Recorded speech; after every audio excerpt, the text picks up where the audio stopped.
vehicles with a reasonable balance of maneuverability, firepower, and protection. They're a good choice for a player who has already learned the heavy tank gameplay and now wants something more dynamic.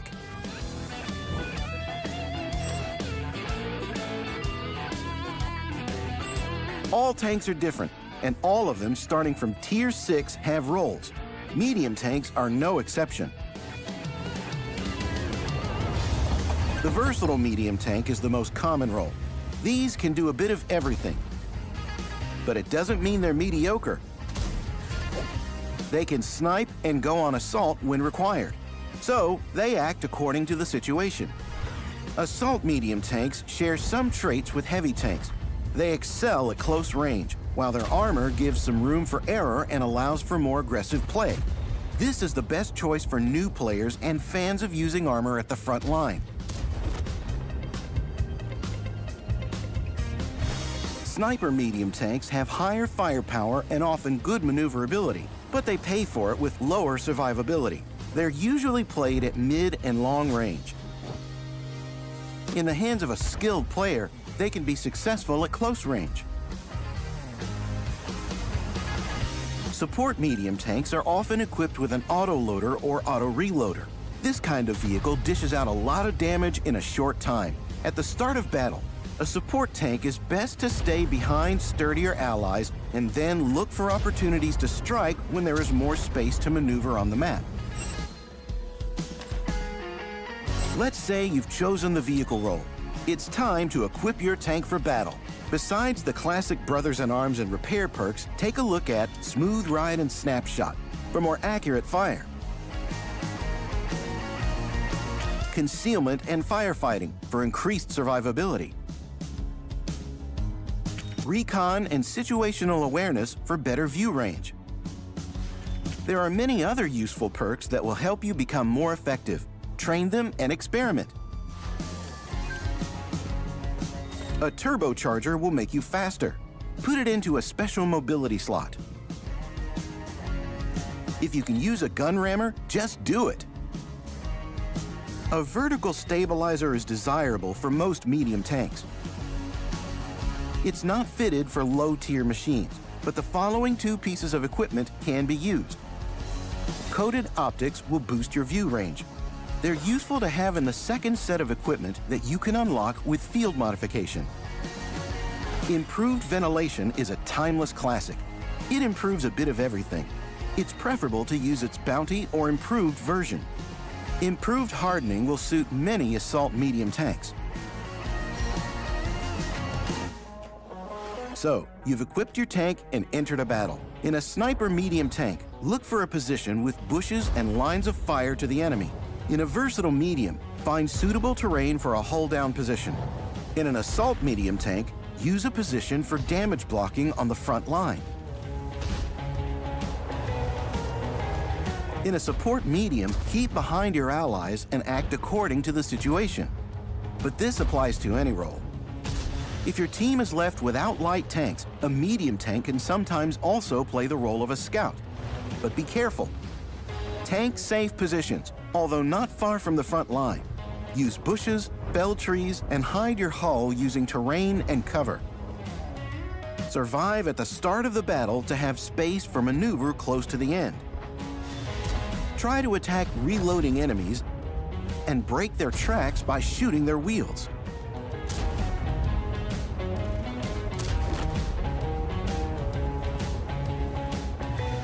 Remember that medium tanks often have a better rate of fire than heavy tanks and tank destroyers, so you can trade one enemy shot for two of your own. Be nimble and flexible. Be aware of your surroundings and the mini-map to keep control of the situation. Keep close to your allies and see you on the battlefield.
Do you watch World of Tanks streams?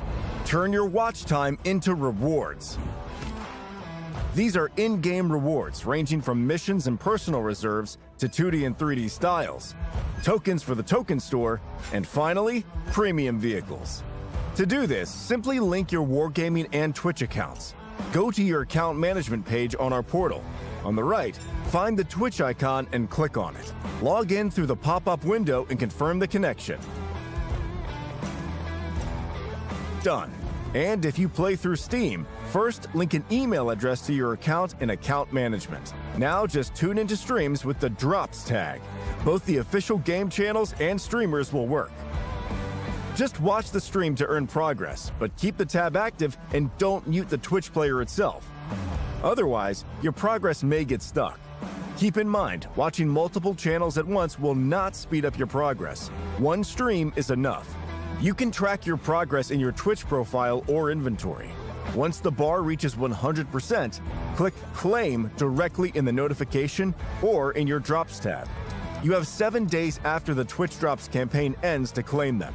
After that, unclaimed rewards will expire. And if your progress gets stuck, check that your accounts are linked and disable your ad blocker. Rewards are usually credited almost instantly. If you're already in the game, you may need to re-enter the garage for them to appear. Find the detailed guide on the official World of Tanks website. You can find all current rewards and stream schedules on the portal. So grab your drops, support your favorite streamers, and we'll see you in chat.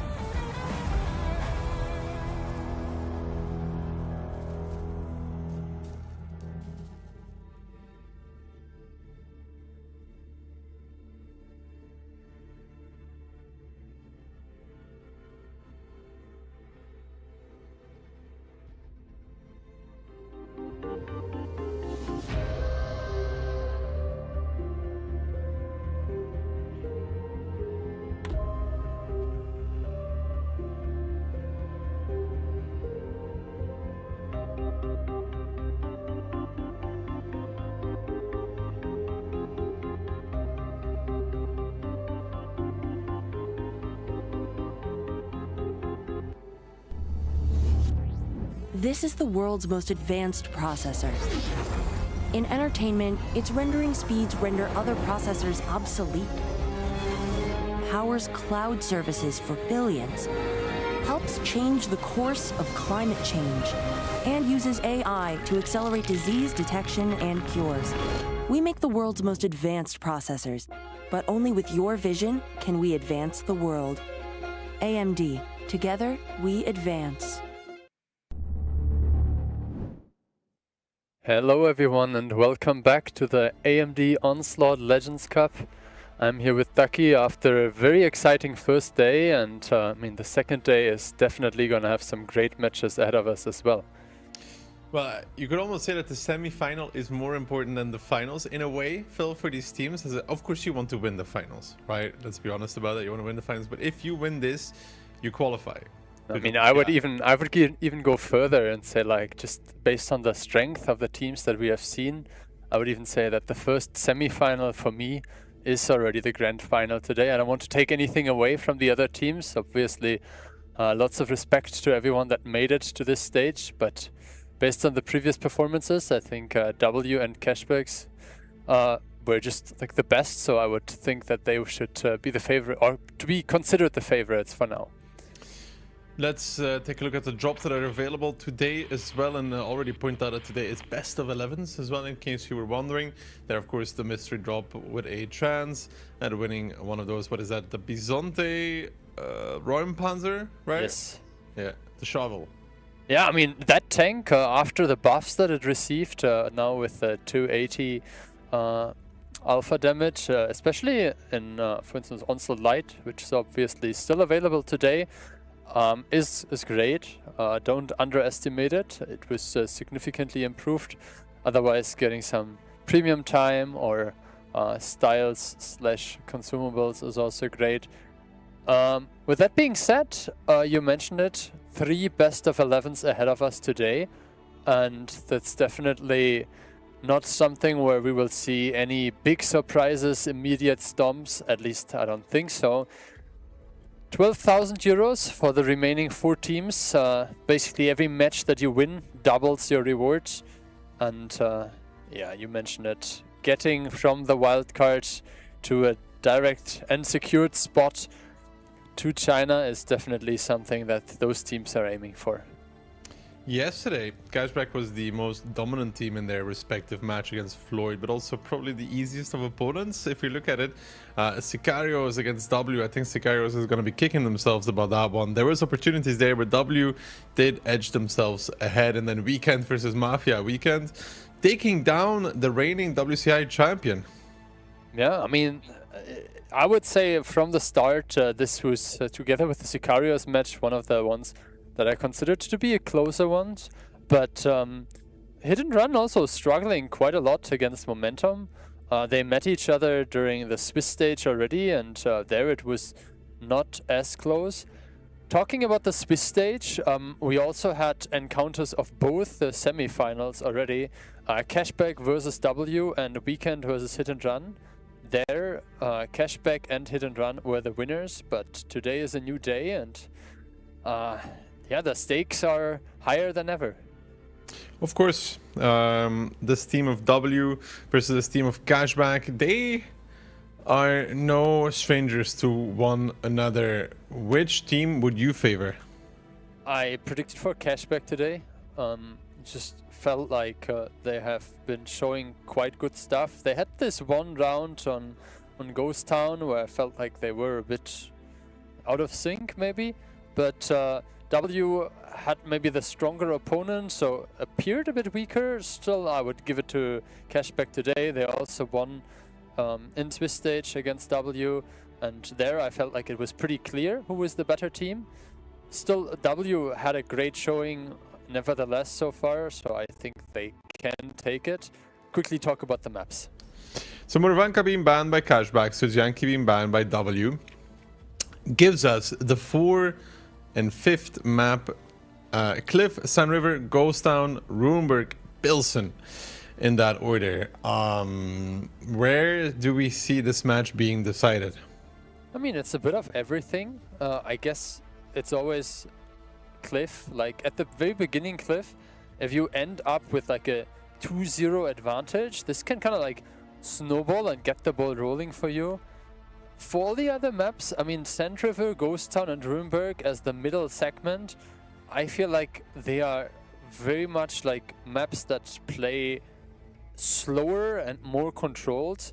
Maybe at Runeberg we see some early aggression sometimes, but I feel like the team that makes less mistakes will just like come out on top. And best of 11 is also like just like a focus thing. At some point, you know, mistakes might be more common if you get tired or exhausted.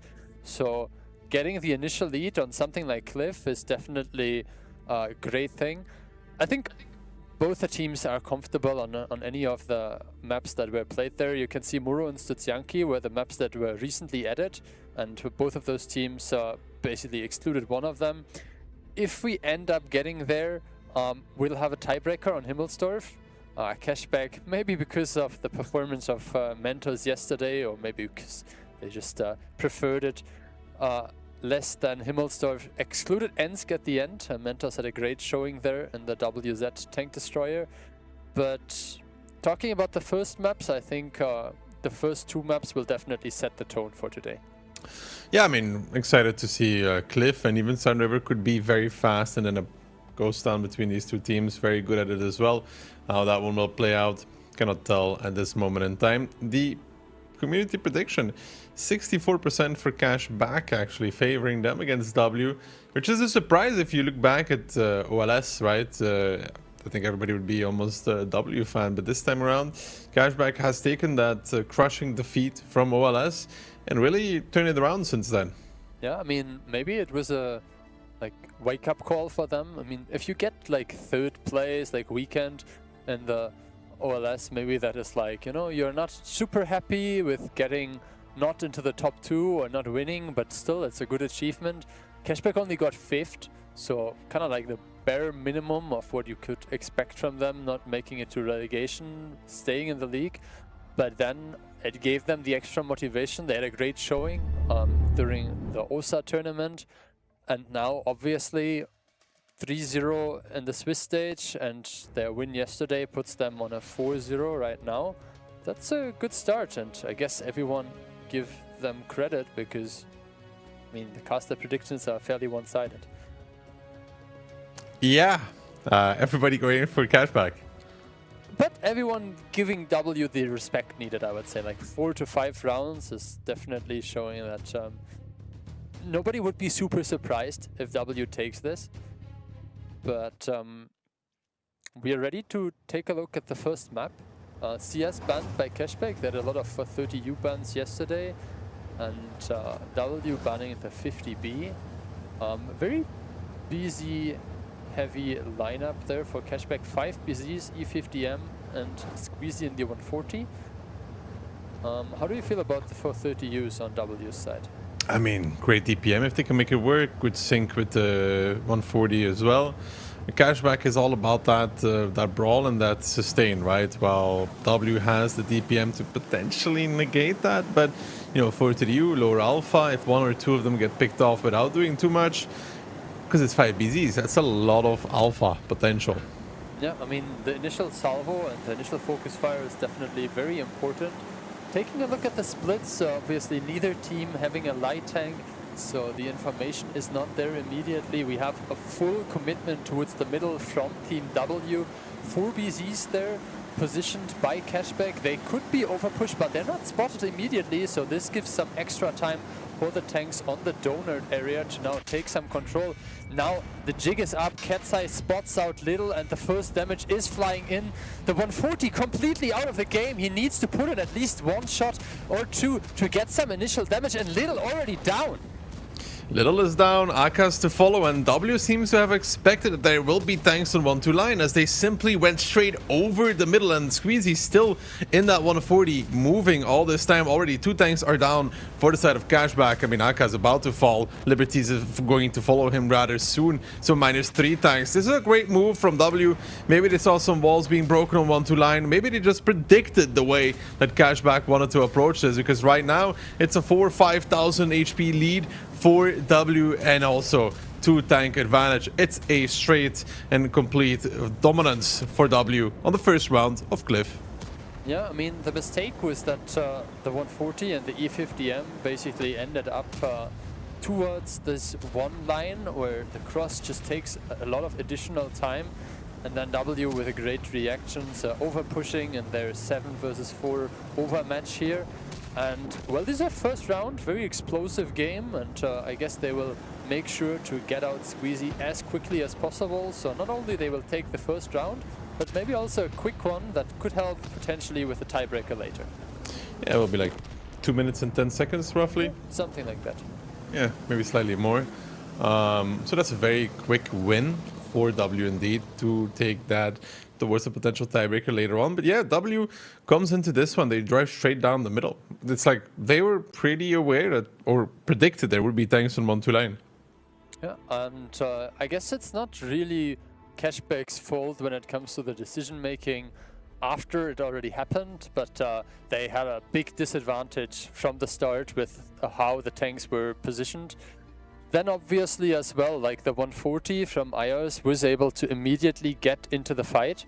So this helps them to make sure that he is immediately available with the Inspire. You can see 4,000 damage dealt as well.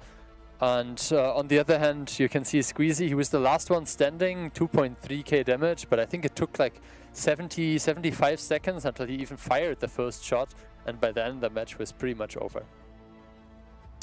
Yeah, the match was over and W drove down the middle. It's 3 tanks out of the fight. You don't have your 140 also delivering any Inspire at all because he hasn't shot anything. So there is no Inspire. Well, you're constantly playing against the Perma Inspire of W as well. The moment they decided to drive over, the game was already decided. Yeah, I felt like towards the beginning, cashback maybe was like too focused on the push and not like focused enough on the micromanagement, and I think that reflects right now in the pen rate as well. We saw obviously a bunch of like face hugging happening with the BZs in the middle, And I saw a bunch of non-penetrations there. You can see the 430Us and as well iOS in the 140 there. Maybe not getting the, you know, like getting the bounce damage, and maybe like even more snowballing this 4W. So I guess you need to retreat, but you still need to try your best to make the important shots, because it's already a very hard thing for you. And then if you lack the pen rate as well, like you will not be able to at least maybe decimate one gun or push back like an over-aggressive 430U that then can't use its DPM that much. Either way, it's just a single round, so I wouldn't over-interpret too much into it. We'll have a second round of Cliff shortly, and then we'll see if one of those teams can maybe get an initial advantage, or if Cashback just equalizes the score. Yeah, it's still very early on in the match, right? In a best of 11, W picking up the first round. It's indeed not worthwhile to read too much into it. It's very possible that simply Cashback wins the next one and it's 1-1. Even a 2-0 in a best of 11 can easily be recovered. The one thing to know though, if this would be a 2-0 for W, Cashback did opt to play Cliff early on, so it's never fun to lose a map you really wanted to play 2-0. That's sure. I mean, maybe it's also a map that they just like feel like sooner or later they have to play it anyway, and why not at the beginning if that's something that, like, you know, gets them going.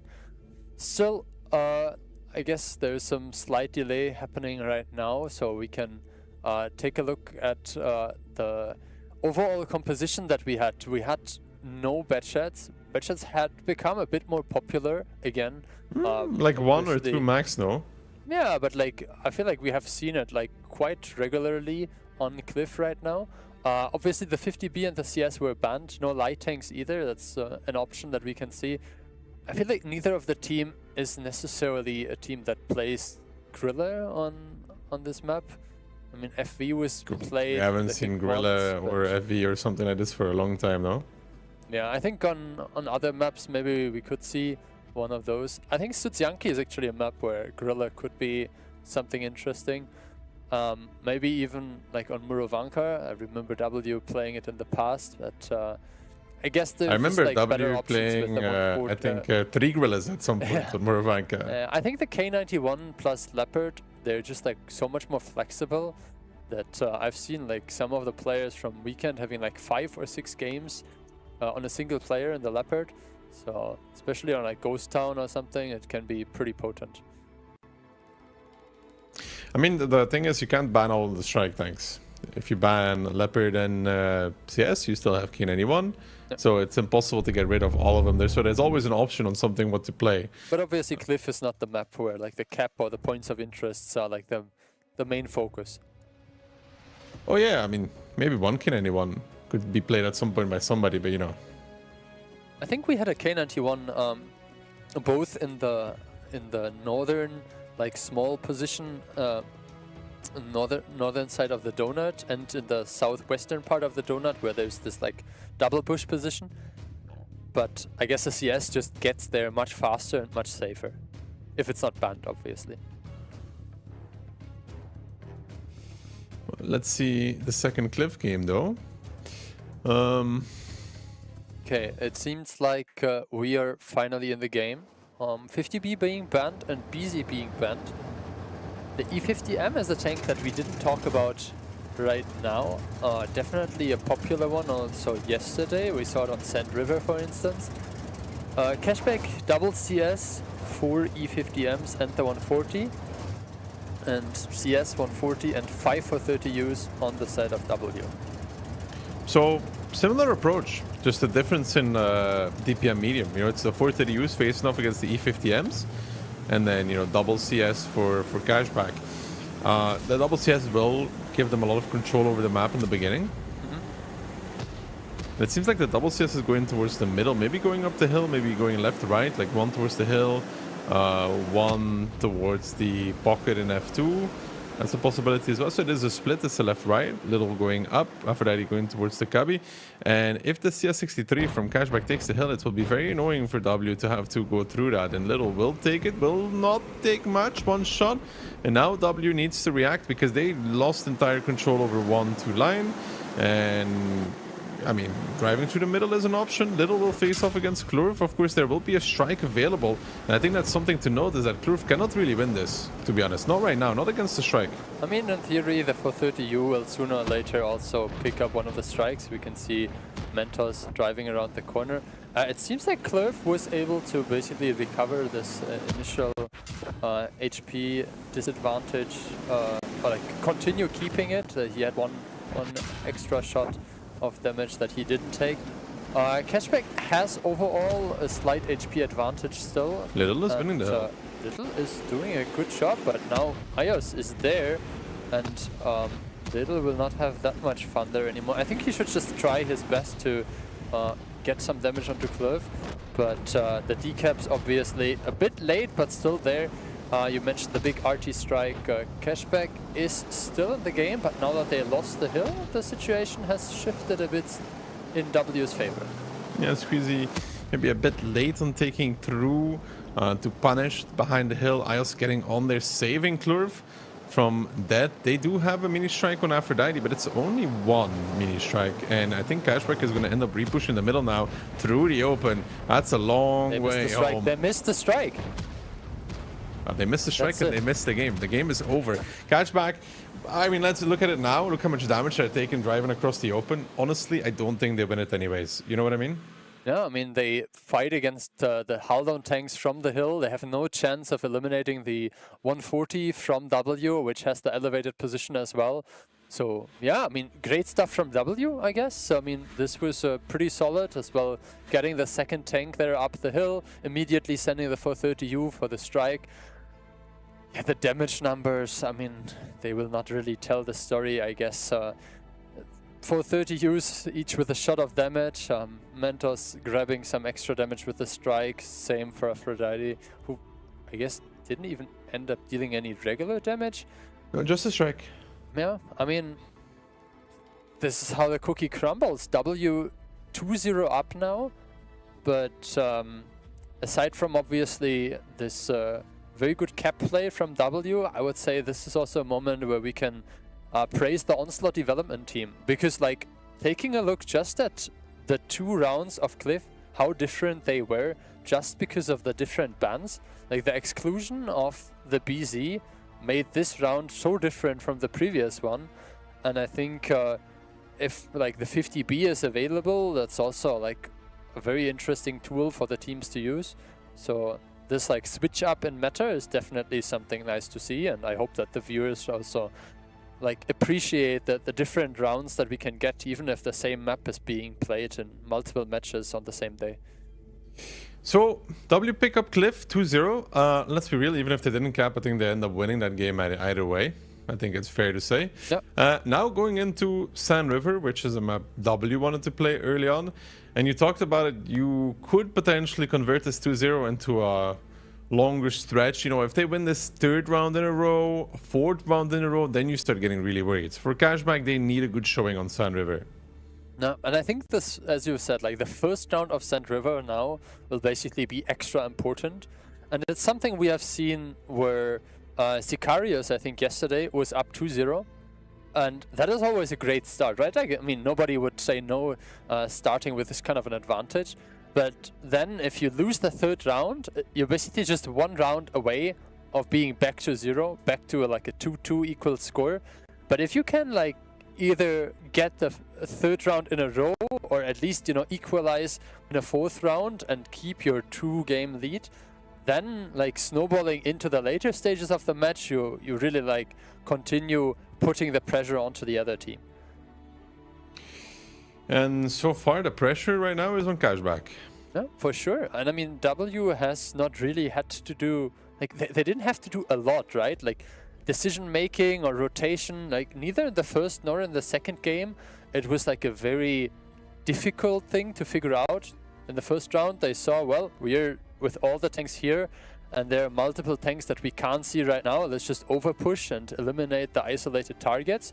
They did that and obviously won the round. And here again, like this 2 versus 1 overmatch on the hill, plus the cap pressure after the strike was already used.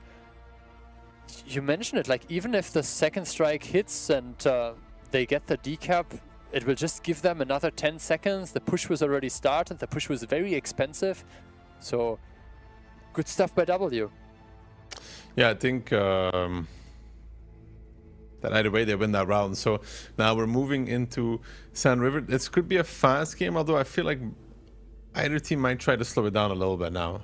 Yeah, I think now we can kind of like fall back to tanks like the K91 that we had talked about. We haven't seen any Yo tanks so far either. It's definitely one of the more popular choices on Sand River. I think E50Ms and 430Us are definitely an option. No light tank gameplay that we have seen so far. I think that will also change. The RHM is very popular. Although Sand River can also be played without lights though. Yeah, for sure. But I mean, like expecting those teams to basically have the more cautious approach with higher stakes, I think maybe W will try a push because they're up to 0, but if I would be cashback, then the push is definitely something that takes like a bit of extra nerves right now. I will make the prediction that we will see a light tank, and I will also make the prediction that W bans the STRV against Little, because he has been performing pretty well in that tank on Sand River. Well, I wouldn't be surprised to see a million K91s if they're not banned. Yeah, I think that is a fair assumption to make. So, from what I can see, the teams are in the ban phase right now, so we are loaded into the game. Like 5 seconds left on the band, so I can tell you we have CS banned and K91 banned. W hovering, at least for now, the STRV themselves, so that explains why they didn't ban it. Leopard being played by Mentors, 430Us. Okay, it seems like they are pretty much final now. 1 Leopard, 4 430Us, an STRV and an RHM for W. Double 50B, double BZ, Batchet, E50M, and Liberty in the RHM. So both teams with a light tank, no Yo tanks being played. And yeah, I mean, as you kind of said, more of a push-ish lineup for now on both of those sides. The double B gonna be staying in the base. I guess it's very weird to see double B on this map. Yeah, I mean, I guess you have this like initial burst that you could put into like a light tank or something, or someone like Ketsai who tries to spot the radio tower. But the 50B is so big, like it just gets punished if he's like shooting there and gets spotted, no? Ketsai getting shot at now by Liberty, by the 50Bs from the base as well. I think he realizes now something is a foul. Franak there on the artillery strike, trying to take that one. Will he actually end up getting it? I think he might steal it away. And Itox and Ketsai now rotating towards the north, towards Aphrodite and Barbarian. But the double B is going to be there pretty soon. Aphrodite makes a peek, takes a shot of damage. STRV as well, Little trying to get into the location to cover this man. Itox pops the ability, misses on the first, and the Bees are trying to close in. Unspotted, Liberty taking some damage as well. Aphrodite now peeking out, takes a 1-2 combination immediately to the face, and I don't think that there's a win here in the north for Cashback, unless Itox makes a big mistake and Little gets a full clip on him for this one, which is possible. There's the second one. Is there to be a third or fourth maybe even from Little? He does get the full clip that we were talking about. Barbarian just chasing down Itox to do the damage on towards him, makes him a one-shot even. Very important, and Aphrodite finds the kill even in front of the STRV. And now look at the rest of the tanks from Cashback. Sudden convertage in as well, but they are all pushing into the STRV though. They're up 2000 HP, but they're gonna be really careful about how they approach this. They're trying to go for the kill here, and is that gonna be a mistake? It could be. Little driving in with the 50B. Will he even get to clip out? He's down towards the one shot. One more will put him down. It's Ketsai to do that. Squeezy with the secondary 50B to pick it up, and now Cashback just running through the open. The secondary tank goes down. It's Barbarian, and that is that 40U of Ketsai, who's yet still alive. And the crossfire from W is pretty strong right now, and yet all of this right in front of this STRV. Yeah, I mean, the STRV has now the buildings there that are kind of like preventing him from getting good shots, but very well placed strike there by Mentos. Again, like a good play, making sure that his STRV can deal the additional damage there onto the BZ. Ketsai still alive. Hinder is held on for 30U, and you can see the HPs have dwindled down to 1.5k HP, only 3 tanks left alive.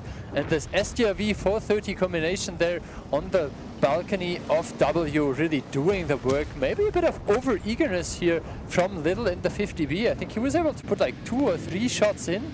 But yeah, W 3-0 advantage now in this match. They're definitely getting the ball rolling. Yeah, that was, you know, Cashback gets that first kill and they want to snowball. But snowballing in front of an SRV sitting in the base with very big and squishy tanks like 50B, which is very big and very squishy. Ends up with the STRV just doing 5.5k damage. Ketsai then also, the 430U that did run away, does 5k out of it as well. And they did get Itox relatively for free, but then I think Cashback wanted a little bit too much from that. Yeah, I have to say this was like, from the start, both of us were like pointing out this double 50B situation. I mean, the tank doesn't really want to push, especially not like open field without any cover, and it just didn't work out at all. Like, I mean, I understand that they felt like now that they're already committed, they have to continue, but don't you think that they would have had the chance of building up the game, even against the STRV, even having 50Bs after they had this initial kill pickup? Yeah, they could and like rotate 2k off of advantage? I I think there was rotate. plenty of time. They have a light tank as well, a Batchat that can do a lot of playmaking on like 1.6 or 1.5k HP at this point. So I feel like they weren't in a bad spot, but maybe they felt like they had to do this. Definitely didn't work out for them. Yeah, no, I think they wanted to snowball because they had that initial kill and then they ended up going for it, but that was a mistake. And then obviously on W's side again, like 95% pen rate. We saw it in the previous Cliff rounds as well. Really great stuff there from W. Don't get too confused about the accuracy as a viewer. Obviously 80% is maybe a bit on the lower side, but there are always a lot of shots that are just being used to destroy some destructible fences, buildings, prevent some like destructible cover from being used at a later point on time. So W really like showing up here and punishing Cashback for their aggression. Well, it's 3-0 for W. They pick up another round here, 4-0. It's going to be very hard for Cashback to come back into. Yeah, I think if Cashback really wants to stay close, they need to secure this second round of Sand River. And then maybe in Ghost Town, if they can like get the fifth round in their favor and like get back to like a 1 point difference. But yeah, right now W looking great, looking like they're in a very favorable position. And I mean, what more do you want, right? Like 3 rounds, 3 of them, and done in like 2 minutes. You know, you will not be too exhausted coming into the later stages of this game, but also into the later stages of the tournament, because if they win this, they have another best of 11 ahead of them later today. But so far, so good for W. STRV being banned by W for 3U by Cashback gives us a CS, triple E50M, double CS actually, a 140 and an RHM for Cashback versus double BZ, triple E50, a 140 and an RHM from W. Yeah, and I think W again with a good selection of vehicle bans. This time they decided they don't want to play the STRV themselves, so they excluded immediately, and the 430U ban is definitely something that you can work around. You can see the E50M being played on both sides. Again, no Yo tank. I guess that's not the flavor of the day, at least so far. A bit of miscommunication there, maybe with Franik and Mentos initially blocking each other, but let's see if IOS can make it there more or less unscathed. There are a bunch of buildings. Good prep against Squeezy. Yeah. Cliff dropped a plane on Squeezy and he ended up taking 3 shots of damage for it as well. So initial damage goes on towards him in that 140. He's probably pretty annoyed by that, and Cashback ends up just kind of pushing the K9 off of the information that they got. Yeah, I would like one of those E50Ms maybe to just take the strike. You can send the RHM in, obviously, but Liberty would need to cross. He doesn't have a plane available immediately because of the cooldown, but I guess they have the information and he got a recharge. He immediately uses it again. So the information is there for Cashback, but you can see on the G8 position, the Hurricane and the 140, they're still a bit out of the fight. And if we see like an aggressive push here by the E50Ms, they could be a good distraction for the cap. And then the BZs kind of like flank in and they can cut off at least Mindbreaker. Maybe even get some damage into Little and the escaping E50Ms. I think Mindbreaker definitely will not make it out there. Yeah, I think Mindbreaker is very dead, and as a result of that, he's going to go over in towards Itox. He's down towards 1.2. Maybe he should have opted even for the ram for maximum damage. Just one more shot. I think that will be his last one. Liberty not doing too much better. Tracked and held down towards the 1-shot, and W with a quick repush back across the 1-2 line, and it's not something Cashback was expecting. It's not something they're prepared to deal with either. They are pulling back from the scale line, but they're still retreating through the open. Liberty is still on a 1-shot nonetheless in that RHM. The HP lead is in W's favor. The gun lead as well. Did Klurf make a mistake potentially, because he's down towards 352. Aphrodite maybe finds a shot here against Isles, reset the strike. No, he ends up bouncing that, and another bounce coming in even from a different angle, and all that he gets is some damage to the face. Yeah, I mean, W, very comfortable situation now. They already have a strike, they're capturing another one. Squeezy making his way towards the RT strike, but will not be able to get it in time.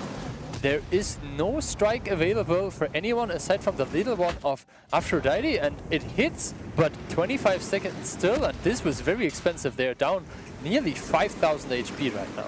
Yeah, they tried to overpeak to get a spot on towards the cap because all they had was the mini strike from Aphrodite, and the damage is just stacking up more and more because of that. No plane from Liberty having to overpeak the spot. Now Squeezy's taking the strike, sure, but nonetheless, the result is they took a lot of damage for this. They're down a gun, they're down in HP, and they're looking at a 4-0 for W.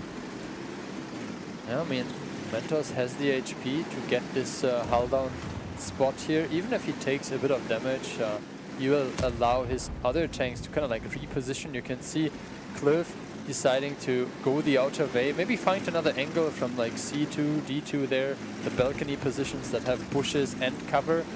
There is a strike available now for Squeezy, but do you really want to use it on the light tank that is already like not that needed anymore with all the map control that W get if the strike also is needed for the decap? 30 seconds left of the cap. Yeah, Liberty will need to play in the cap soon. Nonetheless, Aphrodite now trying to back off a little bit. I think he knows that the base could be lost, the enemy base, which is the case, but they're just slowly losing all control. Itox will get striked, a big strike and mini strike at the same time. Not sure about that one, guys. I mean, Aphrodite did get another strike out of the stun assist. I was about to ask the same. It's like, do you think it is basically that they just get extra prestige on the CS strike to kind of like recharge it, and then they hope that they can reclaim the strike on, what is it, E6? They tried to blind plane the base, but no luck there. Little now taking some look at the damage. HP of Squeezy. He's down to 288. I don't think he can even take it. No, he's dead. Fanek ends up getting the kill as well. That's another tank down for Cashback. Still 5,000 lead for W. It's going to be a 4-0 by the way that things are looking right now. Cashback is going to have to find a miraculous remontada to come back in this one, or W is going to be the team to lock themselves in towards WCI. I mean, it's a bit premature, but 4 rounds played, 4 rounds won, 2 to go. Yeah, I mean, we have seen 2 teams reverse sweeping in the Swiss stage, but you know, reverse sweeping in this kind of a stacked setup here of W that seems to be very much locked in is definitely a big hill to climb. Yeah, no, 4-0 lead for W. I'm not seeing how Cashback comes back, but maybe, you know, the next maps are more suiting them. And I hope that they're staying cool, calm, and collected right now, because 4 rounds lost is usually pretty bad for the mental. Yeah, I mean, if you just have imported Ketsai as a team with W that already had like 25 light tank players, I think Ghost Town is not really a map that they're afraid of playing. I have to say, I had some initial doubts about this lineup, not because of the player skill, but more of like a, you know, like communication, team play, maybe even ego kind of topic, because you have a lot of like high caliber players with potentially like their very own and strong opinions. But right now it seems to be working out for them. This is a great start for them, and I don't think they're going to slow down anytime soon. Now, for our predictions, Phil... everything is perfectly fine. Yeah, perfectly fine. We have Cashback wins 4 the rounds next 6 predicted rounds. for W, which they already got, so we are halfway there. Just need the rounds for Cashback now. Yeah, talking about the damage numbers, I mean, to no one's surprise, there's more damage dealt on the side of W. Yeah, the 140 of Squeezy, he tried to basically reclaim the strike, lost quite some HP of it. Where would you like try to pinpoint the exact like way of this match, kind of like, I don't know, I don't even want to say ending for them, but like the way that the match developed through to such a disaster, which kind of felt like they couldn't recover it anymore. No, Cashback just got surprised on speed, you know? Like this quick rotation back towards 1-2 line, then Mindbreaker is a bit late on running, I would say, but still, I mean, it's so fast, and now Ghost Town is coming out, and I think W is a pretty good Ghost Town team as well, so 1-1 could be definitely in order. 5-1 moving into Runeberg, and then, I don't know, I think it's over at that point. Yeah, I also have to say, like, I'm not sure why Cashback decided to like posture on the southern area that hard. Like, they had 3 50Ms and the light tank. So with 4 tanks, they failed to take the strike. And then they also like had 2 tanks completely separated, so they couldn't really like push there, like in the first round where W just like sent it with 7 tanks. And I mean, what was their expectation? Like, you know, like find like an isolated tank that you can overpush. Like, who's supposed to still be there? I think Cashback is just not really ready for what's happening. Maybe they're still trying to wake up. I mean, you know, in Ukraine, it's already an hour ahead of us. At this point, like, they better be ready. They better have woken up, because this match will otherwise just finish without them. Well, first round of Ghost Town. Yeah, Ghost Town. And W is a very good Ghost Town team. Like yesterday, they brought it back against Sicarios, where probably they shouldn't have. I mean, there was also this one game where Sicarios captured the base after I felt like W already had the game in their hands. But yeah, I have to agree. They have shown promising stuff on Ghost Town. EBR banned for 30U banned. Cashback has banned the 40U yesterday quite a lot as well. Double T57 for Cashback together with a 50B. A BZ, double CS and a 140. No light tank. And then we have Type 5 and 2 E4s combined with a Leopard and CS for strikes. Mentos is the all-around Batchat and Clove in the light tank. And we also see Mentos obviously playing with low noise, so that low noise exhaust system will allow him to be pretty effective on the 9-0 line, and that's exactly where he is going right now.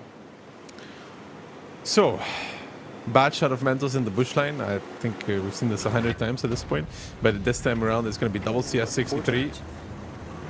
The E4 missed, and the CS strikes are not yet available, the Leopard strike, because they're on the outer side. So Nepal has one now. Bal got one because he took a shot of damage. Taking a shot of damage also gets you a strike. No, he spotted Squeezy, I think. But he also took, taking a shot is also enough. Like either of the two is enough. Yeah. Mental's now sneaking down 0 line. Squeezy has to be really careful. Barbarian is spotted. Yeah, but there is a mini strike available. That one resets. Now the big strike is still not taken yet though. There's another mini strike and that one hits on 2. So it fully reset back to 20 seconds. Mentos is spotted out, pushing straight towards Squeezy. Squeezy hits the timing and Mentos is disappearing right now. Squeezy is trying to face off, but Klurf is already there and Squeezy's on fire. He's not going to be happy about that whatsoever, and the fire makes it so he dies without doing one more shot. So Mentos not even a one shot at this point. Squeezy not happy, and Cashback now leaving the cap. Aka even hitting the bubble pile. It's a last ditch effort here. It's a push out in the open. They're going to peek out on this balcony against the 6 and the 7 line, but the E4s have pulled back. Itox is jumping off. Where does Cashback even go? Yeah, I mean, great stuff there from Cashback, reacting and making sure that they're at least, you know, shooting their last shot, but Itox in the Type 5 has 4000 HP, and I don't think he minds sharing some of those to protect the Bedchat, protect the Leopard, you know, everyone that needs some time to get back in the game. Strikes are positioned very well here from Nepal, and good damage coming in. W now up in HP, still up 2 guns, and this is not looking great for the team of Cashback, which still has some crossfire positions. You can see Ketsai there in a bit of trouble, but W is fighting back, and W still has all their tanks alive. Ketsai might die here, but he will deliver maybe one more shot. And Mindbreaker in the meantime getting shot by Klurf as well. They have no counter for that light. The face hug from Ketsai. Mindbreaker doesn't hit, and Ketsai picks him up. So a good move there around the corner out of the fire from Aphrodite. And this game is all over. It's going to be 5 match points for W, and it's best of 11. They're picking it up. Squeezy probably not too happy about the way that it turned out, but I don't know even if he makes Mentos a one shot if it would be enough to win the game. So nonetheless, it is W on 5 and Cashback on 0. Yeah, I mean, this was definitely not just down to like a little extra damage by the fire of Mentos there. Again, 3 kills in his name. Yeah, we said it, like he got caught a bit off guard there on the ridge line on the 9 line, but good punishment coming in, and obviously the T100 being there to support him immediately as well. W, yeah, I mean, great what they're showing, and this is definitely the W that I would want to see in the grand final as well. Yeah, this is and right now it's really looking like W can start packing their bags, although it's a little early to pack your bags, but right now for them it's looking like they're going to be the first locked-in team to go to WCI. They were there last year. Honestly, had a disappointing result. Did not perform up to where you would expect them to. Ended up getting knocked out. So probably looking for more this year. And you know, at the same time, they know Mafia won't be there.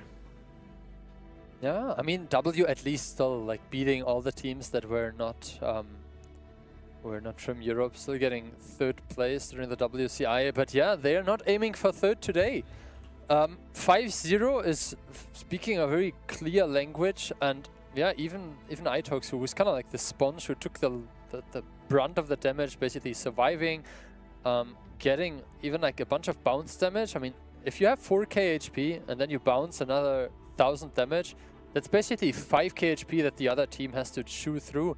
And if you only deal like 3.5k, you still have a very healthy Type 5 sitting in front of you.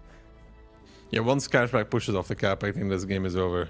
Yeah, I mean, for a moment they had like maybe like the sliver of a chance when they were like 2k HP up, only 1 gun down, and some tanks were still out of the fight, but W recovered that very well, and also good to see the individual plays of players like Ketsai, who have been standing out in the past as like star players of individual teams like Opur or Hit and Run, but now in W, like finding also their spot and their time to shine. So now it's Ruinberg. I'm willing to drink. No, it's one more round of Ghost Town. Ghost Town, never mind, yeah. But yeah, it was like 5 very quick rounds in a row, right? Like, yeah, don't talk about the predictions for now. Like, Rose can still be right, but We'll not give her any points for being less wrong if W wins. Wrong is wrong.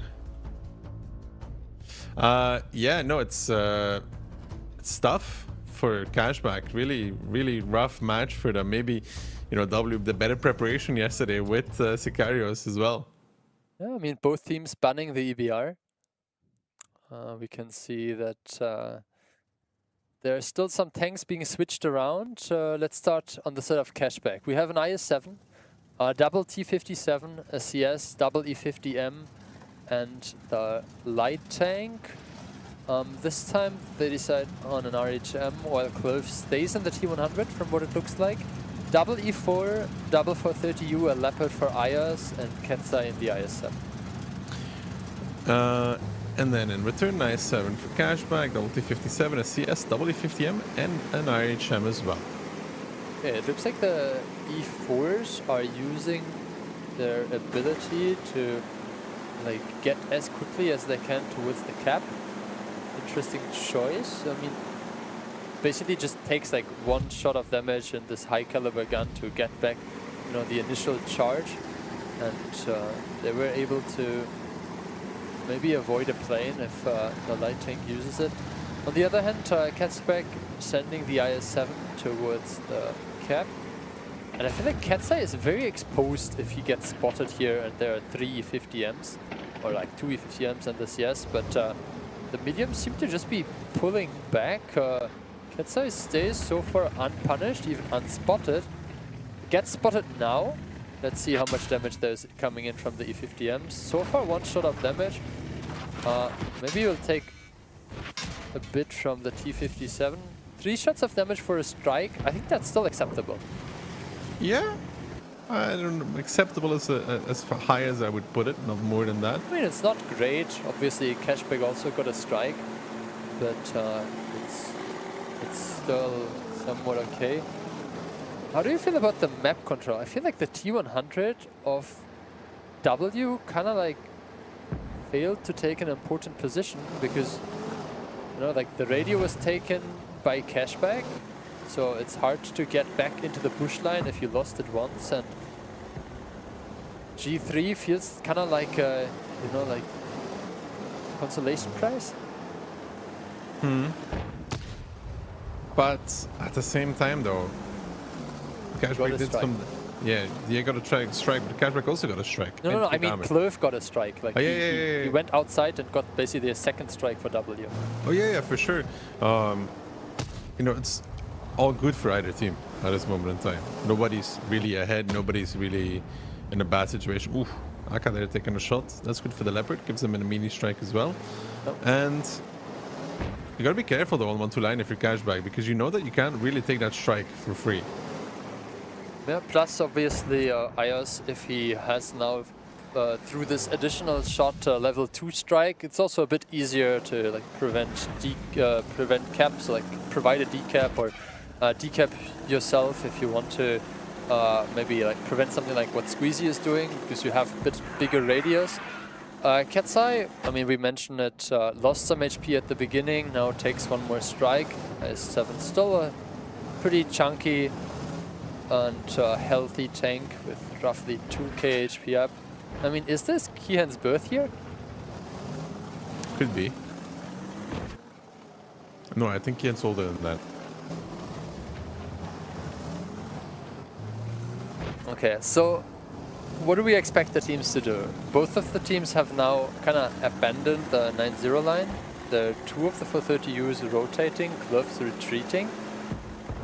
I think sooner or later Cashback will get the strike, even if like maybe IOS or one of the W tanks uses their strike to delay it a bit. How do you make use of this mobile force there with a triple medium tank? Don't know if you really do too much at this point in time. You just retake the side they got for free, little taking some damage, which is that eastern side, you know, and you still have those 2 strikes.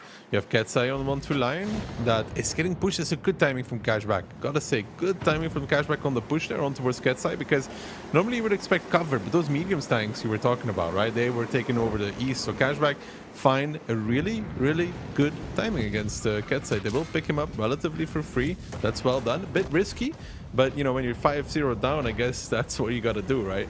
Yeah, and now W trying to push onto Aka, but he had to, like, he got quite some distance already. I mean, he will take some damage, but he should get it around the corner, just as I was talking about it. Yes, there he gets it. I mean, that last shot obviously hurts because now you're one shot, only one tank will have to overpeak. W lost good amount of HP, but at least got a tank back. But yeah, you mentioned it, Cliff. The light tank being dropped there is critical. He got tracked, pretty much tracked at K4, K5. No. If you take the light tank's HP and add it here, then you know it would actually not be that bad. It wouldn't be great, but it would be very playable. But without a light now, I don't see this being too playable anymore. You remember when I was saying like the trade of Ketsai was like acceptable, and you said acceptable at best? I think right now the state is no longer very acceptable. No, it's a disaster waiting to happen. This, you know, W has 5 match points. It's going to be 4 after this. So they can get away with this. And you know, like I said, Cashback just hit a really good timing on this IS-7.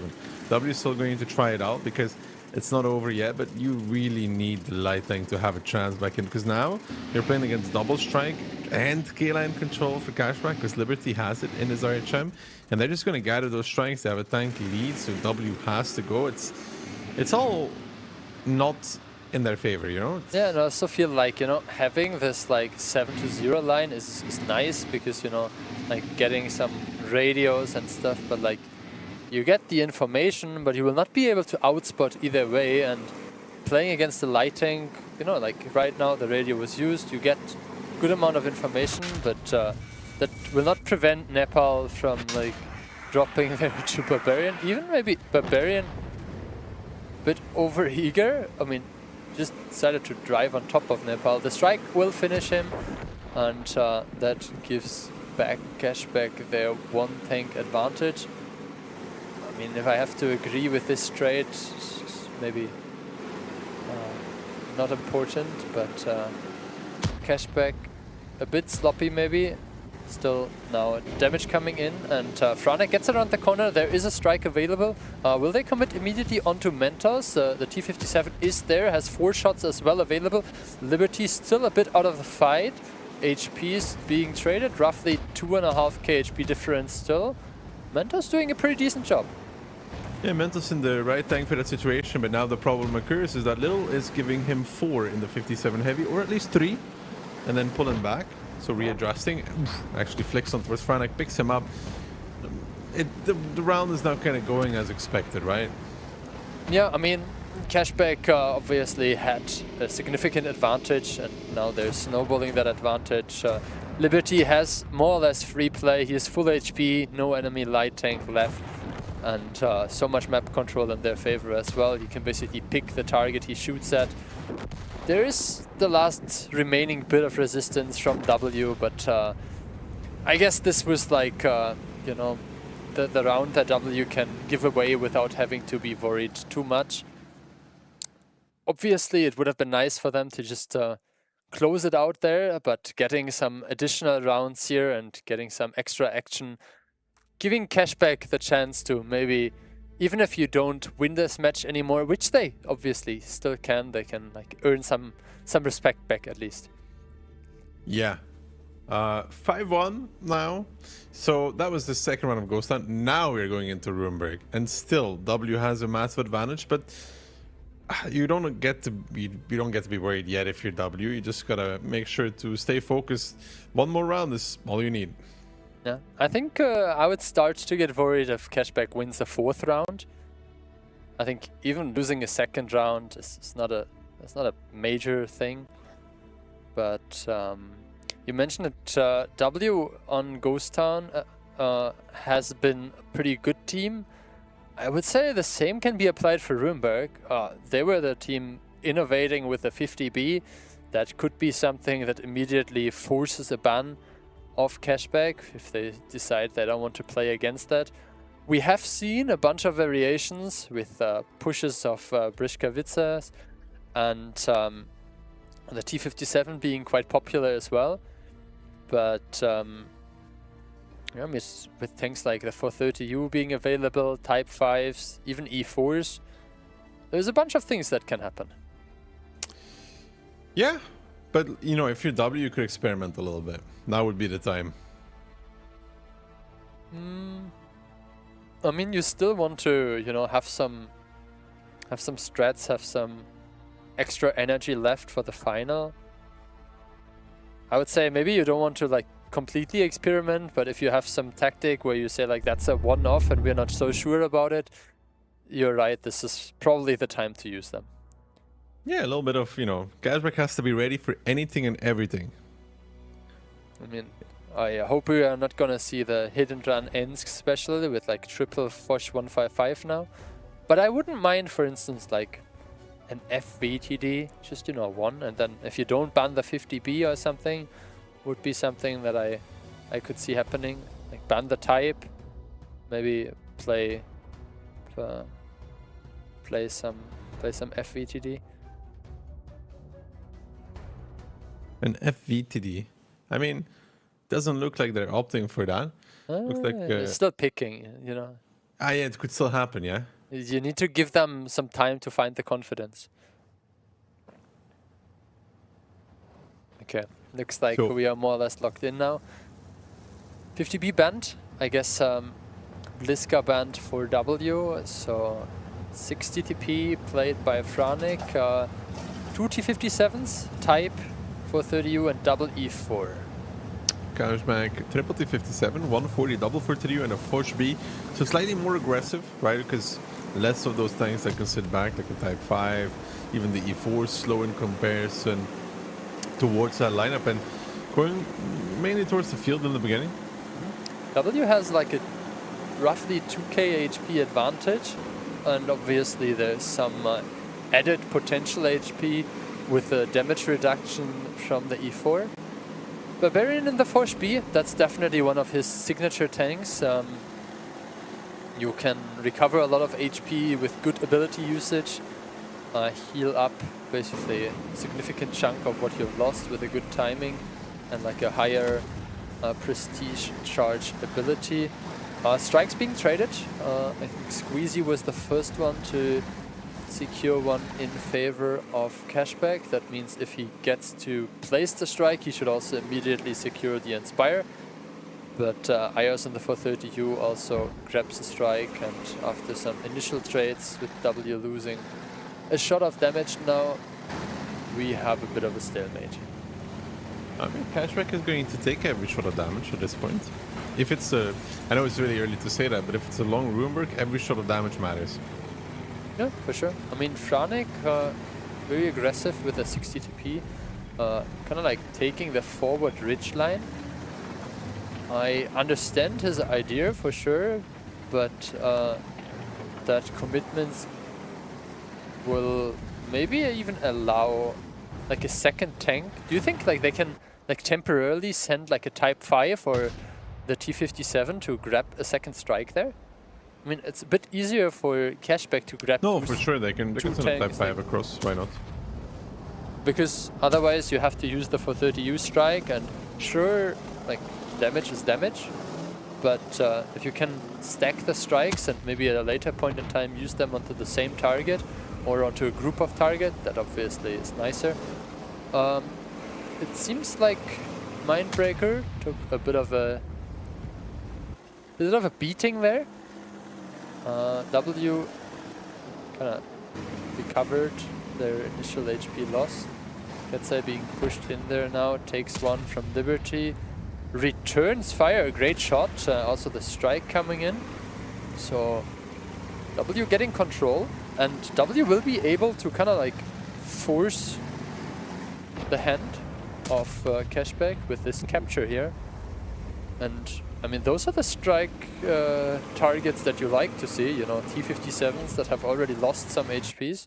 And those are also the trades that you want to see when you're sitting in your Zeppelin looking from the top. Ketsai there, I think, kind of like traded 2 for 2 with him dealing 2 times 700 and Liberty taking the strike. And and losing 2 times 700. Okay, double cap pressure is there now. I'm pretty sure that Cashback knows on which side Franek is. Itox was not spotted yet, but yeah, strikes are available. Yeah, strikes are available. They use one on Itox. There's another one for Squeezy, and then one more coming up rather soon. Singular cap will not be enough, and that's why double cap has been applied now. So Franek and Itox on either corner. This means that Cashback does need to start putting a little bit of rotations in the works. Yeah, I mean, they have this Forge B, which could potentially help against the capture of at least Itox, but yeah, this strike placement was very greedy, don't you think? He was just making sure he hits as much of it as possible. Yeah, but I mean, the inner street is being used, spotted anyway. I don't know. Barbarian now moving in. As we mentioned, he can help against the E4. Puts in 2. Now has to retreat because he took a lot of damage. Let's see how good the ability usage was. The healing seems to be quite significant.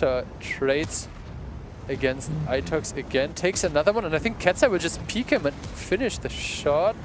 Coming in. Him missing, but Cliff does not, and that is W with the advantage now. Up a gun, up in HP as well. Ketzai retreating, Aphrodite now in the back of Franek. The 60 TP doesn't really have the DPM to compete with the 430U, but the 430U as well having to retreat with a push now coming in double E4. He is not the first one to be tagged, but the T57 is completely out of steam.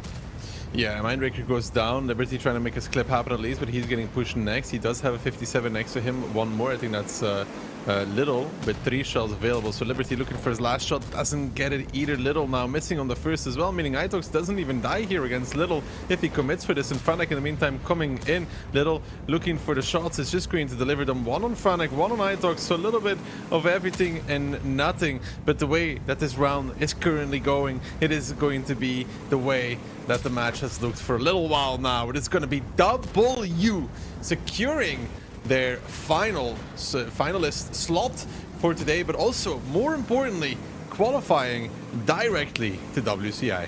I mean, congratulations. They have been at WCI last year, and now with a bit of a revamped roster, but nevertheless a team that is pretty convincingly making their way to the final here.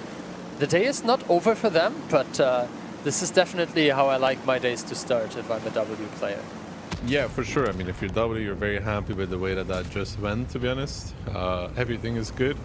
Everything is cool. Nothing to really complain about. So, good stuff for them. They end up picking it up very convincingly. Now they get to relax, chillax, start thinking about what Chinese food is their favorite. What to eat, and everything leading up to that is, you know, like the final. You want to win it, of course, and for them, great victory. 6-1 over Cashback, very convincing. Yeah, I mean, victorious victory here for W, and iOS as well with nearly 6k damage, cheating a bit with a strike, obviously. He was the only one collecting it on the side of W. Either way, I mean, yeah, it didn't really feel like Cashback found their way into this match.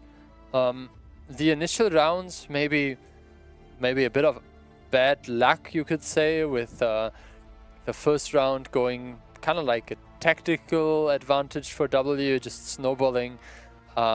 This was completely out of control at a certain point, right? Yeah, I mean, it spiraled after the first 2 cliffs.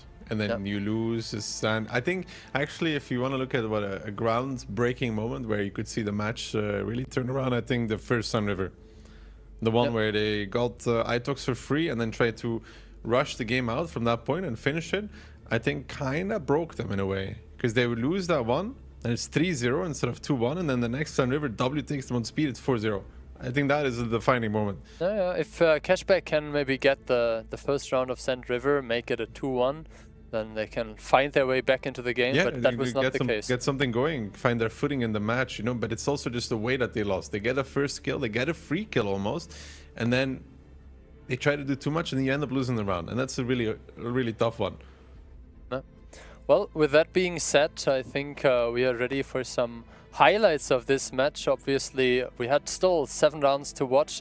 After this, we will be back with Weekend versus Hit and Run.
际冠军赛国际决赛。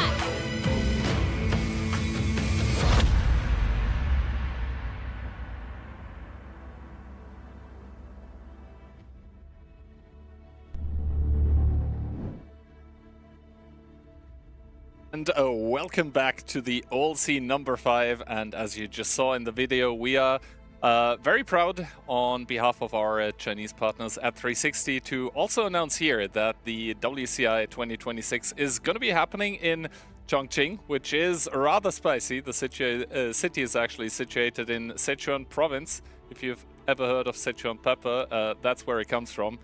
And yeah, the food there, it's gonna be a problem for me because I don't like spicy stuff, but having been in the city before, it's absolutely beautiful and actually rather large. The inner city center apparently has like, yeah, it's kind of a village, to be honest, only 30 million people, but you see where I'm getting at. Anyway, Rose, we have Weekend against Hit and Run up and coming, and both of those teams, if they win, either of those actually, they're gonna be going there. What's your take on that? Yeah, talking about spicy and Chongqing, it's been some spicy games. I mean, 2 community predictions, 2 caster predictions blown totally out of the water. One yesterday, one today. And we're going to move on to one of those, which is Weekend, this time taking on Hit after yesterday's crushing, really, win. It came from 4-1 down, and then they took 5-4 to Mafia, and now here they are. It's an exciting day. Absolutely exciting, and we do see the tournament bracket here. Also talking about the past match, 6-1. Yeah, I don't think anyone really saw that coming, to be honest. Like, it has been quite some time since such a large best-of has finished in such a fashion, if ever. Not really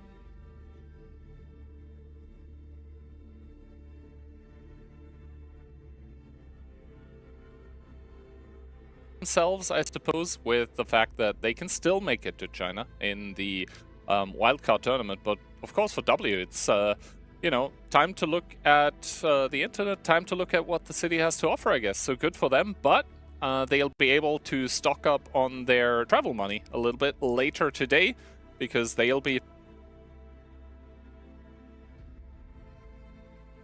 Weekend and Hit, so it's going to be a derby, kind of. It's going to be Ukraine against Poland.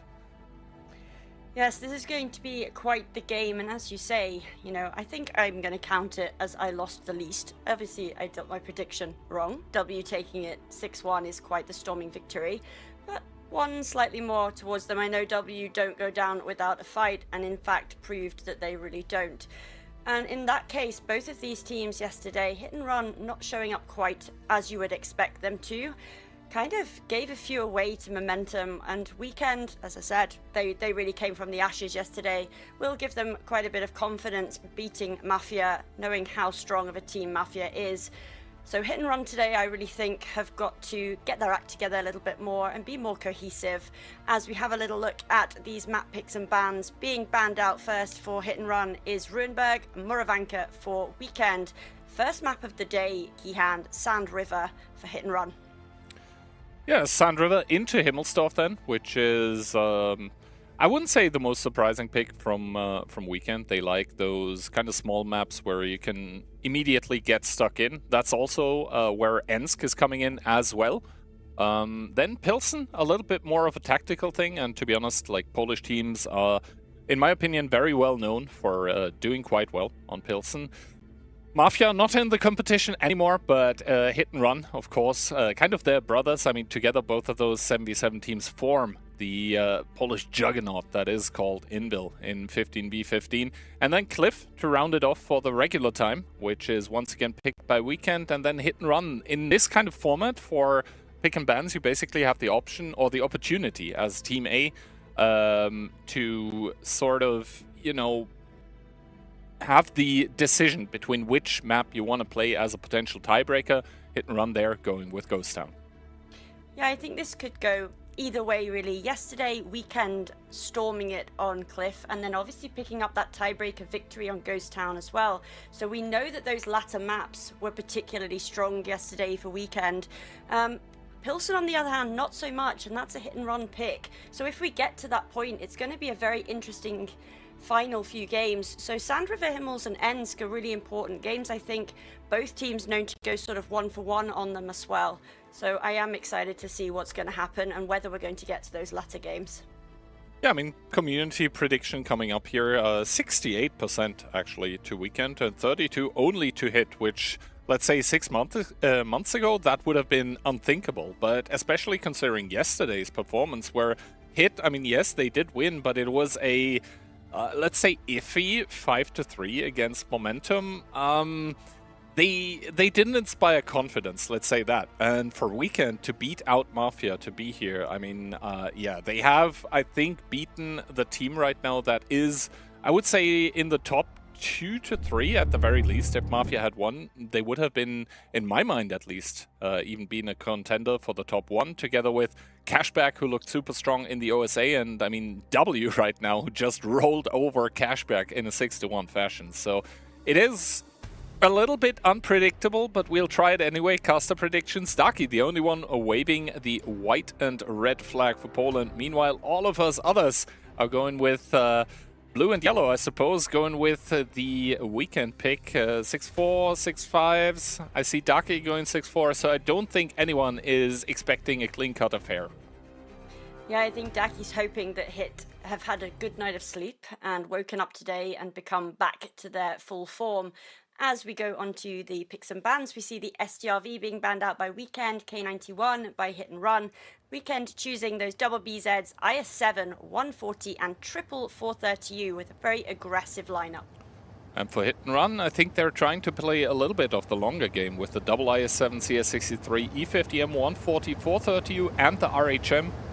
Especially if you pick a light tank, that normally indicates that you don't immediately want to start the brawl. Yeah, Bocic had some fantastic spotting from the games yesterday, and he does spot 4 in the beginning, which will mean he gets that B plane up most crucially.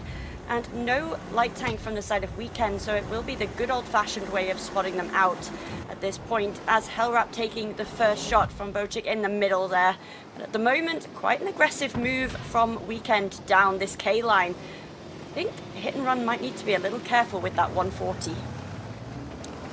Absolutely. The 140, I mean, he knows what's headed his way, so I think at some point in time he might evacuate. But first of all, there are shots going into the middle as DJ in that mentioned 140 actually does take one by the BZ75s. And for Weekend, this kind of looks a little bit like we saw yesterday. Maybe a slightly different taste, but Hit and Run have different plans. The double AS7 has come through the middle. Immediately T-Sec taking the double shot by the BZ, so that's a lot of damage. But in turn, the IS-7s do actually have the better reload, the better DPM. T-Sec, he takes some other shots as well, going down towards 1500. Another shot by those BZs, another salvo to put him down to 100. So he's struggling to stay alive, but manages to do so for now. Yeah, Clownzik not managing to pick up the kill there onto T-Sec, but Trash Panda is going to come in and try and finish off along with Sunshine. Clown is dead in the process. T-Sec surviving so far. Sunshine looking for that shutdown instead. But they need to be careful because Jacob and Bocic now have that upper hand as they are focusing down Pan's Fury, and they do get the kill as Lucan now the subject of their attack, and they have to turn around quickly as DJ incoming. Hellrap very low now.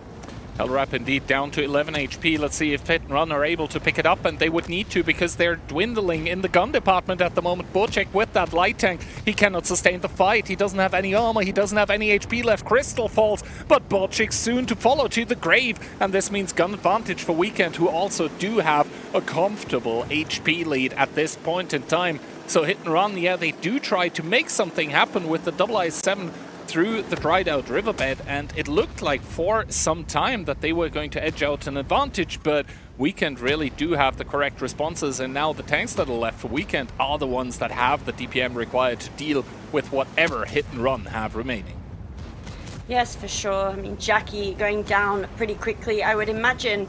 And we saw yesterday from Weekend a really aggressive play. They were holding no prisoners against Mafia, and again we see that this time around. You know, what works for you, keep doing it, is what I would say, and that will be the final kill going down onto Jacob to see us on the first game of Sand River, Weekend taking it. A fast and furious round number 1 in between both To be honest, I really like the development that I'm seeing currently from Weekend. They used to be this super or even hyper aggressive team where it basically felt like a one-trick pony. Like the only thing that they knew how to do was being aggressive and overwhelming the opponent. But here now they're actually showing that even when they're being hit with possibly even unexpected situations, like the AA7 pushing through lower, for example, they are able to adapt, they're able to react, and they're able to distribute the damage, most importantly, where it matters, and take out the guns from hit and run. Yeah, at the start, T-Sec, it took a time until he was killed, but then in quick successions, the cards were just sort of collapsing on towards each other for hit and run. Early spotting, it was the same story yesterday. He got that vision, that knowledge, but not able to capitalize it with a team of hit and run. So Kano really doing a lot with that Inspire medium, that 140. I mean, he's got great DPM. He's really made it work there for him. Trash Panda and ISED also doing very well for them. But ultimately, I felt Weekend, they just decided they were doing that push. They decided where they were going. And hit and run not really responding to it. And I think going into the second game here, hit and run need to not get caught like Mafia did yesterday, where they weren't quite prepared for the aggression of Weekend. Well, Weekend, at least after this game number one, looking a little bit like the kryptonite to the Polish teams. And that might be a problem for hit and run, because of course, thinking a little, like it's very early in the match, but thinking a little bit ahead, the winner of this directly goes to China, right? And the loser will have to play in the WCI wildcard tournament against a team of Cashback that admittedly did not look too good today, but I mean, it's still Cashback, so you'd rather avoid that. Definitely. And I think in the back of my mind, I'd thought Cashback may make it to the final here as well, so everything has been upturned at this point. And Sand River yesterday against Momentum hit and run lost 1-1. So question really is, can they come back like they did and steal this second one away from Weekend, making it that 1-for-1?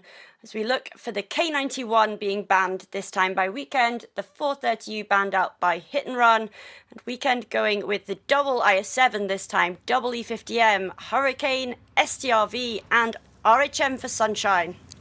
And for hit and run, we once again have Bocek with the RHM together with double Leopard 1. Interesting sniper tank choice, but I guess with the K91 being banned, that's what you need to do together with double E50M, CS63 and IS7. So triple Baby Strike medium for hit and run. And the fact that Weekend are playing from West right now, like that is the slightly favored side. And to be honest, like if you're playing from West and the STRB doesn't get banned, it's like almost too good not to take it. So I really understand why Weekend are defaulting to an STRB, which, you know, it wants to play more passively, I guess. But yeah, Weekend getting some good tank choices here right at the start, as Trash Panda and Chucky are exchanging spots here in the northern part of the map. Of course, they don't have the gun depression to really deal with each other, but Sunshine actually peeking, but he bounces on Chucky, takes one in return by T-Sec.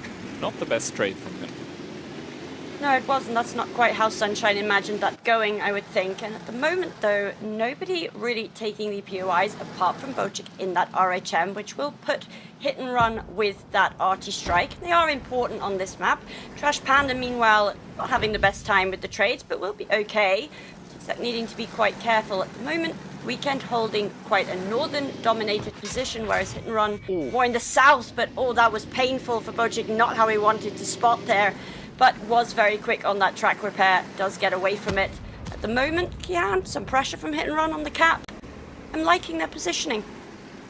Yeah, I like it as well. The lead, at least on the light tank, which is kind of the most important lead to get, was okay. But the fact that both Lukin and Bocek in return have lost some HP can obviously be a problem later in the game. I think right now both of the teams are trying to take kind of stock of the situation, like make an assessment of some kind, because of course both of the info towers right now cannot really be taken. I believe Weekend would be closer to it than hit and run at this point in time. Good artillery strike, full charge on towards T-Sec as well.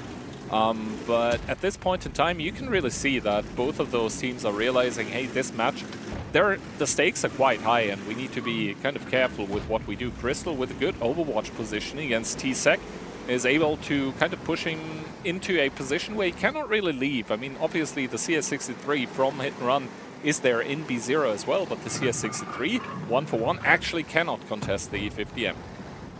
At the moment, T-Sec has the cover of that Leopard 1 as well from Pan's Fury, meaning that if there is that push, it will be countered as we see a rotation from Hit and Run up towards the north. Maybe they are thinking that there is some danger there towards where T-Sec is and not wanting to lose that E50M for free. Maybe this STRV in the south being so out of the game currently could really work in Hit and Run's favor. Yes, they're down on HP currently, only 2,000 though. Clownzig though, that is painful, and he is tracked out as well. He might be able to get safe before another, but he doesn't, and he is retracked in the open. That is a painful mistake for Clownzig. Will he get away? I think just about, but that is a huge amount of damage coming onto Weekend, a big mistake they didn't want to make. Well, I guess it's probably a C call to send the I-7 there, but I guess the pathing was incorrect or the call was wrong, because that is way too much HP to bleed for a cross like that. As now Hit and Run, emboldened by this, are starting to make an aggression in the northern part of the map, but they're actually driving into kind of a crossfire. T-Sec already down to 600 HP. Now DJ trying to lead the charge here together with Chucky coming in. The Leopard 1 of Pan's Fury in the 1v1 against the E50M. Chucky is about to make that a 2 versus 1, but really with those sniper mediums, normally you don't want to engage the Fury ones, as Crystal is now coming in to help his buddy out. Pan's Fury down towards a one-shot. Yes, the artillery strikes come down, but the DPM coming out from these E50Ms is just too much to handle for those baby strike mediums. Chucky is probably going to get picked up by Crystal just before that one is going to fall to DJ. But really, this push in the north, it started off badly, and it turns in an unmitigated disaster for Hit and Run. Yeah, especially as for a while there that STRV was out of the fight, but Kano being able to get back into it from where he was. Sunshine, though, taking some damage on that crossing, and Ised and Jacob now trying to hash it out, but Bochik will be there to stop Ised making too much of a move. But a little arty strike, if this hits, will put him at a one-shot, and it does. He gets shut down by Ised, which is an important kill, as they are now 5 guns to 3, and a good 3k HP up as well. I think this might be 2 games for Weekend, which is quite the start they would want. Oh, another good shot by DJ though into Clownzig, and keep in mind Hit and Run, they're down in HP and down in tanks as well. Oh, T-Sec going to a one-shot as well. Yeah, now it's truly terrible. What I wanted to say, yeah, T-Sec going down to Trash Panda, good artillery strike from the Hurricane. 2,000 HP still on the STRV. Those can never really be committed to the fight, but at this point Weekend really with the firm advantage. And it all comes down to, I would say, this unforced error in the north by Hit and Run, pushing with like sniper mediums onto Fury mediums. It just doesn't work out. Like even with the 2v1 that then went into a 2v2, the Leopard 1 died, the CS63 died, and only then did the E50Ms bite the dust. Like in a straight up fight, the E50Ms are just truly gruesome to handle. They really are. I mean, fought that to use E50Ms both with that Fury ability, but yeah, they had that DPM versus that CS and Leopard, as you say. And also, there wasn't much capitalization. Yes, Clown made that well, I say mistake. There was either a call or whatever it was. And Weekend going down quite considerably in HP, but Hit and Run not able to capitalize on that loss. And as you say, really lost in this northern bit, northern quarter, and they just couldn't recover from it. Oh, Bochek there trying to dodge the artillery strike, but driving into the gun of the Hurricane. And this means that just like in match number 1, this match number 2 has a clear victor for the first map. It's going to be Weekend 2-0. Scriptwriters today kind of lazy, not going to lie. Definitely, but Weekend showing up with that aggression. However, second game a bit slower, and they did show yesterday against Mafia they're not all aggression. They can do a slower game. Ghost Town game at the end came in very slow for them. They waited for the mistakes to be made. Yes, they made some of their own on this map, but they also capitalized, and I think it was a good show of team play. And Trash Panda there doing really great damage, 5.6k with that strike damage as well. And Hellwrap, as you say, in the north, really putting in a shift with the DPM. Whereas on the side of Hit and Run, fairly low damage across the board, really. Yeah, once again, those mediums that I mentioned, the Leopard 1, the CS63, they are very good tanks. That's why they are being picked. But you have to utilize them in the role that they are intended for. And pushing is not that role, to be quite frank. And this is why Weekend are now in the firm lead here, 2-0, of course, with the best of 11. That's a third of the way there only. But yeah, this means that actually we can steal away Hit and Run's map pick very, very easily and fast. And on Himmelsdorf, which is now Weekend's pick, let's see if Hit and Run can retaliate. Yeah, I would expect a fair amount of aggression potentially here from Weekend. But as we've seen, they can play that slower game as well. The question really is going to be, are Hit ready? And can Weekend keep this momentum up to a 3-0? Ultimately, that's going to be such a great start for Weekend, especially coming off yesterday. I can feel the confidence from them as well. It's echoing around the room, and Hit and Run not really showing up the same, still errors being made. So as we go and have a look at Himmelsdorf, it is an aggressive map. There could be that hill. Sometimes you see a bat shot up there as well to make sure that the CS that's commonly put there isn't allowed to hold it. But it could be a cap, it could be aggressive, or there could be a hold from one team. And I guess I quite like Himmelsdorf because of that. It's a big variety of different strategies you can see. I think Himmelsdorf is one of those great examples of a map designed in a way where even after years and years and years of the map fundamentally kind of being the same, people still find new and ingenuine ways to to develop something new. That being said, into the tank bans, which is, well, French autoloaders. Today, not the flavor of the day, I guess. Foch B and 50B banned, and for Weekend, that's going to leave a very easy to read out lineup, actually. Septuple 430U. I bet you've been waiting to say that word, Keyhand. Absolutely have. Yeah, I thought you might. And we see from Hit and Run, 57 heavy, 4 430Us, and the double Bliskovica. Both teams going full aggressive lineups here. Well, let's see. I mean, Weekend even skipping over the Inspire medium, which we have seen them take in the past, like 6 430Us and 140. This time around, it's just unmitigated fighting power. And they are going to be driving at their opponents. Panzer is going to spot out the triple 430U, but Chucky behind him is going to make him drive forward the Bliskovica, getting a good side shot in towards Sunshine. So the 430Us around the cap are going to settle into kind of an uneasy stalemate as the Bliskovica or Sir Jacob come through the 8-line. Lukin taking a lot of damage though, and I think Weekend realize with 2 tanks from Hit Run in the 8-line, it's time to pull the trigger. It's time to go. Sunshine though taking a lot of damage on that cross already, and Weekend, they need to eliminate guns from Hit and Run in this fight here, as Sunshine though the first one to go down. Lukin the next one on the chopping block here as he goes down to 22. A bounce, he needs to go down. Weekend need to make that happen. They do, but at this point in time they have lost, I think, too much HP. Yeah, Clownzig and Hellwrap focusing on Bochik. Meanwhile, on the side of Hit and Run, Trash Panda might be in some trouble as well, as in a second Bochik will go down, and now Clownzig is on very low health. Crystal going to go down in the middle, and it will be 5 guns up for Hit and Run at the moment. Clownzig low health, but Jackie taking a lot of damage as T-Sec and Pan's Fury joining this fight with DJ against Trash Panda, and they are going to repush with a fully loaded 57 heavy onto Trash Panda. That's going to be painful. Yep, perfect clip coming out from T-Sec, and I think that puts the nail into the coffin for Weekend in round number 1 of Himmelsdorf. So Hit and Run are going to put themselves on the board. They are going to make this a match after all, as, yeah, I said Hellwrap, Clownzig, they're still trying to evade the inevitable, but as soon as T-Sec is reloaded, that's going to be all she wrote for Weekend in this round.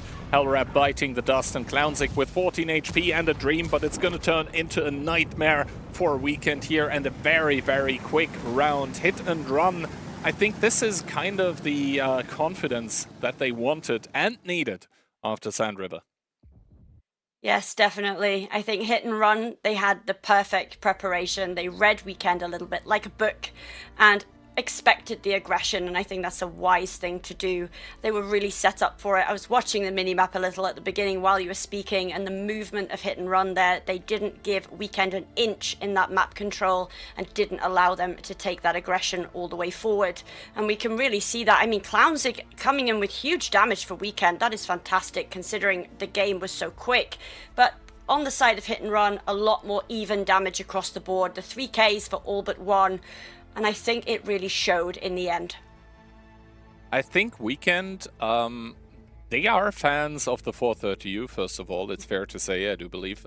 They had kind of those, this approach on Ensk yesterday, I do believe. Or was it during Swiss stage, actually? I can't quite remember, but I think I recall some rounds where basically they had 6 430Us and a 268 on Ensk. So I think they're very fond of this super aggressive kind of go in their face and make the DPM work kind of lineup. And it can work out, absolutely. But for that to happen, you basically need to catch the opponent off guard. You need to start the engagement when you're super, super close and you don't have a lot of ground to cover to actually get to the opposing team. And I think this was kind of the issue for Weekend in this game, that Hit and Run, as soon as they realized what was going on with those 430Us, they were like, all right, keep your distance a little bit, boys, make them bleed for coming to us. So good job by Hit and Run to recognize that, and even better job with the execution. Yeah, as long as you don't go for that hill and you know or have a good feeling that Weekend might go for that aggression, anywhere you are on Himmelsdorf, it doesn't take too long to get into the fight as well. So as soon as they know where that attack was coming from, they really did react well, Hit and Run. There were a couple of tanks down that 8 line, the 57 Heavy, Bliskovica, but they were so quick into that fight to provide that crossfire and push the back of the team of Weekend that really they had nowhere to go. Sunshine took huge amounts of damage right off the bat for that 430U, and it felt like they were in charge with Hit and Run. So this time around it will be different spawns and a slightly different lineup. We see Weekend this time taking double BZs, banning that CS63. 50B will be banned by Hit and Run, still taking 5 430Us. And for Hit and Run, yeah, we have the double Bliska and 5 430Us as well. So I think the underlying idea for both lineups is kind of the same thing. Like, have a lot of DPM and then a little bit of meat to boot. The difference obviously being that the BZ75s don't have the DPM that the Bliskas have, and the Bliskas can mitigate a bit of the incoming damage, but activating the ability against this many 430Us can actually be quite detrimental, because they can actually hold you in place with the permatrack. So let's see how this one goes. Both teams obviously don't know what the other team has brought to the table so far. The first spots are getting exchanged, and I think the underlying tactics and strategies now starting to become apparent to each other, as Trash Panda and Clownzig in the middle of the map. Very, very close to those 430Us already, as Lukin is holding the one line here.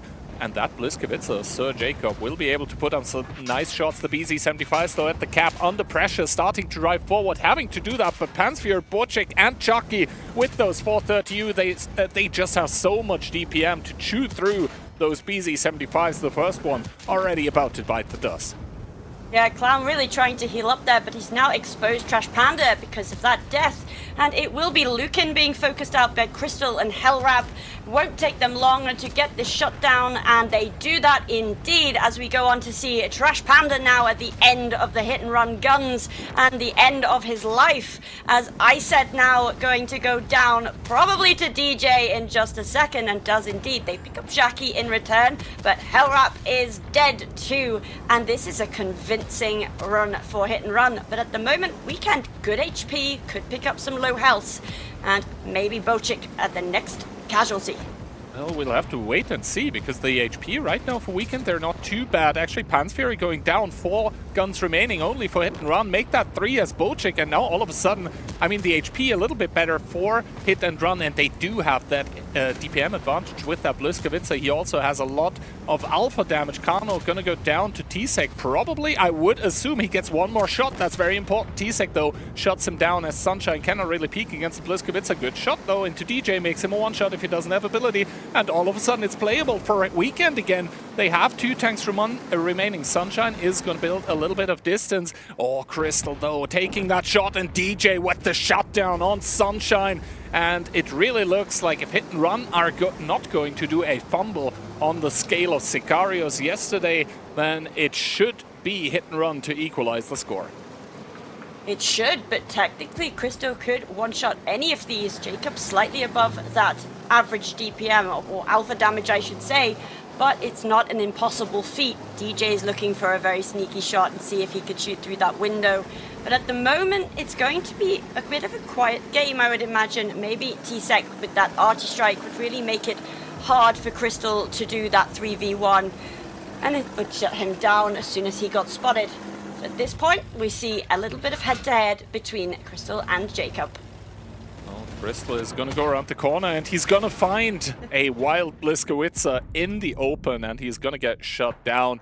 Quick reactions on both players. They do end up dying, but with Hit and Run still having 2 guns to spare, that means that we do have a winner. Once again, Hit and Run are going to take it on Himmelsdorf. So yeah, after Sandriver Weekend, we're looking quite good, but Hit and Run really with all the answers on Himmelsdorf. Yeah, interesting that Weekend won on Hit's pick and Hit won on Weekend's pick. So is it going to go like that the whole way, I wonder, as we have a look at the rundown?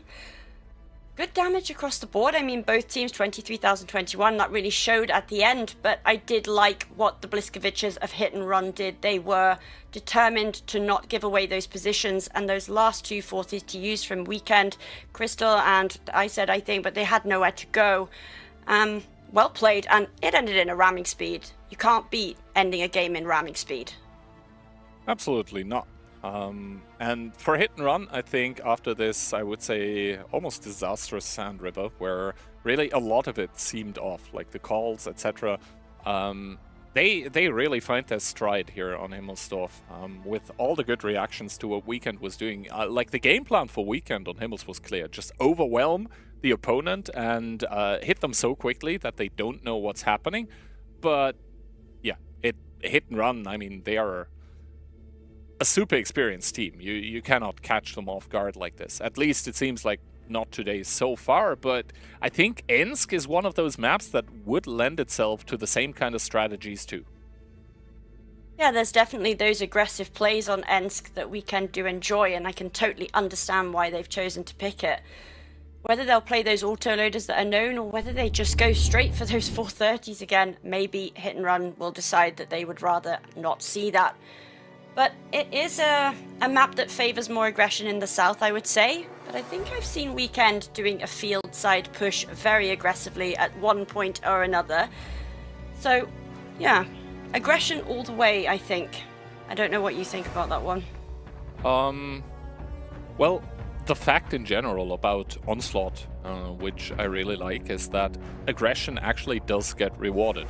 Like these neutral objectives that are scattered around the map, they force the teams to be active or lose them. And over time, if you lose those objectives, you're gonna take damage and lose the game. So yeah, that really works in the favor of the aggressor in that case. But let's see, Weekend 50 Fosh B-ban, and for Hit and Run, the E4 is taken out of the equation. So that leaves Weekend with a almost OLS Season 3-esque kind of lineup. Double Mouse, Triple Bliskowitza, 268 and WZTD. The era of the tank destroyer seems to have begun. And on the side of Hit and Run, 150B, triple Type 5 heavy, 430U, 268 of DJ and a WZ echoed by T-Sec. Not the biggest fan of one autoloader on their own. You know, they do their clip and then what? So it will be interesting to see how he does in that 50B, but it is Lucan at the end of the day, and I have faith in Lucan. As we see a little bit of a split lineup, but Weekend, they're doing what I would expect, which is that southern aggression towards the town. Well, first of all, Double Mouse by Weekend is also driving through the second rail here. But they're going to be met with a 268 and a Type 5, but the 268 of DJ actually taking a lot of damage after getting spotted. And normally the Type 5 is kind of a soft counter to the Mouse, because the Mouse kind of low base pen and the Type 5 heavy, better alpha. but at this point in time, it seems like DJ is taking the brunt of the damage as Jacob peeking together with Pan's Fury. Clownsick taking the first shot of damage, and here the Type 5s really starting to outtrade the Mouses, and with this many TDs behind them, obviously, that's not that hard. But if there is any tank on the weekend lineup that they want to take the damage with, it is indeed those Mouses, because they are starting to move through the city with the tank destroyers.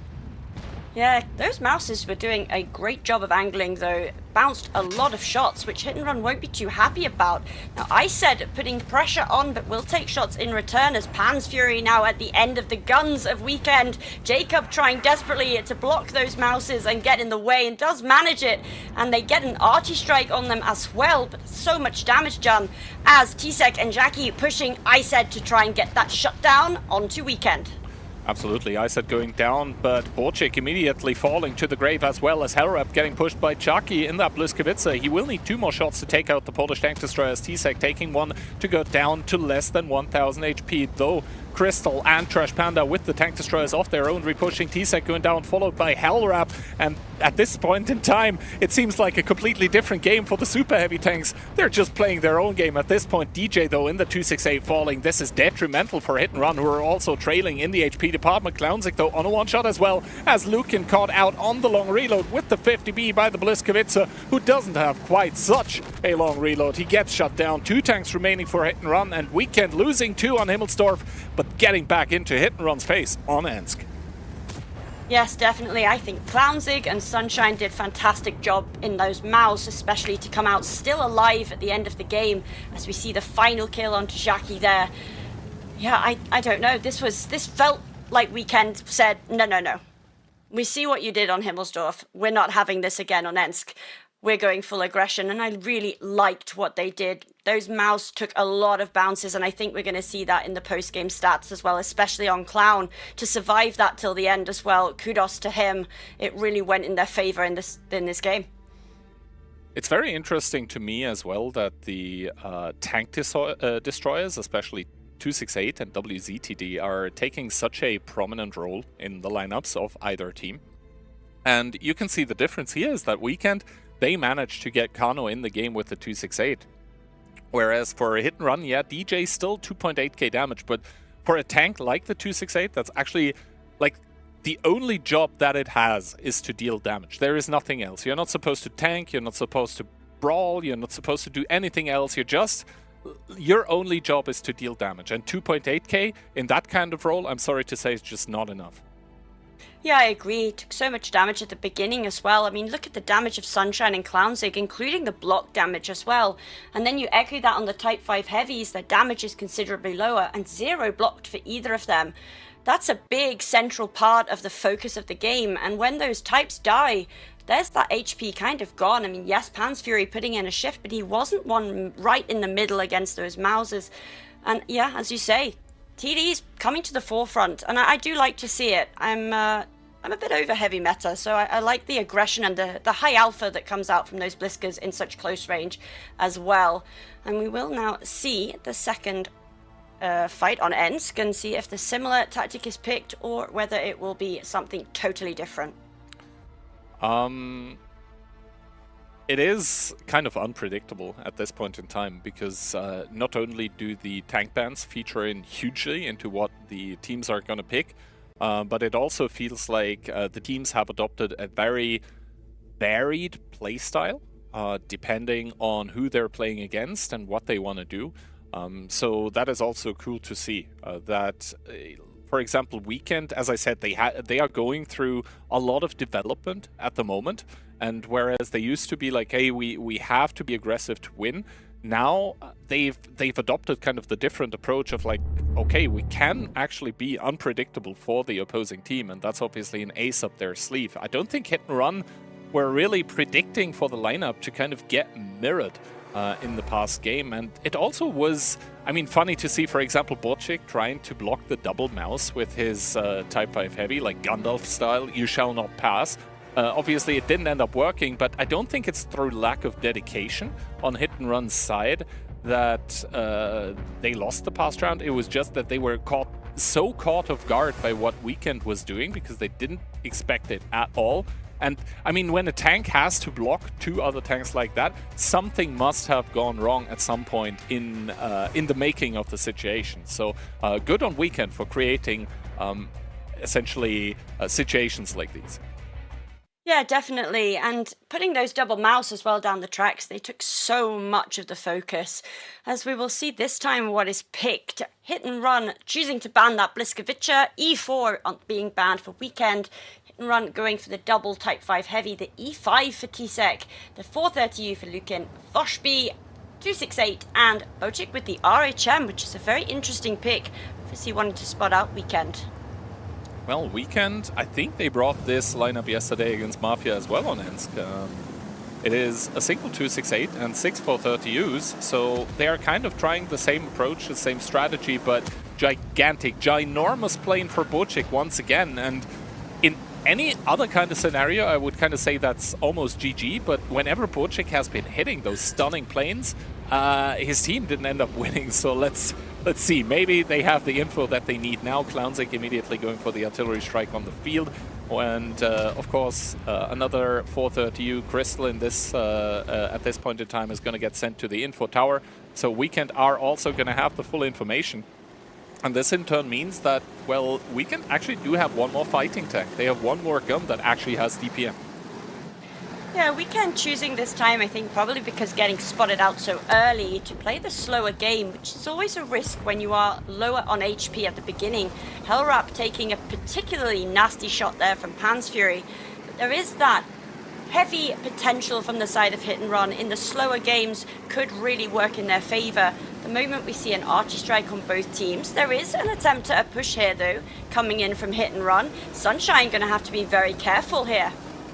Sunshine indeed has to be careful. I mean, there are reinforcements available by Weekend with the 430Us, but are they close enough is the question. Sunshine, first track shot already happened, so let's see if Chucky will be able to double track him. He does manage to duke the 430U around the corner, gets double tracked, but now Chucky focusing on something different. But Lukin still should have the DPM advantage against Sunshine, but Trash Panda coming in to try and support Chucky, emptying out the clip. He's going to go down at some point, as Trash Panda does as well, and all of a sudden it is just a furious skirmish in the center of Ensk. But Hit and Run, they do have the HP advantage, and by a huge margin. Yes, Weekend have 6 guns still in the game, but that is so much HP to chew through, I say, as Weekend turn it around.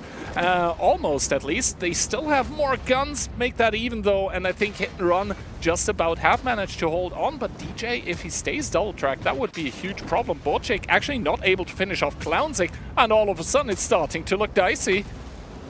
It is, yeah. Bocic took a HE shot there from Clown as well, which will put him on 2-shot. Crystal taking some in return, but importantly, DJ is in sort of a 3-way disaster right now, but he does get the shot onto Hellrap, which could be very important. Bocic running for his life, but he's not going to get out of there, and it will be Pants Fury trying desperately. 1 minute 27 on the cap. I'm not quite sure he's going to do it. What an absolute disaster piece for Hit and Run. They get the jump on Weekend, but they don't manage to convert it.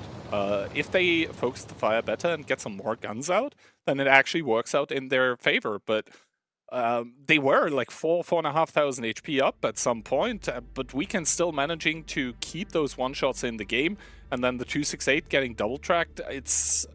That is the crucial DPM that essentially Hit and Run were missing, and also the alpha damage to pick up those tanks. I am not sure what Bocic was trying to do in, like, his plane was crazy good at the start. He sees 7, but once again, Hit and Run have all the info, and then it feels like they do nothing with it. Yeah, do you know what I'm impressed with, though, is that Weekend took that super aggressive 430U lineup. They got spotted out, they regrouped and said, okay, let's play a slightly slower game for a minute and see if Hit and Run make a mistake. And they did. They pushed in, and Weekend were able to capitalize back onto that. And I think that really shows that Weekend are bringing their A game the last couple of days. Just, yeah, they've made some errors, but I like the way they're playing, and I think going up again to 4-2 to Hit and Run was a really crucial thing for them to do. I mean, once again, first of all, the story is Kano has 6,500 damage in his 268, whereas the other 268 on Hit and Run 2.9, once again, for a dedicated damage dealer, that's simply not enough. And the other thing is the mistake by Hit and Run, I don't think it was the engagement, I think it was the execution. They didn't get the kills early on when they needed it, because every single tank that goes down for Weekend is essentially a 1/7 of their DPM that's gone. Whereas, for example, if Chucky dies after doing his clip, that's still kind of fine for Hit and Run, because he would be useless the next half a minute anyway. But yeah, Hit and Run just not getting those guns, what was detrimental to their efforts. And this now means that Weekend, the first team to actually pick up a round on their own map pick in this match, making it a 4-2 after Ensk. And now we are going to go into Pilsen, which possibly is bad news for Weekend, because Polish teams on Pilsen, it seems like a match made in heaven. Yeah, Weekend yesterday, Pilsen was their downfall against Mafia at the beginning and early on. They lost both of the games to it, and its Hit and Run's pick as well. So Weekend on the back foot in some respect, maybe, but, you know, regroup, new day, fresh set of eyes, could end up being different this time around. I think going into this map, it's going to give them real confidence already having those 2 games in hand, so that even if this one doesn't go quite in their favor, it's not a disaster. It would take them toe-to-toe anyway. Also, it will be interesting to see how the teams actually approach Pilsen here, because Pilsen is a map where the amount of different playstyles you can employ is huge. You can just go for immediate cap attempts, for example. You can absolutely play the long game with, for example, say Hori or 268. You can also go for coal pile control, like the outside, and then play with strikes, play with even a lot of baby strike mediums and 430Us. So which kind of playstyle is going to work for either team here, and what do they think will work against the opposing team? It will be extremely interesting to see how the teams do. And for Weekend, yes, they did end up losing to Mafia very badly on this map yesterday, but the worse you lose, there is the kind of copium that you can come up with, which is like, yeah, if we lose really badly, then we did some obvious mistakes and it should be easy to fix them. So let's see if they have managed to do that since yesterday. As we go into the tank bans, Fosh B taken out by Weekend, 430U. Yeah, I don't think Hit and Run want to see any more of those for the time being, and that leads to still a lot of Fury mediums for Weekend. Quadruple E50M, E5, Bliskowitz, and E4. Dang, that's a lot of DPM. That is a lot of DPM. Hit and Run choosing the triple BZ, double E50M, DJ in that Inspire 140, and a TVP for TSEC. Maybe not wanting to let Weekend take the cap and get some resets if necessary. And as we've seen, I've seen some very successful cap pressure attempts from a team, so I'm looking forward to seeing what will happen. Not looking immediately like Weekend going to go for that though. Oh, I gotta say, I'm not a big fan of the TVP, but maybe personally I'm just, yeah, maybe mentally scarred by some Gold C players in my lobbies trying to be a superstar and then failing at it. But yeah, let's see how this one goes. As Bocek coming in with the E50M towards the cap, he does immediately take a shot, but Bliskowitz, but Hit and Run are starting very aggressively, and they do drive into the cap, but I do think that Weekend possibly have found an opening here. Chucky with that E50M, where's he supposed to go? He doesn't know himself. The E50M's funny button's active. Chucky is just melting like ice in the Sunshine, and the 140 is going to be a rather nice pickup, because Sunshine in that 1v1 is going to have the DPM advantage. Yeah, and DJ now getting completely caught off guard as well, which will put them 2 ahead potentially. There is an arty strike that goes down, so Crystal is going to be low, but the DPM should be enough as those BZs in the middle are re-pushing as well. In towards Jacob, it's going to be Iced putting pressure on, and Kano though a bit left out in the open. Everybody kind of split up here, but at the moment Hit and Run are really down in guns and down in HP as the full attack comes through now from Trash Panda joining the fight. The Arty goes down, and that will be Pan's Fury down as well as Jacob in just a second. Yeah, I mean, loss by opening, I think, is kind of what you can characterize this as. As soon as Weekend commit into the cap, but they have this stranded E50M on the 1-2 line and the 140 trying to take the strike. And well, and Hit and Run just have, you know, not enough to deal with it. I mean, here we go back in, and once again it is the Gold C TVP that I was talking about, trying to bait his own team, trying to bait the enemy team, but at the end baiting himself. He is going to lose. I don't think the TVP, to be honest, and to be quite frank, was the issue here. Yeah, as I said, lost by opening for Hit and Run. It was just that Weekend recognized that they had the advantage, and they immediately seized it. And there was nothing really that Hit and Run could do, to be honest. No, that TVP, you say, I agree with you on some fronts, but I disagree with you on others. TVP itself, maybe not, but the positioning of the TVP, I would argue, yes, because he was out towards the coalfields when that big fight came in. He was still there, and it took a good 60 seconds, I would say, for him to get into that fight. They were a gun down for most of that.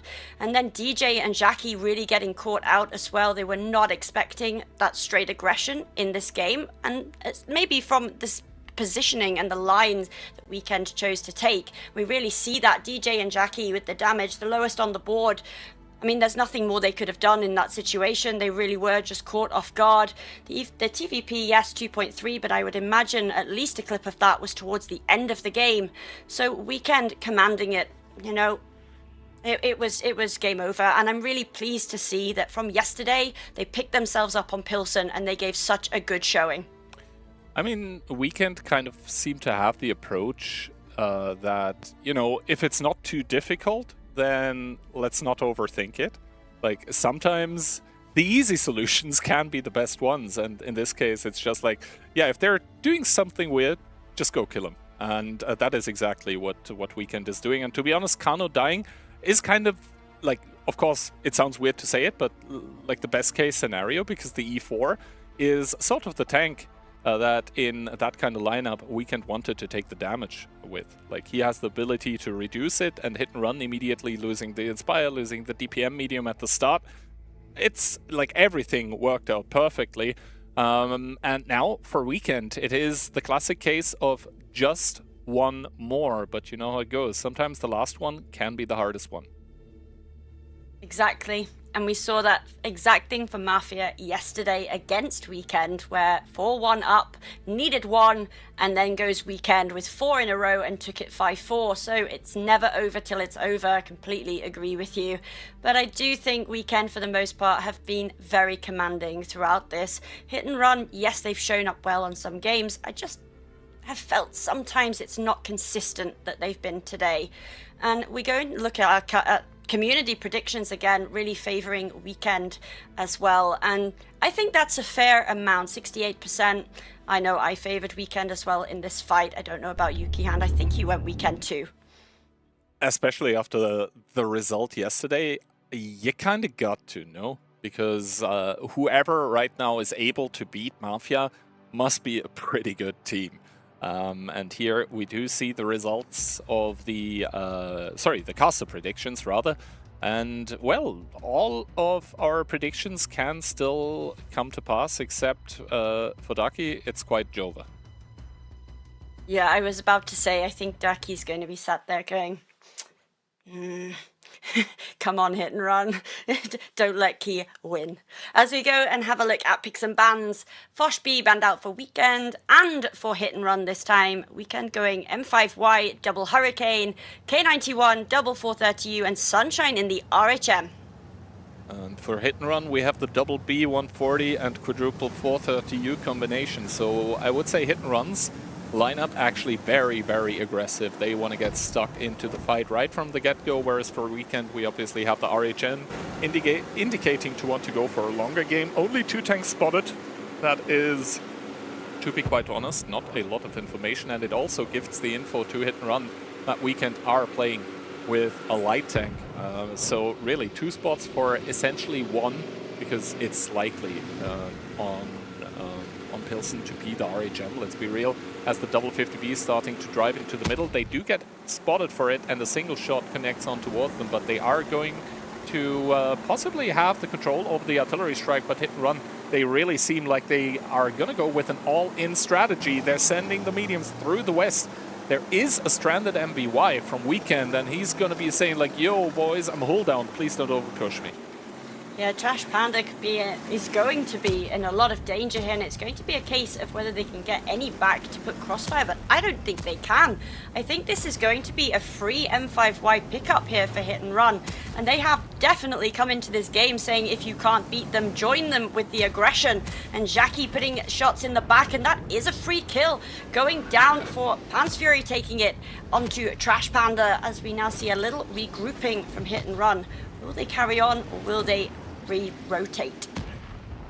Well, Hit and Run certainly do have the advantage when it comes to map position at this point in time. However, the problem for them is that I think they're lacking a little bit of the engage. Like, they don't really have any tanks that can force the issue. That being said, though, I said forced out of position with the K91 doesn't really end up getting punished that much, though, for it. That was quite cheap to get out of harm's way. A good artillery strike by, I believe, the Hurricane on towards Chucky, minus 250, and then the bottom left of the screen right now you can see that DJ in the north is desperately trying to hold the positions, and now the push gets called for Hit and Run. That's a lot of open ground to cover, but there's not that many guns from Weekend actually able to shoot it, and you can see the Weekend tanks are in full flight. They're not able to hold against this amount of angry 430Us headed their way. The Fury mediums, they're just too good in this kind of scenario. Artillery strike going down. Pants Fury, crucially, is going to dodge it, which means that he stays on the 3-shot. Yeah, a lot of arty strike though. That damage is really important for Weekend. It will put them level again on HP, but they are that gun down, and at the moment I think Hit and Run have that map control over Weekend. The RHM of Sunshine going to try and take this strike so that maybe they can turn a little bit more damage back in their favor, as Ised and Kano may be looking to make a move back towards Jacob, so he does need to be a little careful on this corner. That K91, a lot of DPM, but neither of them connecting that shot. At the moment, the problem for Hit and Run is that those artillery strikes are not stopping from the side of Weekend. They just have so many of those pesky mediums that can actually do it. Oh, great pre-playing by the RHM of Sunshine, though, to see that they're actually driving into a crossfire. They do want to eliminate Sir Jacob, though. The artillery strike is not going to be enough. He's going down to 52 HP, and that means he is now down with this shot to put him down as Crystal coming in, though, against Pants Fury. Kano falling in the Hurricane, and in come the 50B and the 430U. The 50B out of shells, though, it seems. No, still has 2 remaining, enough to clip out Iset. Never mind. Maybe he's going to take out Crystal, and Hit and Run. Really, in this game, it felt like first the MBY, and then after the other tanks. Once again, the old wisdom that I mentioned last round. If they're doing something weird, just go kill them. Exactly, and as I said early on, if you can't beat them, join them. This time Hit and Run just going full force into Weekend, not giving them an inch to breathe, and it really worked out in their favor.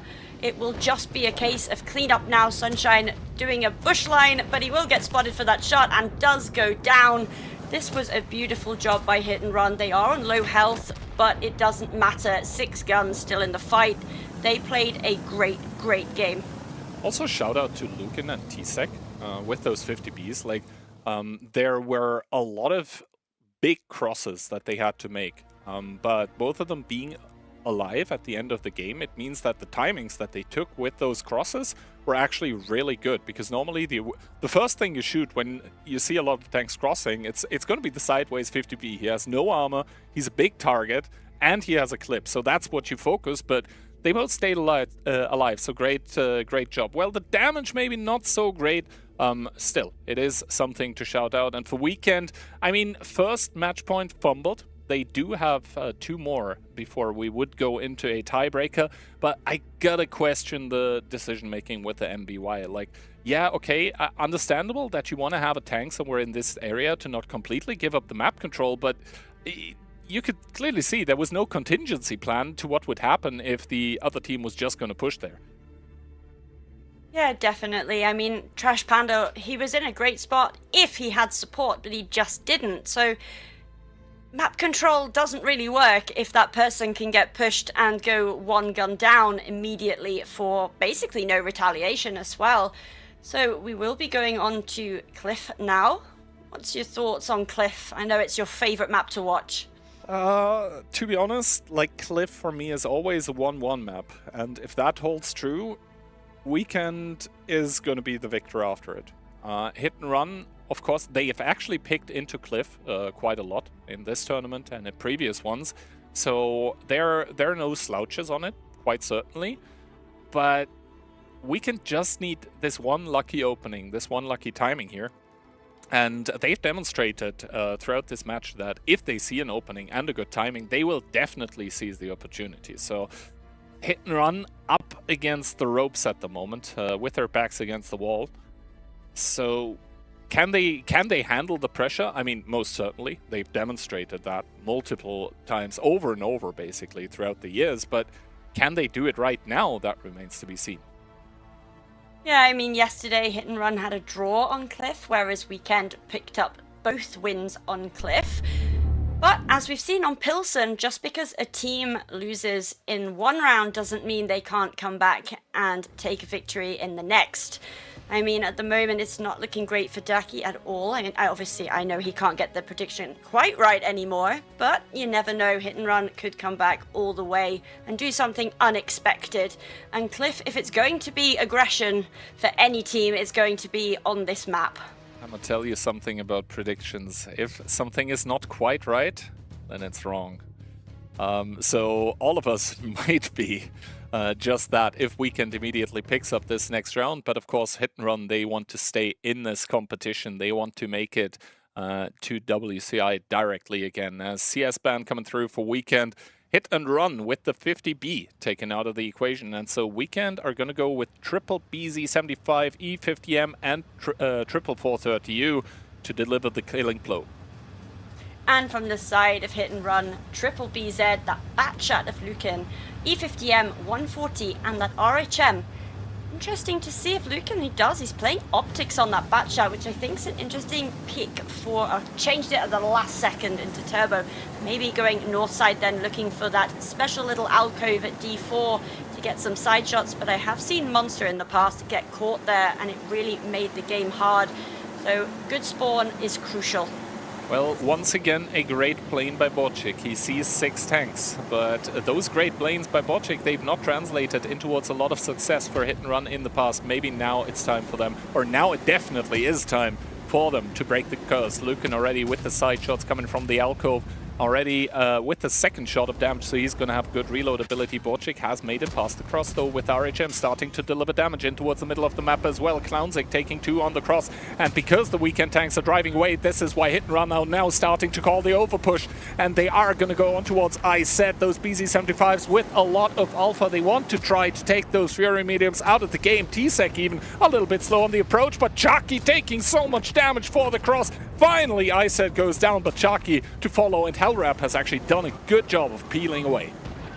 Yeah, 1 for 1 at the moment. It really looked to be in Hit and Run's favor, but Weekend are holding on. They're doing quite well in that HP as well. Bocic trying to make Kano in that crossfire so he can't keep putting shots down onto the BZ of Jacob, but he is going to do that nevertheless. Sunshine now taking a lot of damage. Not sure he'll get away. Does get the kill onto Jacob, but it will be a close game still. 1 gun up at the moment for Weekend, but Sunshine looking in pain. Well, Hellrap here is going to have a couple shots more against T-Sec. It feels like T-Sec unable to turn the turret quite in time, and it's going to be Hellrap to pick up the kill and possibly the killing blow. As I said, Hit and Run with 3 tanks remaining in the competition. Crystal taking a chunk of damage here, but Lucan now is completely out. He has all his shells spent. Yes, the reload is not so long with the Batchat here, but in the meanwhile, the rest of his team is just going to fall. And indeed, Weekend are going to be making it to the finals. The score is going to be 6-3. Congratulations to them, and for Hit and Run, it is going to be an extra round, possibly even only to have to try and make it against Cashback in the WCI wildcard, and then against also the North American team. That's going to be waiting there, but for now, congratulations, of course, to Weekend for a really commanding performance, not only beating out Mafia yesterday, but completely removing Hit and Run from any kind of equation as well. And of course, here we as the European stream, we want to congratulate both W and Weekend for their performances so far here in the AMD OLC number 5, and best of luck to both of those teams in Chongqing. Hopefully they'll make us proud.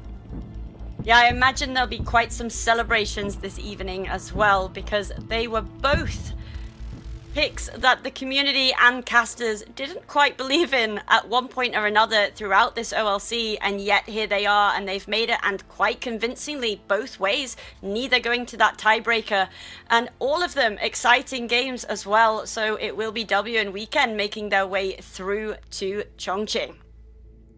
And you can see in this game, strike damage across the board is 0. That's because both teams didn't care about strikes at all. It was just about the brute, the brute force, the blunt brawling ability between all of those tanks. And to be honest, looking at the lineup, like, Weekend just had the better lineup to roll. They had triple heavy tank, a lot of meat, a lot of HP there, and then quadruple fury medium. Whereas Hit and Run, they wanted to play it elegantly. They wanted to play with a bad chat, they wanted to play with an RA gem, they wanted to play with the Inspire medium, and Weekend were just like, oh, once again, if they're trying to be weird, just go kill them.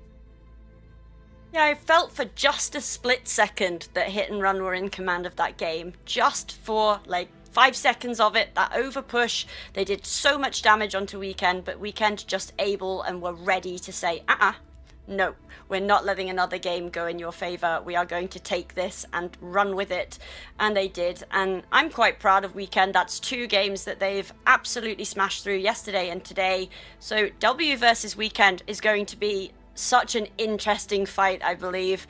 And if we can keep bringing this aggression and bringing their A game, I'm certainly excited to watch this final coming up. Yep, and talking about things that are coming up, it was already announced in the VOD Monthly, but here a little reminder for all of you watching as well. We are going to have the next Clan Showdown. It's going to be, the playoffs are going to be on August 22nd and 23rd, sponsored by AMD. Thank you very much, you guys are awesome. And of course, this is going to happen on not only the EU, but also the North American server. So if you like playing 15v15, then sign up. There is still time. If you just like watching the action unfold, then you're very much invited to join us during those playoffs and talking about up and coming things. I mean, the roadmap for competitive events is absolutely packed. Right now you can see we're watching the finals of the event happening in August. It is the OLC number 5, and then in September and October we are going to have OLS, OLF, and then also with a new format we're going to have for the OCS. And yeah, in November, I think the event that a lot of players and viewers are waiting for, it is going to be the World of Tanks Championship International, coming to you live from Chongqing in China. So very, very spicy. And then to round off the year, of course, in December, we'll have the traditional, I think at this point, Winter Invitational. All of that being said and done, Rose, thank you very, very much for joining us on the stream today. I hope you had a blast. And as the last match will be between Ducky and I'll leave the last words for now to you. Yeah, it has been a pleasure. I've thoroughly enjoyed yesterday and today. Casting has been, you know, my first time. I've enjoyed my experience thoroughly. Hopefully, I've done a job worthy of you guys and everybody watching as well. I hope I've made you enjoy my part of the casting anyway. I've thoroughly enjoyed watching these teams play. They brought their A game. And yeah, I'm looking forward to hopefully doing this again. All right, thank you very much to you. It's certainly been a blast for me as well to co-cast with you. And that all being said and done, we'll see you, all of you guys, in a bit for the finals to crown our champions. Take it away.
决赛。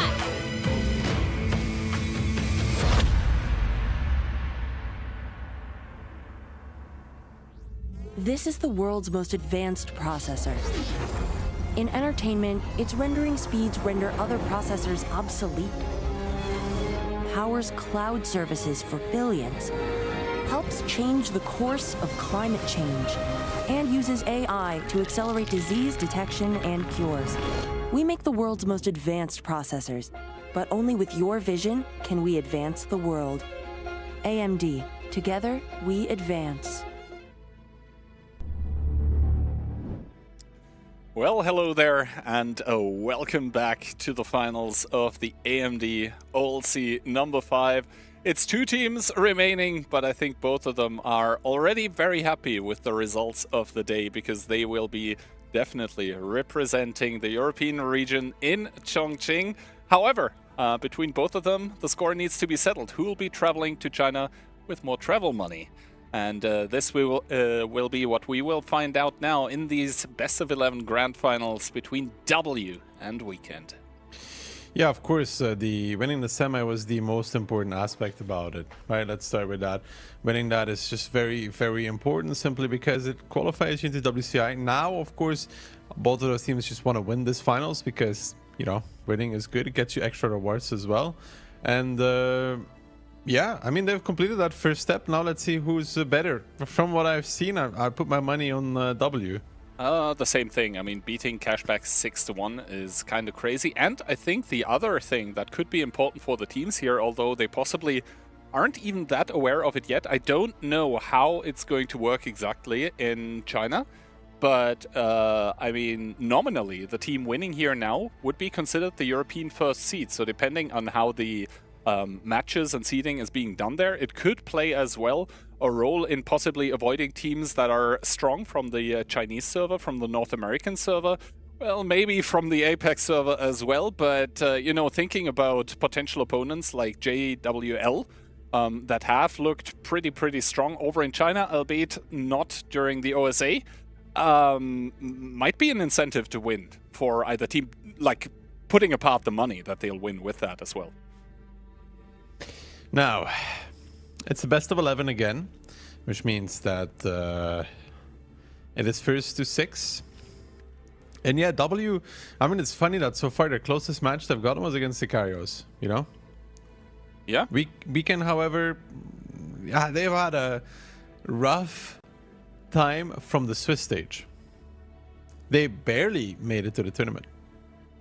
They barely did, but like we've seen in the past that the performances for teams between group stage and playoffs can be vastly different, right? I think in the past, the teams of Hit or Opur, for example, if we go back quite some time, then they always put in the extra work in this kind of extra week leading up to the playoffs. But now, for both of those teams, it's kind of a round of honor that they are going to turn in front of our eyes. W, I do think they have looked stronger so far, although I have to say, like, Weekend commendable effort against both Mafia and Hit and Run.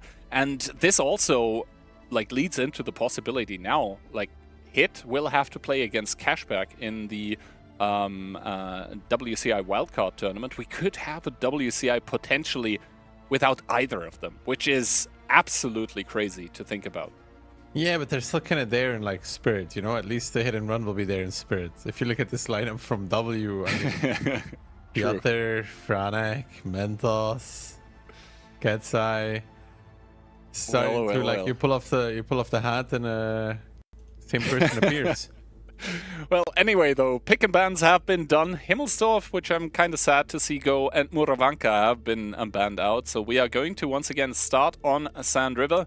Then we're going to go into Ensk. Ruinberg is going to be the third map, and if it isn't over then, which I hope it won't be, Ghost Town would be the map number 4 into Cliff. And, well, if we get to it, Pilsen is the tiebreaker. Which maps here do you think are going to be the difference makers? I'm looking at this early on, actually, the Sand River and the Ensk to make an early difference. I think Ruinberg will be very split. Sand River, Ensk, and Sand River and Ensk, actually, I think first 2 maps are very, very important. Well, Weekend just played both of them, and W were, of course, able to watch that match. They knew that they were going to play against whoever was going to win the second semi. So I think it will be up to Weekend to kind of show us a little bit more of the progression that I was talking about earlier. Like not only developing different kinds of play styles that they can show, but also showing us that they have an in-depth strategy pool per map, which I think is sort of the highest level of performance you can achieve. Yeah, so far so good for these teams. Now it's to decide who's the first seed, and yeah, like you said, that can matter in the long run. So let's actually see how it comes out between these two. What did you predict for this one? I think I went with the classic 6-3 for W, just because they've looked stronger. The public prediction, which is another word for, I believe, the Twitch chat prediction, is a 60-40. So I think the impression that Weekend have made is lingering around in chat right now.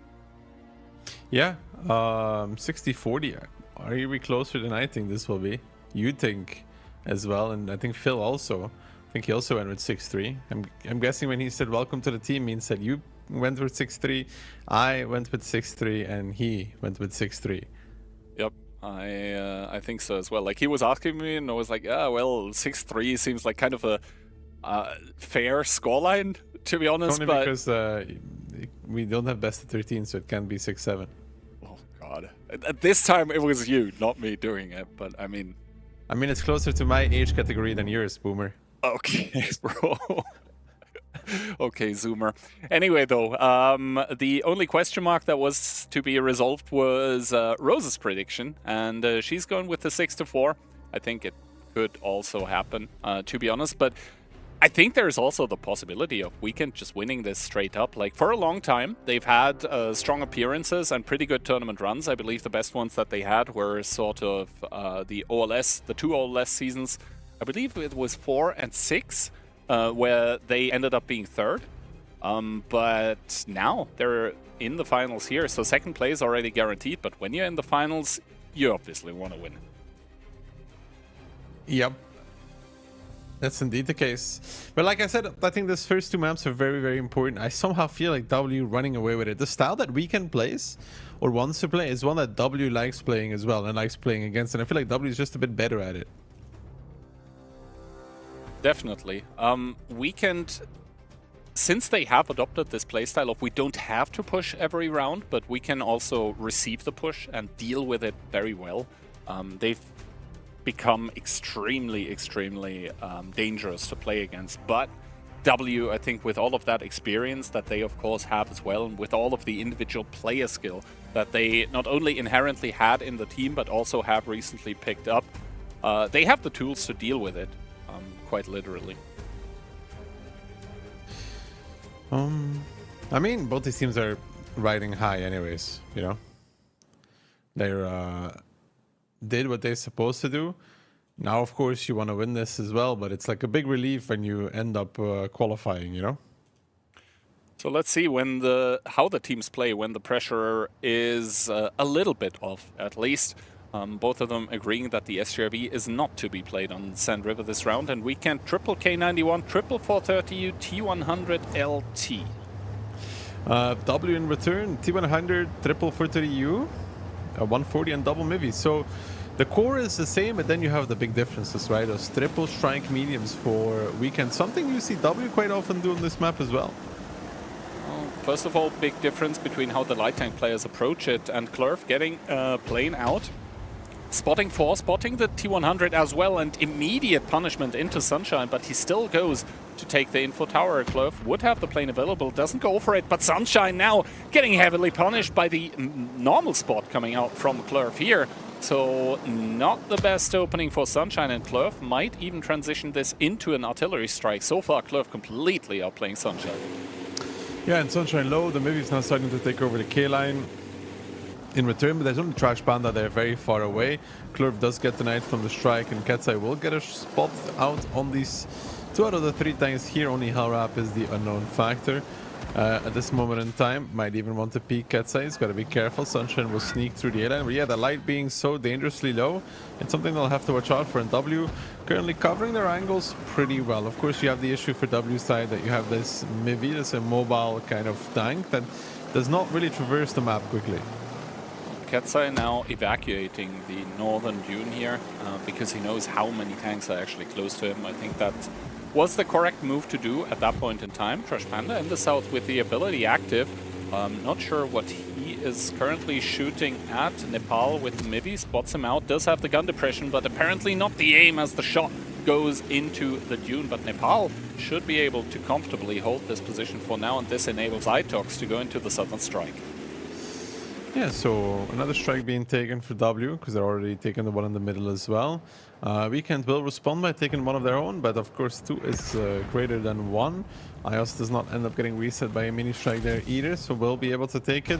The other strike being taken as well, and that leaves us currently in a situation. Ooh, instantly strike used on Crystal. Ketsai still covering the north, but he's about to get pushed on by Clownzik and Hellrap, who may just go straight up and over. Clownzik just going for it, gets the first shot out, goes behind that June. Hellrap now coming in as well. Ketsai not really in the greatest position, will switch one more June over to be a little bit safer, and Hellrap and Clownzik may need to keep committing here, and this is much better because the damage taken for this should be significant on these 430Us. Crystal from behind as well, putting in a shot, putting Ketsai towards a one shot, and I said, but the kills. So nonetheless, Weekend, the punish maybe not as big as you would have thought. The strike only hitting on 1.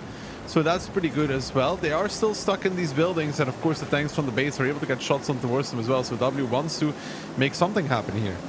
And they might as well be able to do that because Mentos has rotated around with the 430U, so the HP actually in favor kind of for a W in their base area. Now that the other K91 from Weekend has joined as well, it's once again like slightly favoring them, but the problem is I don't think Weekend can push at this point in time because IOS might be covering from the middle as well. Clownzik now carefully making his approach, although Mentos trying to snipe from the base does get hit for it, and that might be a problem because now Clownzik will perma-spot them and will also be able to do damage hold down, and that 430U is a formidable opponent when it's not showing the hole.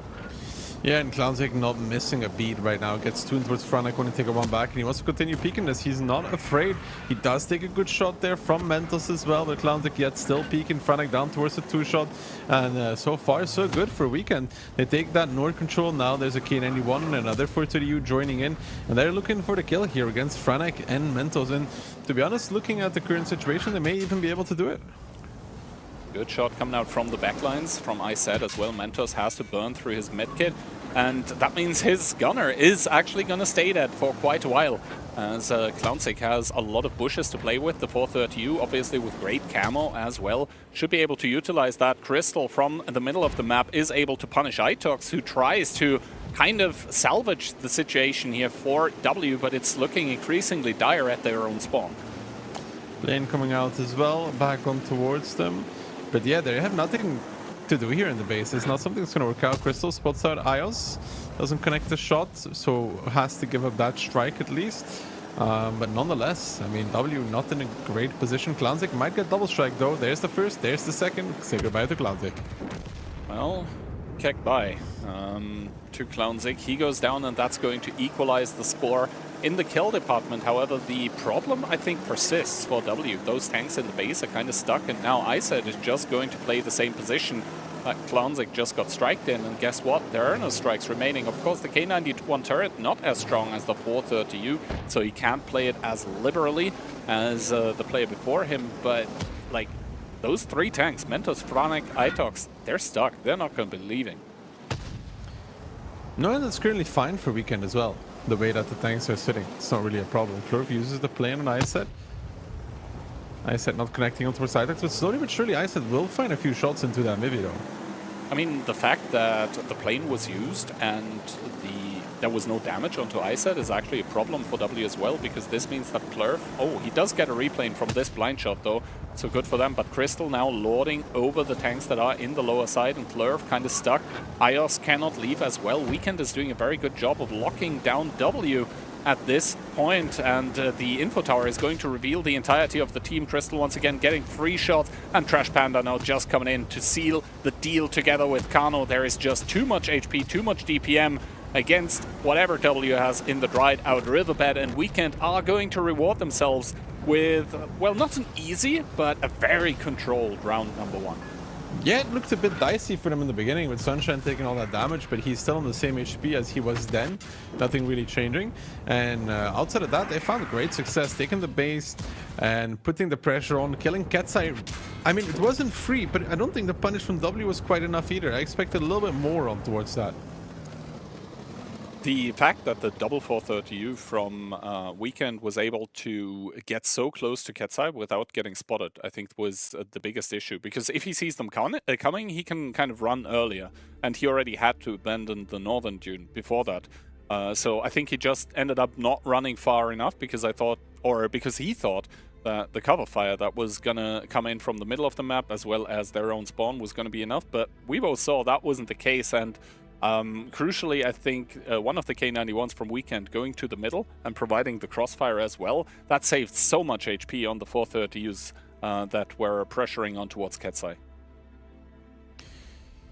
So Crystal, good performance. Gano as well, 5.7, 5.2. Solid stuff across the board. Nobody really lackluster performance from W. Cannot really fault an individual. No, the fact as well, I mean, Nepal only 1000 damage, but he was kind of out of game. What is he supposed to do? He gets sent to the south, and then he's sitting there and hoping for his team to win, essentially. So, and then at the end, he just gets snowballed down. I think it was more like the tactical positioning on the map, and then Weekend reading it well and going for the aggressive move, and it just worked out.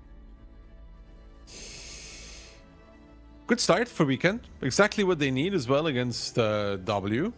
Shaking them up a little bit. Showing that they're here to play. Good first round. Very slow from either team though.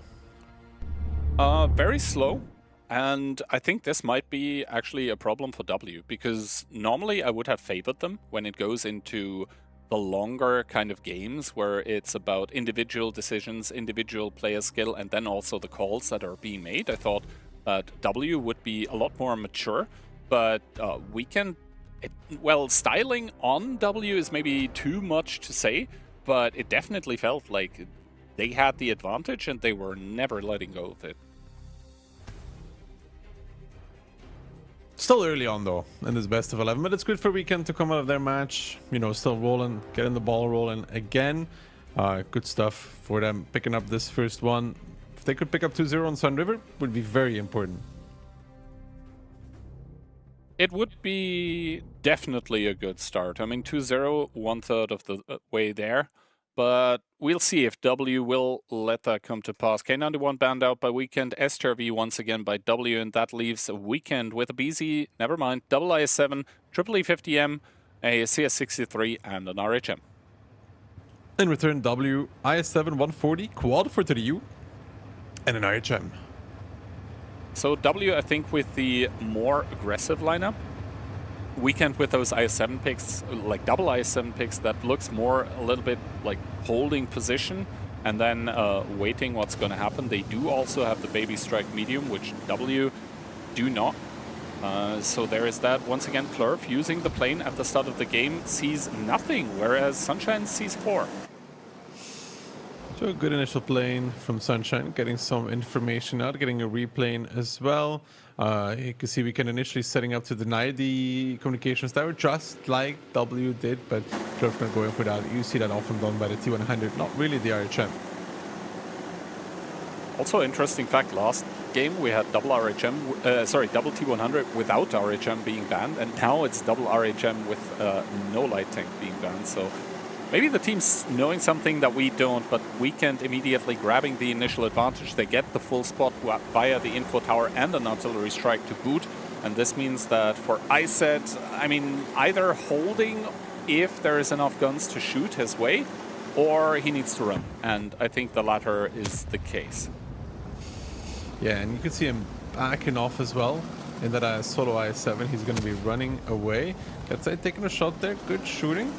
from this side of Weekend. I think that was kind of even over peaking, so good stuff. And ISET does make it away pretty much unscathed, so they take control of that crown area and don't really lose much for it. IOS, they're taking 2 as well, so it's actually W taking more damage.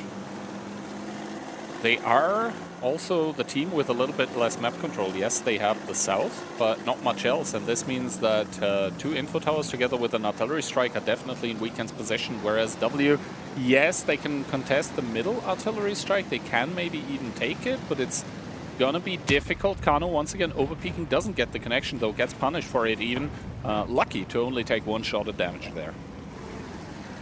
Yeah, it's got to be careful with those massive overpeaks. They are looking to cover Ketsai now, and now that W has established the south fully, of course they're going to be looking for where Kano was peaking before. So you got to be careful if you're that player to not make a mistake. But so far, I mean, neither team really suffering too much, right? No, I think the damage so far has been not too heavy. Like IOS probably the tank that has bled the most. Sunshine maybe a little bit, but he's a light tank. He should be able normally to stay safe. And this means that both teams are settling into what looks like currently a bit of an uneasy truce. It's just about collecting a few strikes now at this point. I mean, you can see W have 2, Weekend have 2 as well. It's, however, not the only thing that Weekend is doing. Look at Crystal and Hellrat. There may be a bounce back into the middle with that double first ADU, because look at ISET and the I7 on the 4 line, also looking towards Ketsai. They might try to collapse on him. Is there enough from W close by to kind of really punish this is the question. You can really see Weekend are amassing their forces in the middle and the eastern part, and the most important thing is Weekend actually not spotted at this time and at this point in time. Ketsai still holding the middle, probably unaware of what's looming and threatening behind it, but now Crystal spotted here. Ketsai immediately taking a chunk of damage, so the tanks of Weekend with a good timing, but in turn Clownzik just goes down. I'm not sure if that was weird to push Clownzik to where he was, and now the damage coming in is significant on towards Crystal and Hellrat. They will find Ketsai, and now Clownzik would have been really useful to come back in with that I7 with Nepal and his 430U friends coming from above, trying to clean up this right-out riverbed. The pincer was from Weekend, but they're the ones that are actually getting pincered right now. In return, as Franak and company are pushing back in, they even had to use the strike to kill Ketsai, which is, you know, not ideal whatsoever, and W has no problems cleaning up this push and no problems making it 1-1 moving into I think Ensk, right? I think so as well, yeah. Weekend, this push, I think if you want to describe it with 2 words, it's a not optimal. Yeah, I don't know, the I7 pushing to this artillery rock, I mean, he's open to F1, he's open to the east as well, so it's like, you know, even if you kill Ketsai, it's a 1-for-1 trade. Talking about 1-for-1 trades, Sand River is going to be exactly that. The score is going to be all even. So the best of 11 that we started with just went into a best of 9. And to be honest, you could see in both games Weekend were trying to seize the advantage by being active and aggressive early on. And in the first game it worked out beautifully. But I think this second one was kind of a missed call. Like, the timing of the initial peak onto Ketsai, I really liked it by all the tanks from lower. Like, he immediately took a truck ton of damage, 1800 or something, and before that he wasn't even aware that the opposing team was coming. But yeah, you can see it in the results. Pushing Clownzik into the middle was definitely not it, and even then Ketsai got so much damage out because they just weren't able to kill him in time. Yeah, so yeah, I don't know, like I said, Clownzik, they're pushing in, making sure that he dies before Ketsai even.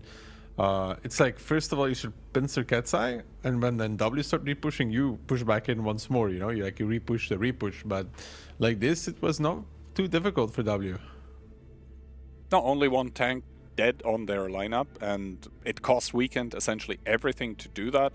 But I think it goes to show that Weekend have come here with the intention to play, and for W, I think it's good for. Well, the mental is going to be high in either team, realistically, because they have secured the plane tickets to China. But it also is important to show them that, hey, we're not going to get overrun this match. Yeah, indeed. So far, so good. First map being split between the two, all even, and that's kind of what you are hoping for, right? That it's going to be an even match. And I mean, I don't think either team is too unhappy coming out of Sand River this way. No, I think Sand River, generally, being the slow map that it is, the teams are okay with that 1-1, especially considering that if you have large best-offs like a best of 11, after the initial bans, whatever you do as picks is kind of deciding the order of the maps that's being played, save for, of course, the final decision that the team on the A side of pick ban gets with deciding tiebreaker and removing the other map. But here, the teams essentially can pick and choose and design the pick and ban structure to their heart's content, where they can play the maps that they actually feel like they're good at, or maybe that they feel that the opposing team not so good at. Talking about being not so good, well, the Foch is not going to be at all on Ensk. The 430U as well, those two tanks are being banned, and the Weekend are going to be playing with a Mouse, Double Bliska, 268, E4, WZTD, and Tisak.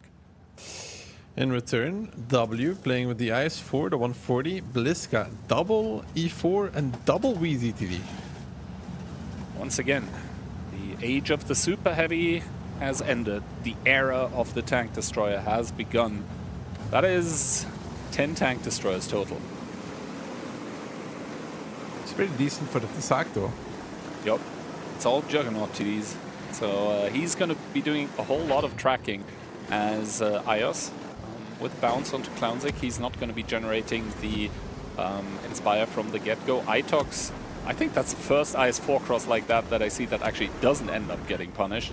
So going to be happy about that. The E4s opening up, they're not hitting the mark though, as no damage being dealt towards the W tanks that were set up there in the south. And now Sunshine spotted out here, so the jig is kind of up. W know that they're playing against a lineup where, you know, the Tisak is a threat for all the Juggernaut TDs, but he's not going to be doing the damage by himself. And having a light tank who gets so much firepower is always kind of iffy. Yeah, but they are taking over the field, so yeah, Torch Panda, big whiff there, hits the rail cart. Itox doesn't take any damage. And which team would you rather be right now? I feel like W's lineup looks a little bit easier to execute, just because Weekend need to play around that Tisak. Then again, I mean, Weekend, they do have 4 E4s, which are more comfortable to play than the WZTDs, just because they have a turret, and the Bliska, obviously.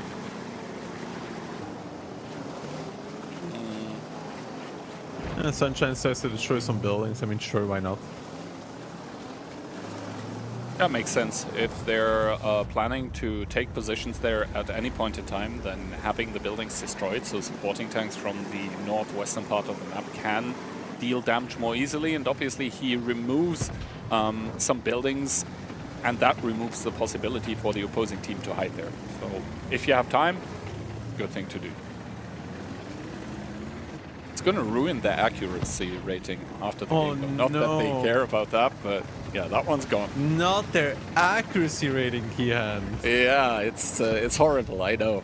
It's the humanity. Oh no. Whatever shall they do now? I don't know, maybe win the game. Good shot by Itox, but even better retaliation by Hellrap. It is a trade, but it favors the E4. Yeah, Itox, you know, you would think almost got a cheeky one, but no, Hellrap's like, not with me, pal. Not with me. Get off my lawn. You'd think he got a cheeky one, but instead he got his cheeks clapped by that E4. Good snapshot, definitely. Looks like your Onslaught experience. I found it very funny that you were talking about the Gold Sea TVP on Pilsen. Man, I am mentally scarred. I find it very funny, as you spend most of your time in silver, so... Well, at least, you know, I don't pick the TVP. Right. But it doesn't matter what you pick, because you don't end up winning anyways, or you wouldn't be in silver. You know, like, I have a job as well, like, not streaming, like, actual job. So, I have to kind of... You're right. I have to kind of manage my time, and, like, my goal was 3 times gold for the style, and that was it. Isn't playing the game, like, technically classified as working time in a way? Yeah, of course. Yeah, so even playing other games, even playing other games would be working time. You would classify that as, say, market research. Yeah, so what you yapping about, bro? Plenty of time for you to be more than a silver C. Maybe next season. He hand road to legend. Eh? I don't think we're going to go there. This time around, though, Itox with the jump onto Hellrap, and he even loses his commander, but good retaliation into Ketsai. But if Hellrap keeps taking damage like this, it might be problematic. The skill even ran out, so it was the full alpha from the IS-4, and with Arti-Strikes able to be accumulated by either team, the first tank that goes low, is going to be the one to take the damage, Hellrap, this time around, as Franek gets surprised by Clownzik, and Ketsai also down to 1800 only. I feel like Weekend is currently just doing even with Hellrap being low, I just feel like they're getting more shots on towards W. Yeah, taking a look at the HP of either team, that seems to be true. Itox now healing back up a little bit. No one else close that he could be healing. Ios going to take the info tower, but in the meanwhile, Weekend, they have actually started a little bit of an aggressive play down towards the south, where we see Ketsai and Franek now have to... Good shot by Trash Panda too. But yeah, W have to abandon the south a little bit, but the artillery strike is going to go down. Hellrap and Crystal, both of them with the ability active, are going to mitigate that damage, but I think Weekend, they really want to force the issue in the south.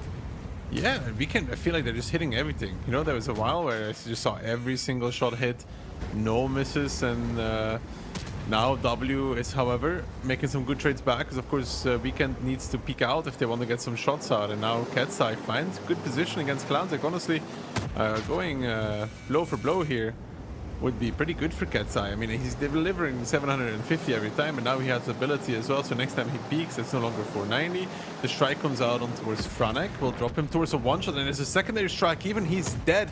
So Clownzik paying off his life. Ketsai does get the trade out, gets perma-track though. The Tasak is there, he's keeping him held, maybe not so good for Ketsai after all. Sunshine in position, Sunshine shuts him down with combination fire of Iceset and Clownzik to remove the secondary gun from the game. And that now means 7 versus 5 for W, as the trade's still favoring Weekend, and it just feels like Weekend are grinding down W slowly and methodically, as Trash Panda contemplating a peek against Nepal. He has to angle the turret. Good angling from him against the tanks down the rails, and now Sunshine, I think he's like, my time has come. He's starting to drive in. He might be able to finish off Mentos, who's only at 550. Ios getting taken down by Hellrap as well, and Weekend, they didn't really have to do a whole lot this round, except just trade better. Yeah, some sublime trades from Weekend, to be honest. Like, really good peaks, hitting the shots. Every peak from W was punished back in towards them, and it's a clean 7-0 for Weekend as well. Big performance here on Ensk. Yep. I think every single player on the Weekend lineup basically is stepping up, doing exactly what they're supposed to do, hitting the shots that maybe you're not supposed to, but you know how it is. Every shot you don't take is one you miss anyway. So good job by Weekend. And I mean, for W, being on the receiving of that end of that, it must feel kind of frustrating, right? You feel like you're playing okay, but you're simply getting out-traded. No, they were completely getting out-traded. All the trades were going Weekend's way there for a while.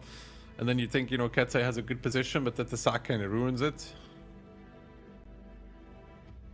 Oh, Clownzik 5.5k there, and only 263 strike damage in that, so he was really making that gun sing. And for W, well, a little bit unfortunate with some of the trades and some of the peaks, but you really gotta ask how, for example, Ketsai, only 2 shots, Nepal, same thing for him. Something was fundamentally wrong with the positioning of the tanks. Yeah, good stuff for Weekend, really good trades, and they're taking the lead of this match again. It's really surprising, because I wouldn't have ranked this team as high as it is performing at right now before this tournament started. But they're looking a lot more like that Weekend we saw in Season 3, I guess. I think it was. And really, really good stuff. I think maybe also the difference maker here for Weekend was that essentially they had more E4s, and for the E4s it's just more comfortable to play with the angles because they have the turret, whereas W, they had to try to get those WZTDs and the Bliskavitza into the fight, and those are tank destroyers that normally they thrive in a direct shootout where they can just focus on the tanks in front of them. But if it's all about trades and peaks and, you know, going around corners, those tanks end up not doing their best. Let's see if we can convert another one here, or W is going to make it all even once more. The team that ends up winning this one, though, if it's weekend, you know, and then we go into Gruenberg, where I could definitely see a 1-1. That puts them already on 4, you know? Would be a massive dub to win this one.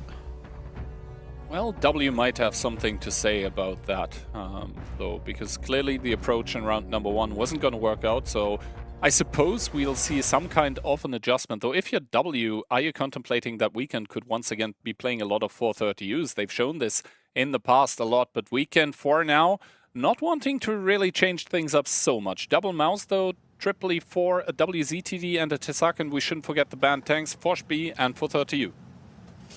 Yeah, so again, TD Central, but both teams this time with a Tesak though. While W with the 6 TDs behind it, Weekend with the 4 TDs, then the double mouse. I mean, again, it's a good game for the Tesaks. Absolutely. And I think W, they saw what Weekend was playing like the last couple of days on Ensk, and they were like, no, you're not going to do this 430U shenanigans with us. The planes start connecting onto the tanks, and Ios takes a shot of damage by the mouse for it, though Trash Panda is receiving damage by the tank destroyers as well. The mouse armor is good, but it's not good enough. No, but Itox takes some, Ios takes some, and Trash Panda takes some, so I think it's all even at the end of the day. Clerf driving through the artillery strike, destroying a little bit of stuff with his shells from the autocannon as well. I said lucky to only be taking a track shot here, but now Sunshine, of all players, is starting to touch the cap. Gets spotted for it, is I think pretty happy that he doesn't take damage for that one, especially because Ios also whiffed. And now W is starting to pressure the south a little bit, and even that. Oh, look at that flick from Hellrap yet again on towards Clerf. It seems like the guns from Weekend are just that good. Absolutely. Although Hellrap has paid for it, down to 1400, has to activate ability even, but he is going to take damage. Same for Crystal, 340 apiece. And that is not nothing, to be honest. That's the alpha of a tier 10 tank destroyer almost. As the double mouse at the rails, they're going to play anchor for now, and they're going to help their team being able to rotate through the rails if they so choose. But for now, I think Weekend are content with kind of holding the city with those E4s. I don't know if either team can really be pushed right now. With like how far back the W tanks are, and the fact they have a tank at A0. But the same for Weekend, you can't really push that group of tanks they have in the south. Plane is going to come down by the Tesak of Clerf. It's only going to spot, well, it's not going to spot everyone. I think Hellrap knows to stay safe where he is, stay put at this point in time. Nepal driving to the info tower with his Bluskavitsa, wants to pick up that one, and Clerf will likely take the artillery strike to be able to generate another plane with the damage that this one provides. But good shot into Trash Panda by one of the E4. Second one, Trash Panda a little low on the HP side of things now. Yeah, no, he has to go back in his mouse. Getting punished quite heavily there by the double E4. Not that good for Trash Panda. Now W getting a little bit more courageous in their movement, sending a Blisk a little bit closer. Hellrap taking another shot of damage from the strike. Oof. Nepal not connecting against Hellrap. That could have been a disaster for him. 672, he would have been a sure one-shot for even an artillery strike, but Nepal does not end up connecting it. You can see Weekend realize that Hellrap will die at some point, so they gotta make a move in some way, shape or form. Where is that move going to take place, though? I said taking a big hit by Mentos as well. Sunshine trying to take the tracks off Itox, but it's not going to happen. Itox just not using the ability. Good shot into Sunshine as well. And that pesky little Tesak, it has enough penetration for the E4 lower plate. Ooh, the ability absolutely clutch from Itox. He stays alive, but it's only 13 kind HP. Of stuck though. Sunshine could maybe kill him at HE. Watch Sunshine. He could have loaded. He's intuitioning to HE right now. And the sack, because if Itox goes back, he dies from the south. And Sunshine looking for it, and Sunshine will find a kill. And this also means that IOS-0 is isolated, and Kano smells the opportunity. He knows he can take this fight. Bob's the ability comes around the corner, even gets a full damaging shell against IOS, who I don't think had ability. Sunshine now coming back in as well, and W, who were in the driving seat this game, are now completely out of it. IOS getting perma-tracked as well by this little pesky Tsack, keeping him in that position. Good HE shell though from IOS, 1108, and Hellrap falling as well. So Sunshine did not really get the track just on time, and IOS might even find the kill here against Sunshine. No, he's not able to do that. Sunshine will dodge at least that one. Well, IOS on 4 HP misses the shot against Kano. Not entirely sure what happened there. Sunshine once again Maybe coming in to track him. Takes him out. Crystal, in the meanwhile, able to kill Ketsa in the Bliskovica, and it's a complete unmitigated disaster right now for W. Once again, they're trailing in HP. The same thing can be said for the guns. Yes, Crystal takes a full damaging shot and gets taken down by Franek, but still, Weekend ahead in HP, ahead in guns. Yeah, and Weekend has that strike control now. Oof, good shot from Nepal. Really good shot from Nepal towards the eyesight on that distance. Getting the side of that E4. Bringing it ever a bit closer, but still a gun advantage for Weekend, of which nobody is a one-shot for a strike. It's important to note that, because Mentos is a one-shot for a strike. Well, Franek wants to reset the cap, I do believe, with the mouse in it.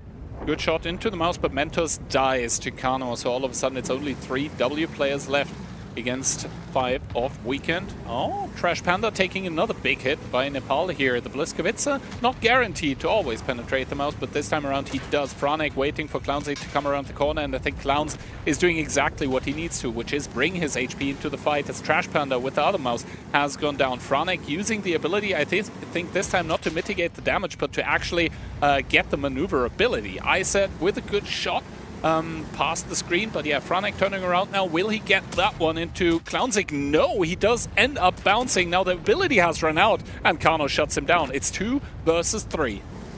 I mean, Chlorif will find a kill onto his eyesight, but Sunshine is controlling Nepal, and Kano, well, he's coming down on towards Nepal, ready to take him out, and there's not much Nepal can do about this. Chlorif cannot really cover him either. Nepal will peek Clownsik. Good tracking from Chlorif at least. Nepal looking for Sunshine, but Sunshine's not going to give him the pleasure of allowing Nepal to get a shot, and Clownsik will even pick it up relatively clean, yeah, completely clean against Nepal. So 3v1, and Weekend will win Ensk 2-0. Clorif in the 1v3, and the problem is it's not Mentos that's playing this one, and it's not Mentos. Yeah, and also those are not the Sicarios players. Oh my god, those HE penetrations into the Tsack. Yeah, the Tsack can be annoying against the TDs, but when they get their revenge, it's always looking spicy. So it is. Oh, kind of almost got the shot, but it's going to be Sunshine to shut it down. Weekend 3-1, moving into Ruinberg. Maybe shaking up W a little bit. W, I think, as soon as they started becoming active against Weekend, because as soon as they started, they kind of had the upper hand, it kind of slipped away from them, right? Because I think they were, W that is, they were doing a good job of kind of isolating and assassinating Hellrap until Hellrap stayed alive, and in the south, W actually lost the tank. So, and that translated actually into 2 tanks dead, because I believe Ios with that WZTD then was left hung out to dry. He died as well without doing really a lot. Yes, 1 HE shell into the Tsack, but that was kind of it, right? And so yeah, Weekend 2-0 on Ensk, and they look good doing so. Solid round for them, and it comes off the back of maybe Itox making a mistake of getting spotted where he was, and then, you know, Sunshine playing it smart and HEing him down, and then because Itox dies, Ios dies, and then the round kind of dies with it.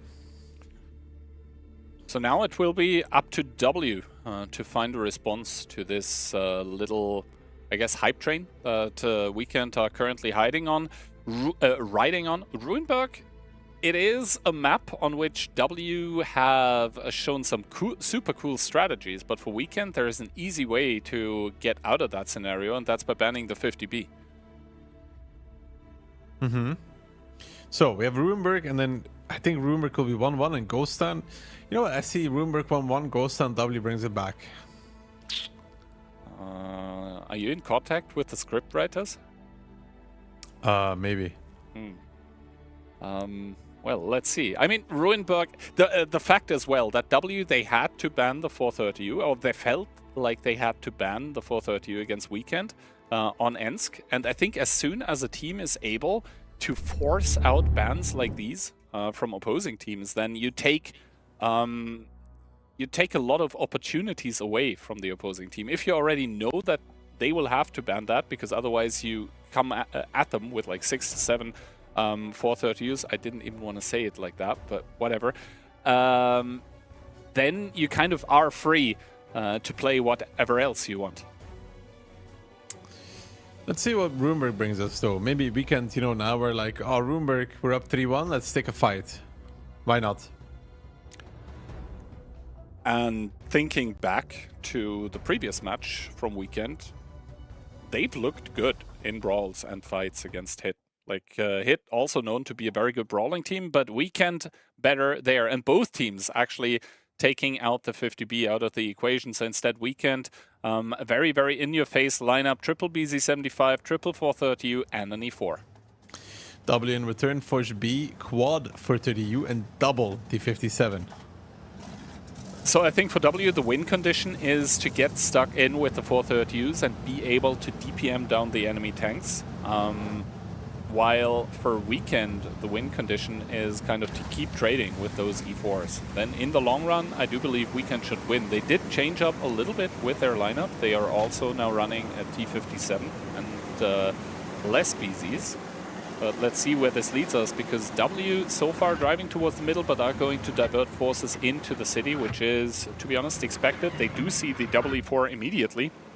And Ketsai will have a hold down spot from which he should possibly be able to farm. Double 430U by either team are going to be meeting in the middle of the map. Now the focus fire is going to be crucial here. Clerv, the one getting shot at by the opposing teams, but those shots coming in from the outside are going to be the difference makers. Yeah, the BZ coming in, getting a little bit of shots, but here comes Crystal, though. Sunshine, however, is dead in the E4. He's stuck out there in the open on that road, and he ended up dying. And now Crystal in a little bit of trouble as well, but the Forge B is reloading, so it is only Itox really to get shots in, and now Weekend wants to converge on towards those tanks, on towards the field. They know the Forge B is out, but Trash Panda and Hellrap not really getting the kill on Itox. Very clean. Clownzik pushing over already. Clownzik is dead. Kano is potentially winning that 1v1 over there, but the Weekend scrambling, and scrambling is not working out for them. If they win this middle area, sure, but in return, all of their tanks on the 7 line kind of dead already. Hellrap is now going to fall against Nepal, more likely than not as well. Kano does win his 1v1. Hellrap running away, but he will not be able to hide from Nepal. An angry Frenchman on the, not retreat, on the attack actually, surprisingly enough. But now Kano and I said the last two standing. Yeah, a little bit of a problem there for Weekend, right? On that 7-8 line, getting surprised by the amount of tanks W sends, and it's 3-2. I think the fact as well that I'm not sure which one of the W players it was, but the secondary 430U, after the first one died, he had a wreck to hide behind, and that made the kill pickup onto this 430U increasingly difficult. And there was a timer actually on Weekend in this middle street where the 430Us had to evacuate by the time that the Forge B got there when it was fully reloaded again. So W with a lot of small individual plays making the difference, and they are proving that they're still in this match, and also most importantly proving that, well, Weekend might be good at brawling, but W is too. Yeah, Sunshine with 0. There was 2 E4s, and one of them went safe when he spotted the mid, and I think that's I said, right? And the other one, Sunshine, I did not, and he kind of just evaporated. I think, was that the T57s doing the magic trick and making him disappear? Or who was actually shooting him? No, the 430Us on the 5 line and the 57s, I think they all shot Sunshine. Which is like, if Sunshine is safer, they are going to win this middle area. The Forge B was out. The 57 came in of Crystal, made his clip, so even if the shots weren't great, they would find them. Yeah, no. So I think W with a lot of individual decisions making this difference. Also the fact that Weekend, a lot of their damage dealer and brawling tanks were kind of spotted already when they were driving to the middle of the map. This meant that W was able to sort of perfectly distribute their firepower to deal with it. And as soon as you're able to immediately at the start of the game blow up an enemy tank that's supposed to be in there for quite some time, like an E4, then you're already playing the game with a gun up. And from there on, it should be easy pickings, especially when you have players doing the very good micro decisions. So 3-2, and now, you know, back to W to make it all even. And I feel like if they make it all even on Ghost 10, I would favor W. First of all, they need to convert a second round, and of course Runeberg is one of those maps where, I mean, we just saw a very, very quick game, but that doesn't necessarily have to be the case. And so far in those longer games, especially on Sand River, Weekend, it felt like they had the upper hand when it went like into the really late game. Well, both teams very aggressive in this last Runeberg. Unorthodoxly, the team from the south also challenging the field and winning. That is pretty, like, rare, to be honest. I mean, with the Foch B as well, like the tank wasn't only picked for the burst that it brought into the fight immediately. Like there are other positions that you can play with the Foch in the southeast. I'm not entirely sure, but maybe he even had some spotting equipment on there. We saw some Foches in the past kind of passively holding, and the only reason essentially then why you pick the Foch is it deals the most damage before it dies. But let's see what the approach is going to be from the teams. I think Weekend might just ban the 50B again just to not have to deal with the 750B strat from W. I mean, maybe both teams pick 743Us and you could challenge it out on the 5 line, you know? Would be a very, very honorable thing to do, I think. Yeah, and then, you know, you have pure 1v1s. You mean one after the other and the other ones are watching? Exactly, like the show match in China. Oh, well, let's say the rules for the game haven't changed, so I don't think that's what we're about to see. Yeah, looks like there is a little bit of a tech delay, but as soon as that one gets fixed, we should be right into the game. And obviously, in this match that can be potentially important for the seeding in Chongqing, we want to give the best possibilities to either team to win. Like, I'm not even sure on which team it is, but yeah, we'll see. I don't know, either. Kihan, you tell me. You're the admin. Currently, I'm actually not the admin. I'm just sat here, you know, casting with you. I have no influence as to what's happening in the lobby right now. Although you would, of course, want people to believe that that's the case. Anyway, though, I think we're just about ready to hop into game number 6, where Weekend can put themselves, can put some distance between themselves and W again, or W could equalize the score. What do you think is going to happen, Kian? So I sincerely hope that Weekend doesn't ban the 50B, and that we get 750Bs from W. Ah well. 50B banned by Weekend, W banning out the Bliskavitza, so Weekend are going to be playing with double BZ 75, 140, and 4. Actually, okay, no BZs. It's going to be a T57, a 140, and 5 for 30Us. W, double type, triple 430U, and double E4. So Weekend has, the name of the game is Speed. That double type will be trailing in this one, but once they arrive, they will be very annoying. Violence, speed, and momentum on Weekend's side. They do have that double T57, which I guess is picked not only because 50B is banned, but because also the T57 has quite good DPM, not only in its clip. Split though by W, sending a 430U, W4 towards the city, the Type 5. One of them waiting for now, Itox. Not sure, like, I think he's moving, no? Yeah. So, a very passive game right now by W. Guys, this is not WGL, this is not attack defense, and you're not the defending team. Like, what's happening?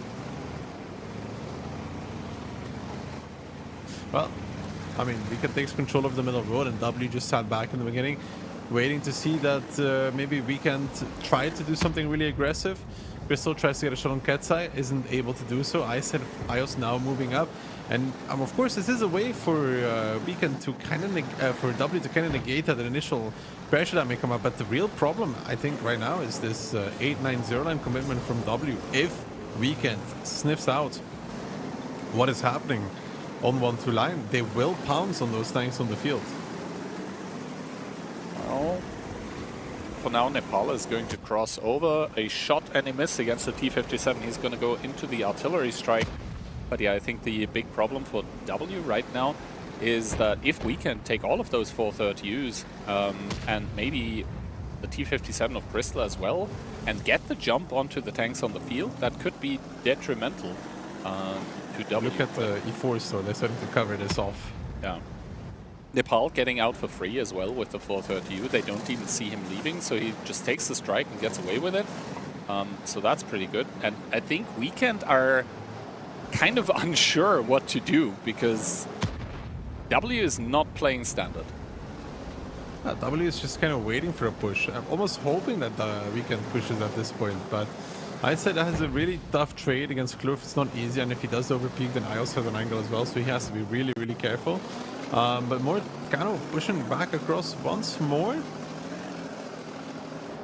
Sunshine coming as well. They're gonna go for it by the looks of things. They really want to. This would be a tremendous timing for Weekend though. If they opted to go for it now, the E4s have left.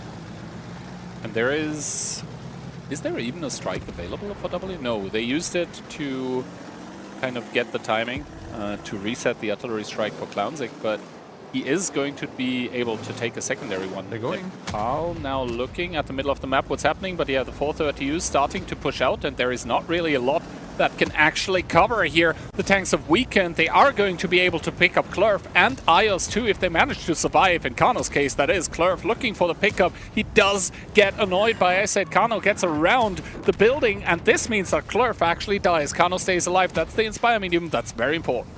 Yeah, but at the same time, though, look at the city. Hellrap is dead, and Trash Panda's getting caught out as well, so the trade is really not as clean as you would think. Franak even loading HG. Trash Panda didn't run away when they were pushing the field and instantly gets overpushed for that. Also, Hellrap instantly gets overpushed, and they will pick off Ios on the field. But look at the HP deficit in terms. And Trash Panda, because he's stunned, it doesn't look like he's going to get more out than one shot. No, actually, he's going to get all four out still. Maybe W should have made sure he doesn't get all four out, but he does. However, it's 5-on-5 with 5,000 HP lead for W. I'm not entirely sure how Ios managed to survive for so long on the field. That's actually very impressive. But now, still, Kano being alive for a weekend is pretty good for them. There are no info towers on Ruinberg that W could, for example, take to spot him out and then artillery strike him. But right now, yeah, W... that is still so much more HP.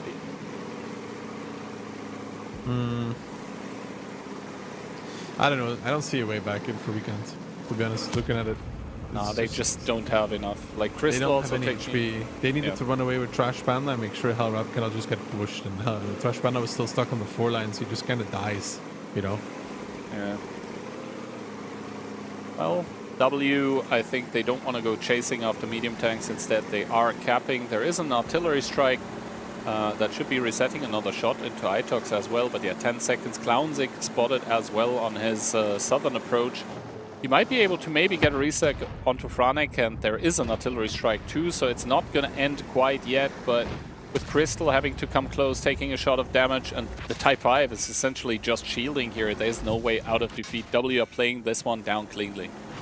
Yeah, I mean, Clownzik is getting some shots in, but Nepal has been driving down towards him the whole time to make sure that this 430U gets deleted. Crystal will come in, but it's not going to be on time anyways. If Clownzik gets one more, even that will not... Ooh, Nepal bounces, so Crystal has an opportunity to maybe kill Nepal when it comes down to it. Clownzik does hit the shot, now trying to block, isn't able to do it. I said doesn't get connected by Mentos either. I mean, it's still 4,000 HP with all of this. Mentos getting pushed on by Iset. Franek is, however, going to hold off the angle. He does spot him out, and Kano doesn't die just yet. Mentos now peeking, does get the shot. A good one from Mentos. Franek dropped low. Can Iset get the kill? No, Iset ended up whiffing against Mentos. Mentos will probably just end up pushing Iset now. But it's not as clean as you would have hoped, though. I mean, Mentos now just has to wait until he's reloaded. Maybe even had HE. Iset dies nonetheless. Crystal taking another shot of damage, which puts him onto a possible one-shot for the E4. Sunshine dying off-screen. So he was not the main character in this match. And yeah, Itox, good connection.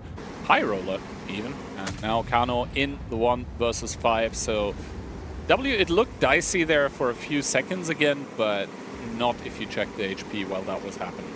I think the field push is correct, but it's like you need to have your other tanks in better positions to deal with a repush, you know? Like, you cannot give up, you cannot kill 2 tanks and give up 2 and have Kano basically die and Sunshine die in the process, you know? Well, W, I think with a kind of unorthodox strategy, maybe catching Weekend a little bit off guard, because in hindsight, we always know what the best play would have been, but especially... HE now, okay, bro.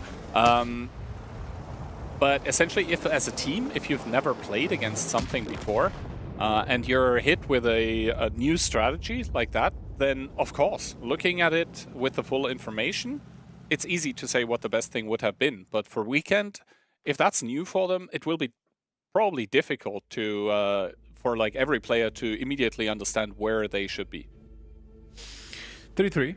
Now moving into Ghost Town, where I would say I think W's Ghost Town has been very, very good. So I would give them the edge in that one as well because of it.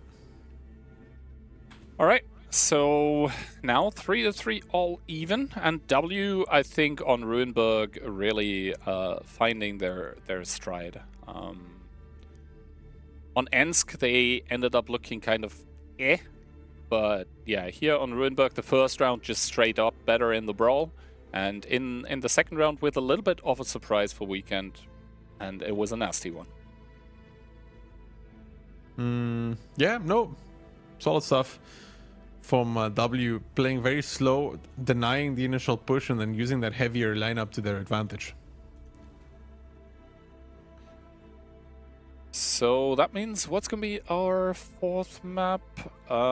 It's going to be Ghost Town. So Ghost Town, I'm a little bit worried for Weekend as well, just because of the amount of really good light tank players that W have. Like, imagine you're W and you are not lacking for light players, let's say it like that, and then Ketzler joins. Yeah, I mean, they have more light players than actual players at this point. Mm-hmm. Do you think there are discussions in the team as to who actually gets to play it? No. All right. Well, that's a quick and easy answer. Although maybe we are not even going to see any light tanks by them. That's like also part of the mind games, right? Because if you have a lot of them, you can choose to utilize that, but you can also choose to just straight up immediately go for cap and go for victory. And then if the opposing team is trying to like counterplay against a lot of lights, then they might be completely open to a cap strat like that. So let's see. W once again with the possibility to go up a game, whereas for Weekend they kind of need to make something happen to stop this win streak from W. Yeah, but like I don't feel like Ghost Town is the map for Weekend. I feel like it really is the map for W. They also really handed it to Cashback on this one, if you remember. Yeah, that was kind of crazy. But I do believe we are going to have a restart in this round here, so I don't think you should take any of what you're seeing on the stream for granted right now. It would be funny to see a lineup of 7 BZs, but not this time around. No? Maybe we should force them to play the tanks they had readied up. But then, you know, if a player had crashed and he's just... Unlucky. Unlucky? Okay. Unlucky. You really want to see that Caro 45T, huh? I'd love to see it. Anyway, though, predictions still possible for either of the sides. 60-40. I mean, for my prediction, though, it's looking kind of dire. 6-3, yours as well. Weekend cannot win another round. Rose still has a safety net. Yeah, I mean, sometimes you end up being wrong, Jan. Actually, you should know all about that. The last few seasons, you've done more being wrong than being right, so... What's in the past is... Two wrongs don't make it right, so... What's in the past, let's just leave it behind us, alright? Well, Kian, if you, like in your case, I would not leave what's in the past in the past. When your past is bigger than your future, then, you know, there's more years behind you than there are in front of you. So. I hope that you're wrong with that one, but only time will tell, I guess. And a lot of time at that, as you never hesitate to point out. Yeah, but yeah, once again, the map pick and bans. Ghost Town, we are definitely going to see 2 maps on that one, and then Cliff. So both of us with the opinion that Ghost Town is probably more likely than not going to go W's way. Cliff, however, what's your take? Even. I'd say Cliff is even. Is that fair? I mean, even if it's not fair, I think it's fair. I think Cliff will be even between these two. I just think that Ghost Town is the worrying one, you know? It's the one where I don't feel like Weekend does much if... I really think they lose this 2-0. But it's funny because W's... Ghost Town has been really good, you know? Like, really, really good. I feel like if nothing else, Weekend has surprised us extremely positively this weekend. I mean, surprise? Is it really a surprise? Let's say we know that they were capable of doing it. It just hasn't been coming out for a while. All right, so let's see. Weekend banning for 30U. W don't want to see an EBR, and Weekend, that is straightforward once again. Well, not so much anymore. Triple 50B, a singular BZ, quadruple 50B, double Batchat, and an RHM. Holy moly, what's that? That's a lot of French tanks. Maybe they're trying to confuse Nepal, you know, when he sees all the French tanks. So he's like, oh my god, ami, mon ami, bisous. I don't want to shoot them. They are so beautiful. Yeah, very nice. Oh, je t'aime. But yeah, they're dodging the plane in the beginning, which never came from Klurf, but you cannot know that. And now they're going to... You see how the 50B is basically as fast backwards as forward? Design. Absolutely. French engineering is a wonderful thing in this case. Sunshine is going to take the artillery strike. Crystal hovering over the info tower, but I think... This triple E50M is about to get trampled. Like, they're actually about to get trampled. Like, they think they're in a trap, but...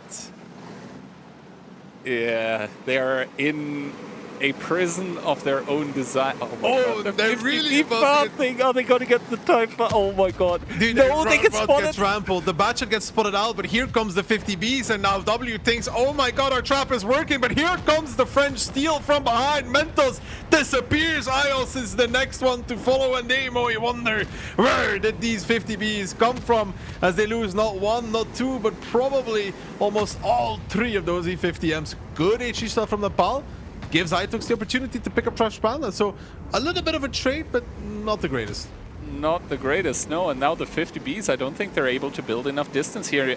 Crystal is going to get planed here on the cross. Nepal whiffs the shot, though. Sunshine will make it through unspotted. And now I said the 50Bs have started reloading. Nepal, he cannot really go back that far because Hellrap is already waiting as Ketsai and Itox are contemplating the push onto the 50B, but they cannot really do that. The outside is being held by mediums as well. Nepal now getting fired at by the 50Bs, but I think they are just about to run out of steam. One more shot would be required, but Clownzik doesn't have it, and all of a sudden it's on W to make the return fire onto the 50Bs happen. Clownzik taking another one. The T100, it's pesky from its position in K4.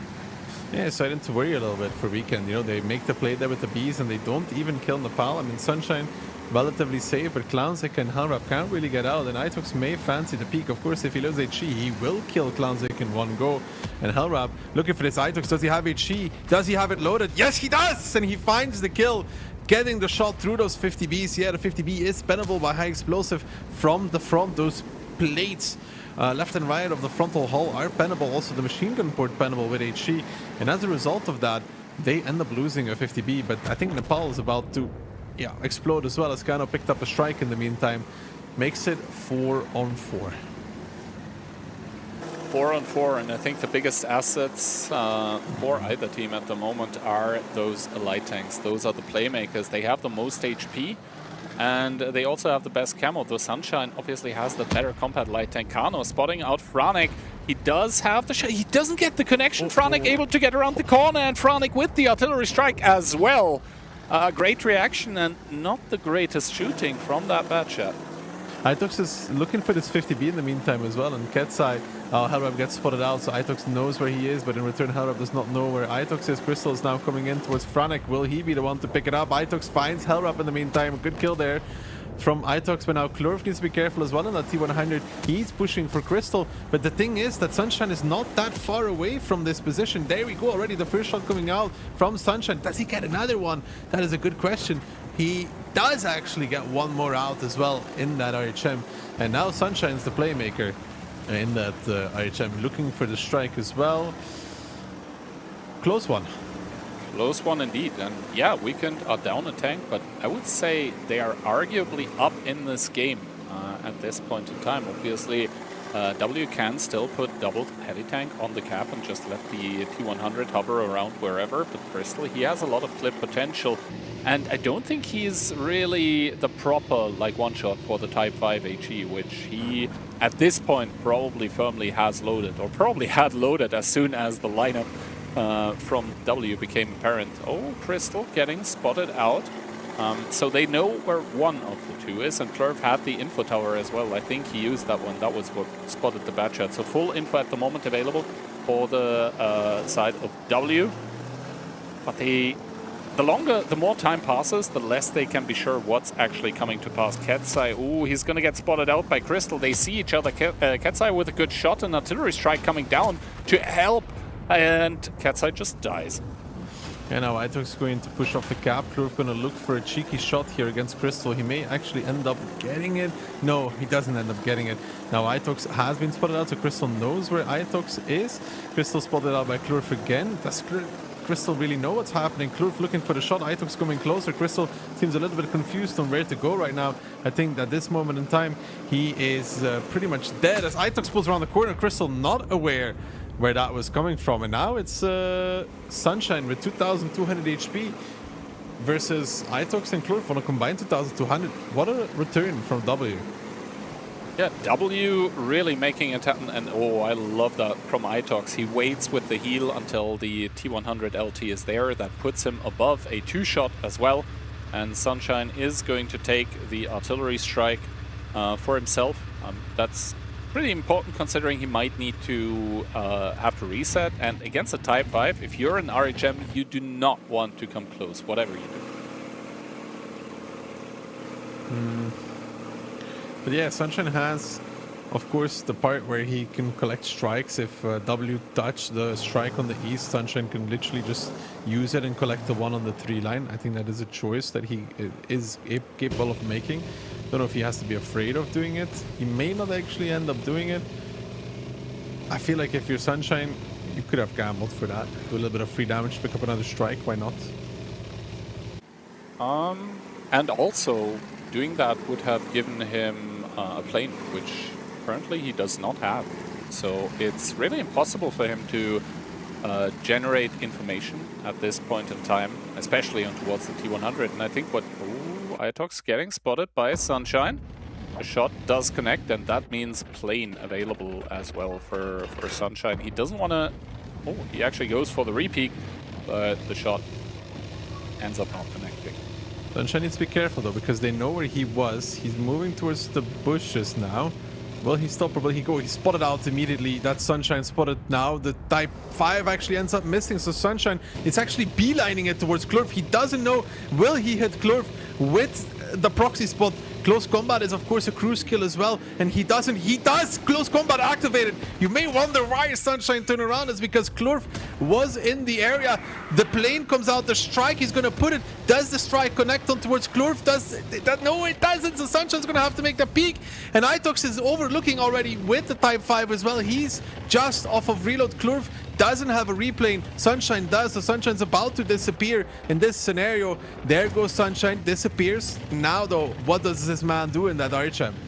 Well, the 1v2 situation, and Clerf is continuously outspotting him, and Itox from downtown slam dunks it, and W get a interesting victory here. I think W very happy with that one as well, and I mean, the lineup idea from Weekend, you gotta give it to him. It was so cool, and it was really funny to see them Thanos snap the E50Ms out of existence, but at the end of the day, Type 5 with HE, good tank. Yeah, good adjustment there from Sunshine as well towards the end. The one thing, you know, he missed the strike. If he hits the strike, he wins the game. Yep, I think so as well, because it's the HP Type versus RHM, you know. Yeah, and the damage dealt lead was definitely there for the side of Weekend. I mean, you can see it even here. They have more damage dealt than W, even though they lost. But Itox, I wonder how many pens he actually had with HE. Like, I counted at least 3. So 1 of the 50B to shut it down, 2 on the RHM, and possibly some more. Yeah, I mean, good recovery there at the end, though, from W, and good HE pens from Itox throughout that round against those 50Bs, squishy targets. Good stuff altogether. 4-3 now, and if you're Weekend, you're really sad about that one. Yeah, probably. Then again, I'm not really sad about the round, because it was still really, really cool to watch. And you know, in a slightly different timeline, this one actually goes Weekend's way. So you can say, yeah, you know, maybe they think the match doesn't matter as much. But I think for them, this is actually a valid strategy that they really, really practiced. So, second round of Ghost Town. Weekend need to snap out of it and make it all even if they want to have a chance. Because if they lose this one and going with a 2-round deficit into Cliff, it will be very, very hard for them. I tend to agree with that sentiment, but you said it before we had the first round even on this map. Ghost Town, it feels a little bit in favor of W. And to be honest, I think Weekend made a good point as to how to counter teams that seem to be very strong on a map. It's just do something very unexpected. Yeah, it was going well for them, you know? Until it wasn't.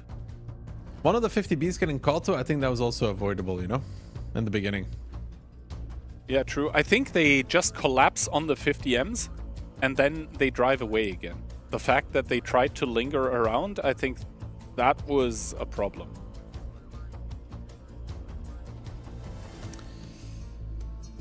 Let's see what this one gets to. I don't think we're going to see the 50Bs again. No. Although it would be cool, but yeah, both teams agreeing on the ban actually. 430U taken out of the equation, and from Weekend, once again, the tanks that are being picked are a bit unusual, I would say. IS-7, E5, Batchat, CS-63, and an RHM. In return, T100, RHM, E4, Leopard, CS, and Bat from W. It's been quite some time since we've seen double light tank, no? Yeah, but the light tanks work like this, you know, as long as you have one more than your opponent, it's okay. Exactly, so even a 1-for-1 trade would be a win for W in the light tank department, as Sunshine obviously doesn't know that he's playing against those IOs with a plane, sees nothing, so I guess he was just pre-planing for a position to be able to find out if something was safe. Nepal gonna pick up the artillery strike. Meanwhile, Mentos clearing the bush line for the light tank. This is something that we've seen quite a lot, actually. Yeah, Mentos down that bush line time and time again is doing that. Chlorf using the communications tower. Sunshine does end up using the plane. Chlorf adjusted well for that, but ooh, what a plane from Chlorf towards Sunshine. The damage is not as much as it could have been. Beautiful plane there from Chlorf. And Mentos is spotted out. Oh, Mentos spotted out, yes. A shot from Sunshine. This means that he should have a replane available for himself, but Mentos, oh, the track taken off, but he slides behind the mountain. Wicked sick. And very lucky there to not take more, and Sunshine now uses the plane. Mentos does end up taking a shot, not quite far enough. to take that one. I said taking the strike, and Mini Strike actually ends up missing against Mentos, so he's gonna get... Oof! Crystal finds the shot, Kano finds the shot, so Mentos disappears, but another plane coming back in. He is now behind the furthest hill, and Mentos still running, still getting shot at. 546 HP, the track is off again, and this time around, he ain't dodging it. It ain't coming back, and he is out of this round. Advantage weakened and first blood for them as well, as W need to scramble a bit for anything to do realistically, because yes, having 2 light tanks can be good, but you know what can be good also sometimes can be bad.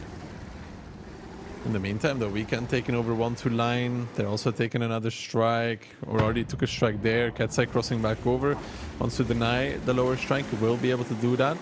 But now, you know, W needs to somehow find a kill. Weekend found a completely free kill, you know? So it's going to be tough.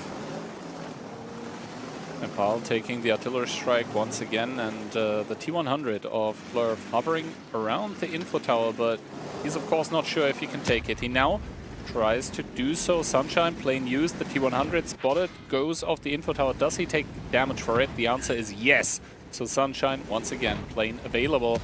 He's 1v2ing them right now. Yeah, Klurf hasn't been able to get that communications tower at all, and it's not really getting better for W. And Weekend right now really in a good position. Well, Crystal taking a shot from Nepal, taking a strike as well. And now Sunshine, does he actually know already that he's playing against 2 light tanks? I'm not sure if the RHM of Ios was spotted yet, who is sitting on a full level 3 plane ability as well. And Sunshine now spotted, I believe that was the plane from Ios. Yes, indeed, he gets the roll XP again, and Sunshine actually gets and takes the damage for it, able to duck behind cover for now. But really good damage from towards Sunshine though. There is a plane coming out now, that's Ios' plane. Can Klurf get a shot? He can. Sunshine might actually die for this. They may have found success because Klurf is going to continue getting these shots out on towards Sunshine. Sunshine blinds back, good blind. Gets a plane out of it, will put it on towards Klurf's location as well. Will there be more damage coming on towards Klurf? Klurf re-peeking, looking for the shot, drops Sunshine towards 22 HP. Maybe one of the CS63s with a strike. Sunshine gets picked up by Nepal, but in return, Nepal gets driven over by Kano and Trash Panda. Klurf down towards the one shot as well, but he will be fine in that T100. But Ituk's getting pushed now by I7 and Clownzik, Hellrap coming in as well. So we can realize that they may have lost the light, but they can take other parts of the map away from W. Tanks away as well, as they put Ituk's down in that E4. It is a 6-on-4 and 2 light tanks for W that somehow have to hold off Weekend on 5,000 HP lead. It's like contemplating the peak against Hellrat, but there is just so much HP, as you said. Good shot from Katsai, no retaliation from Hellrat, so I said is going to peek out. Bounce 2 shots as well that are incoming from that A-line. And yeah, Weekend, I mean, they're unable to really completely collapse on towards Katsai and the rest of the W team, but that is just because W have nowhere else to go except this A-line part of the map. Katsai now also with the ability tracked held by Clownzik. Iset is gonna peak as well, probably with the retrack too, and now Clownzik with his passive ability should have the DPM required to finish off Katsai if the strike doesn't do it. Klurf going down as well, and Weekend will equalize the scoreline. So they say, yeah, W, good on Ghost Town, but we've got a few tricks up our sleeve as well. Yeah, and if you're Weekend, you're really sad right now because of that previous Ghost Town. Yep. Oh, Trash Panda with the HE. It's... you just say it's a low roll, no? At some point, I wonder, like, with the amount of HE being fired, but not penetrating, would it statistically be better not to use it? Well, if you do like 200 something, like he did with the CS, you only need 1 HE shot to make up for it. If it's like a non-penetration for lower, then yeah, it's completely not worth it. Anyway, though, Weekend able to split Ghost Town, and this means from the best of 11 that we started with, you already know what I'm going to say. We're down to a best of 3. So if the decider is not to be found on the next map, which is Cliff, then I guess we would be going to, what was tiebreaker, Pilsen? Don't know. I think I looked that far into the future, Kian. don't know, pre-planning sometimes helps. Not always, though.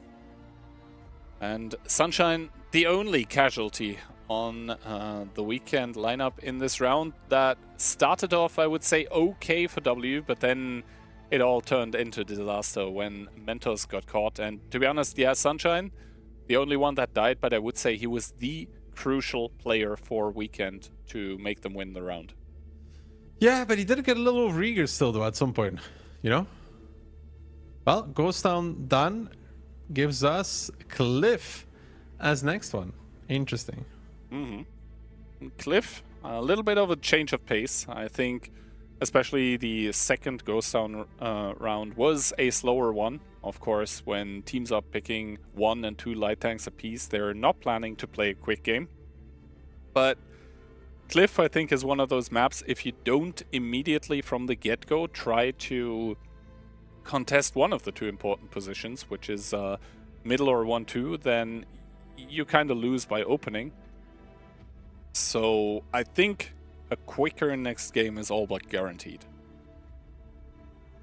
Cliff has to be fast, right? I mean, not necessarily. There have been 10-minute games on Cliff. But when is the last before. time you saw one of those? A few months ago, probably. Not recently, let's put it like that. But, I mean, if Cliff gets split 1-1, do you think it feels like right now like a 1-1? For me, it feels more like a 2-0, but I don't know which team. Surprise, Weekend turns around. And Weekend winning this tournament would be quite the story. W, of course, have some titles under their belt already, but Weekend winning out here, it would kind of shake up the balance between like I would say top 3 to 5 teams in Europe quite considerably. Anyway, though, Weekend CS ban, W430U taken out, so Weekend are going to play with triple BZ75, triple E50M, and K91. In return, W140, E50M, and 5 BZs behind it. So the fundamental question here is, can Weekend blast through all of that HP with the E50Ms, or will they get eaten alive by the alpha damage from the BZs of W? What do you think? It depends on the engagement, I would say. If the BZs are immediately able to just take out one of the E50Ms, for example, with an easy overpush with the boosters active, then Weekend is kind of screwed. But if that doesn't happen, then... Because I think W will want to go for the brawl as well. And if Weekend is able to kind of keep their E50Ms safe, then it should be okay. The problem obviously being the K91 is entirely out of game, so right now they're playing 7 versus 6. Well, here comes the team of W starting to aggress in the middle, and the K91, like you said, he's out of the fight right now. Can W take this as an opportunity? They're going for Iset. They're trying to solo out that DPM medium. He's pulling back on towards the ramp. Crystal bloody blocking a little bit as well, and Iset now down towards a one-shot. Crystal, I think, is going to bail from the location. Good first kill, actually, for the side of Weekend. Iset gets more shots in than you would imagine. Finally, somebody puts him down. Now, Crystal is going to be the next one, but now the K91 is getting its shots involved as well, but still W up a tremendous amount of HP for this kind of fight. They found one E50M, they find the second, only losing a BZ, which is exactly what they want to lose. Clownzik is now not being allowed to get back towards his teammates. He's going to be out, and it is looking like W is going to be the ones to put themselves on match point first. As Clownzik goes down, the rest of the Weekend team, they just do not have the guns, or the right guns even, to make this happen, losing the TPM and losing the game. Yeah, Franek here with that E50M continuously allowed to farm as well, not offering himself up as a free pick. And I think for W, as soon as they realized that there is a tank out of game for Weekend, the overpush was an absolute no-brainer and well executed as well. Maybe you could argue a little bit sloppy with the first pickup onto the E50M, but as soon as that was secured, the victory for the Pan-European team felt almost like an inevitability. Is what I wanted to say, and yeah, 7 tanks is more than 6, I guess. Yeah, I mean, this is the second time that W plays Cliff and they do send 7 tanks middle. Against Cashback, they did the same. It started off their match pretty strong, sending 7 tanks middle, and Cashback had 3 out. This time, they sent 7 tanks middle, and Weekend has 1 out, and it's still enough. And Ios comes stumbling in. His wreck almost taking down Kano. Ketsai whiffing the shot, and it's going to be Frantic after all. And 2 dogs fight for a bone. Then I guess the Jackal is there to pick it up. Anyway, congratulations, W, for that round. It was a, yeah, from them, I think when you play it, it's very straightforward. Like, you see that there's only 6 tanks and you're a full mid guy. This is a strategy I could see you call. I mean, guys, yeah. Look, we want the game and 7 tanks middle. Good strategy. You know, if you just do the basics but do them well, what's keeping you back, right?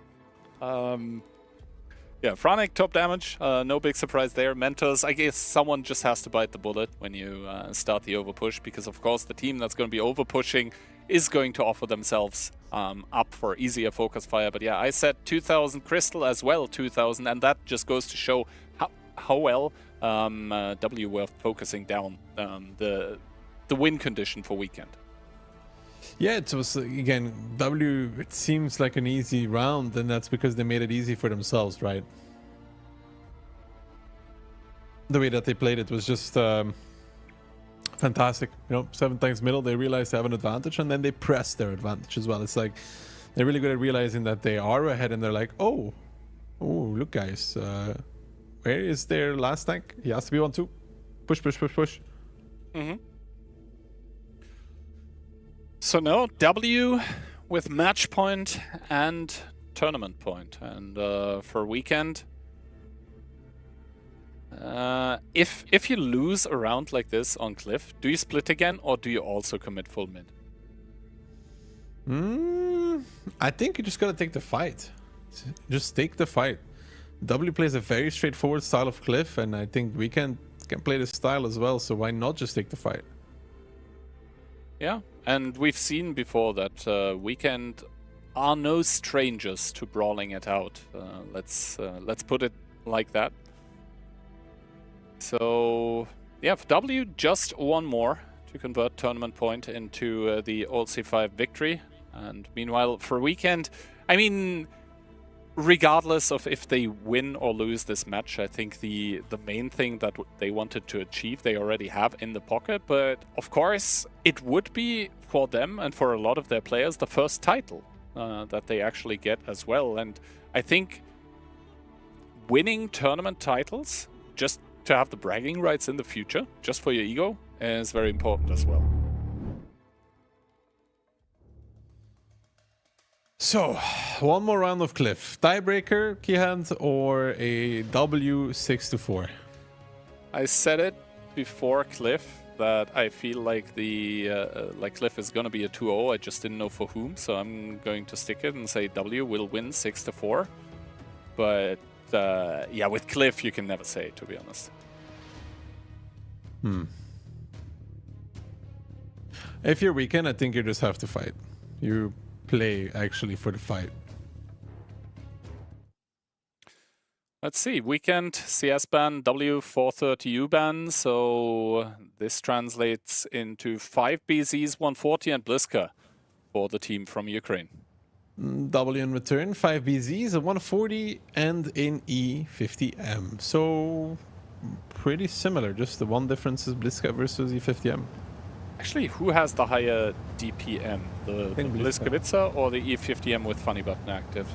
I think Bliska, not sure. Still Bliska? That's kind of crazy. I don't know. On level 3, I guess maybe E50M. Okay, W, if it ain't broke, don't fix it. Going all mid, and the shots that you saw them do there at the start, it's just to destroy some stuff on the 1-2 line. So if the enemy team has a light tank, he might think that there is some tanks actually driving there. Just to explain that. Weekend once again with the split.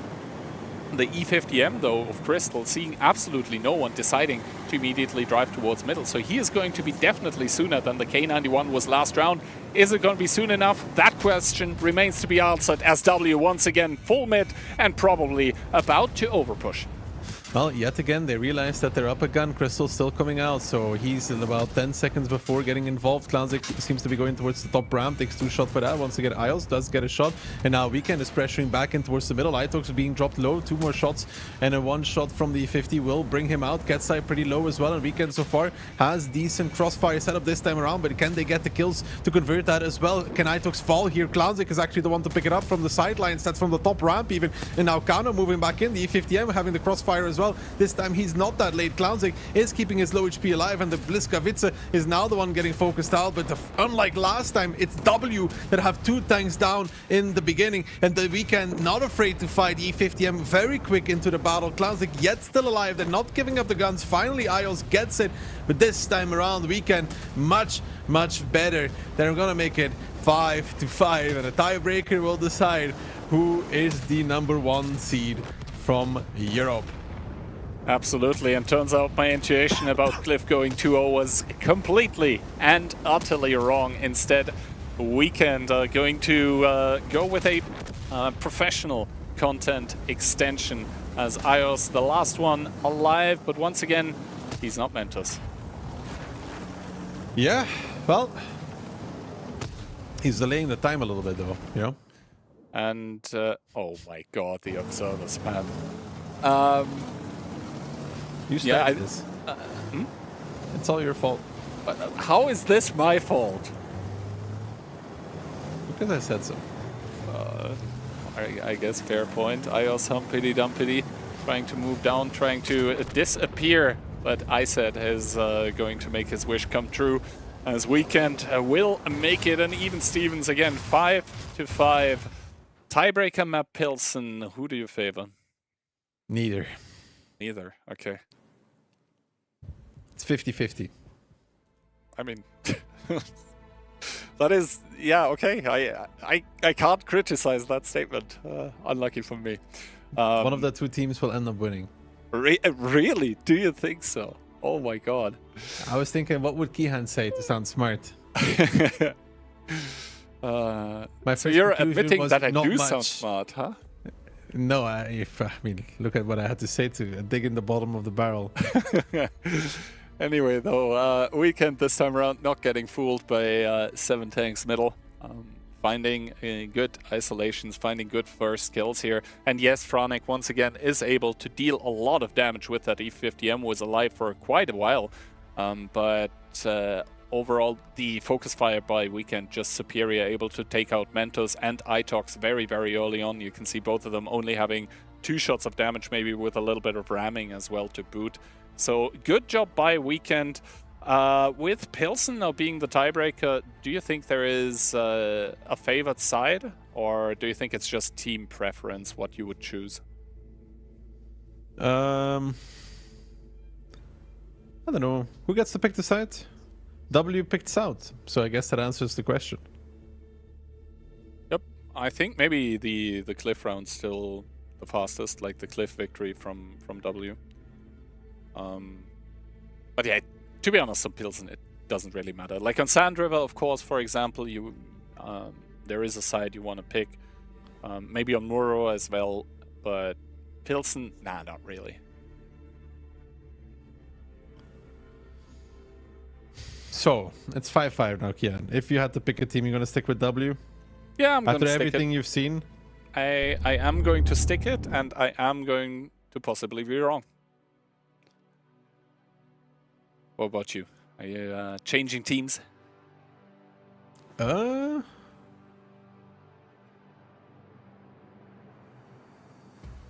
I don't think so. All right. That being said, already, whatever is going to happen, commendable performance by either team. And I think Weekend, especially, they have had the, let's say, more difficult tournament bracket and more difficult tournament run. But still, they've been up and coming for a while. And whatever happens, I think they've kind of arrived in this absolute top echelon of Onslaught teams now. And that's already great for them, but even better for them would be the victory here in the tiebreaker. Let's see. I mean, I feel like we could get a lot of aggression on this one. I don't think it will be a slow game. And the picks by the teams seem to agree with you. First of all, the bans 50B and CS taken out. And Weekend will be playing with an E4 Obliska, an E5, and quadruple 430U. In return, W, EBR, E4, triple 430U, and a K91. So it's still playing with that light. So Weekend needs to put the pressure on here. How long does it take for Weekend to realize they're playing against the light tank is the question.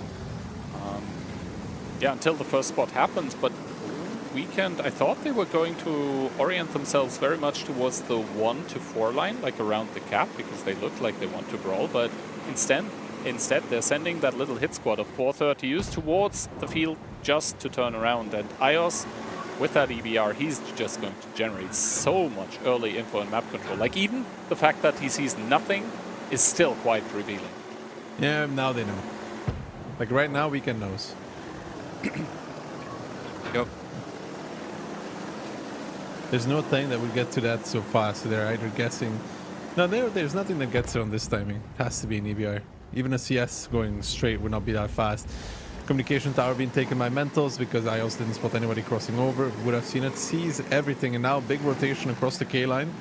Triple 430U from W coming back in to face off against the forces of Weekend on that area as well. Of course, do not forget that there is an EBR in this battle. So it's always a 6-on-7. It most surely is. But yeah, Itox seeing Sunshine on the cross. He is covered from the cap currently. Sunshine taking actually a big one from downtown. But the double 430U of W will go to the K1 position, where they will have double bushes as well available to them. Keep in mind the 430U camo really, really good, but they can also re-push out of there if need be. But does W actually have enough tanks here to contest against this is the question. Itox, he's going to be able to reverse the, behind the house, but the 430Us are just going to be driving around. An artillery strike might be able to remedy the situation somewhat, but Weekend, they're sending more tanks, but they're probably sending them into the shooting range for the W tanks. The bleed is crazy.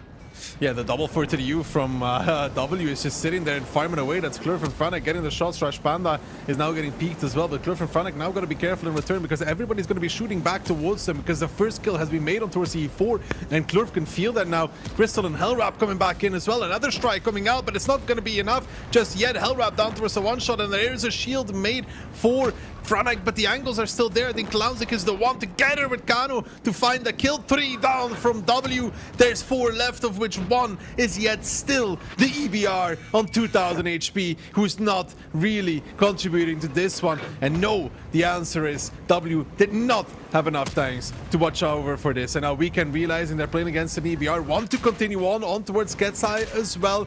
His first finals for W doesn't seem to be a success as Mentals falls. Getsai is the next domino, and Weekend all the way from the Swiss stage, Kian, 2 to 3. They barely made it in, but they take down a few giants along the way, taking down Mafia, taking down W as well. A well-deserved victory here in the AMD OLC number 5 for Weekend. Absolutely. Weekend taking down basically an assortment of the best teams that the European server has to offer, and they do claim the title of OLC 5 champions and European first seed for the WCI in November. And to be honest, I think it is a well-deserved first title for them as well. It has been a long time in the making. A lot of time and effort has been spent by that team as well to get the trainings. And yeah, iOS is going to extend the content for a little bit more, but I don't think he'll be able to go on towards an artillery strike, and so the double 430U from Weekend that is currently capping should end the game sooner rather than later. But I think for Weekend, any extension in this game right now probably is a welcome one, because they already know that they are going to be the smiling winners at the end of the day. Yeah, iOS can extend the inevitable for as long as he wants to. The result remains unchanged. W, the final hurdle is not meant for them to be taken. They stumble, they fall, they get beaten by Weekend, but they can always cope and say that the most important part was qualifying for China, which is exactly what they did.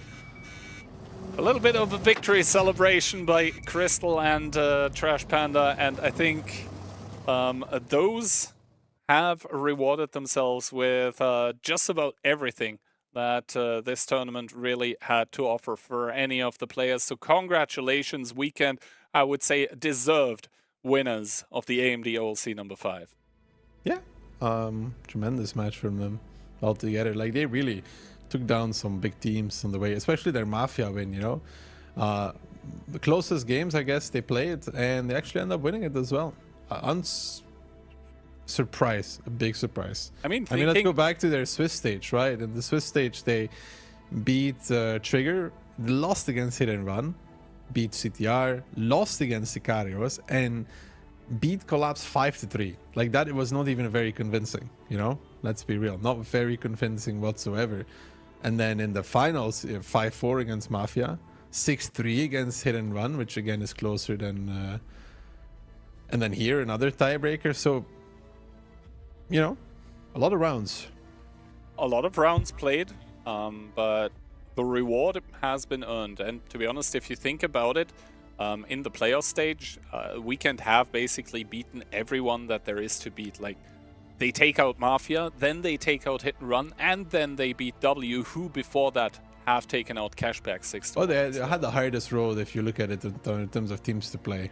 Yeah. Like the most established, you know, Mafia, then okay, Hit and Run, it's some rebuild Hit and Run, but still. Yep. Well, at least when it comes to names, they definitely had the hardest teams to beat.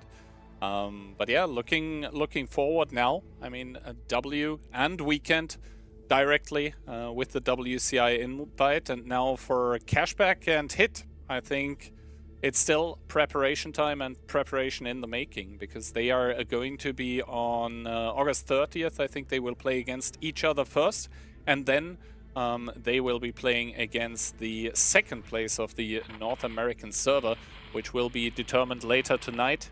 There will be some Twitch drops available for this as well on Ducky's channel, who we are going to raid. Talking about Twitch drops, by the way, those are the ones that are available today. And I think Phil was glazing the Räumpanzer a little bit, like the M48 with a shovel, and I can understand it. I was playing it a lot in Onslaught Lite, and the thing is absolutely cracked now. Yeah, I haven't played it for a long time, so I can't comment. It's really crazy. Like, I haven't played it in randoms, but in Onslaught Lite, it's so good. Because also, like, a lot of people just don't know how to pen you, and apparently don't hit the cupola. So yeah, my recommendation definitely goes out. But yeah, my recommendation also goes out to all of you guys, because thank you very much for watching. Without you, whatever we are doing here on the stream, it obviously wouldn't make any sense. Thank you as well to all the players for providing a lot of action and fun matches today and yesterday as well to watch. To the North American guys, of course, later tonight. Best of luck to all of you, and to you, Ducky, of course, have fun casting that one. That being said, thanks very much, and last words to you. Not much to say. Great victory here from Weekend, but both of these teams are going to make it to WCI. The question remains, who makes it from NA and who makes it to the wildcard tournament, which is going to be a big battle as well between those teams. And of course, Clan Showdown coming up as well, some 15v15 action. Let's see how it all folds out, but that is for a later date. Thank you guys for watching. I hope you guys enjoyed the show, and we shall see each other again very soon. This is the world's most advanced processor. In entertainment, its rendering speeds render other processors obsolete. Powers cloud services for billions. Helps change the course of climate change. And uses AI to accelerate disease detection and cures. We make the world's most advanced processors, but only with your vision can we advance the world. AMD.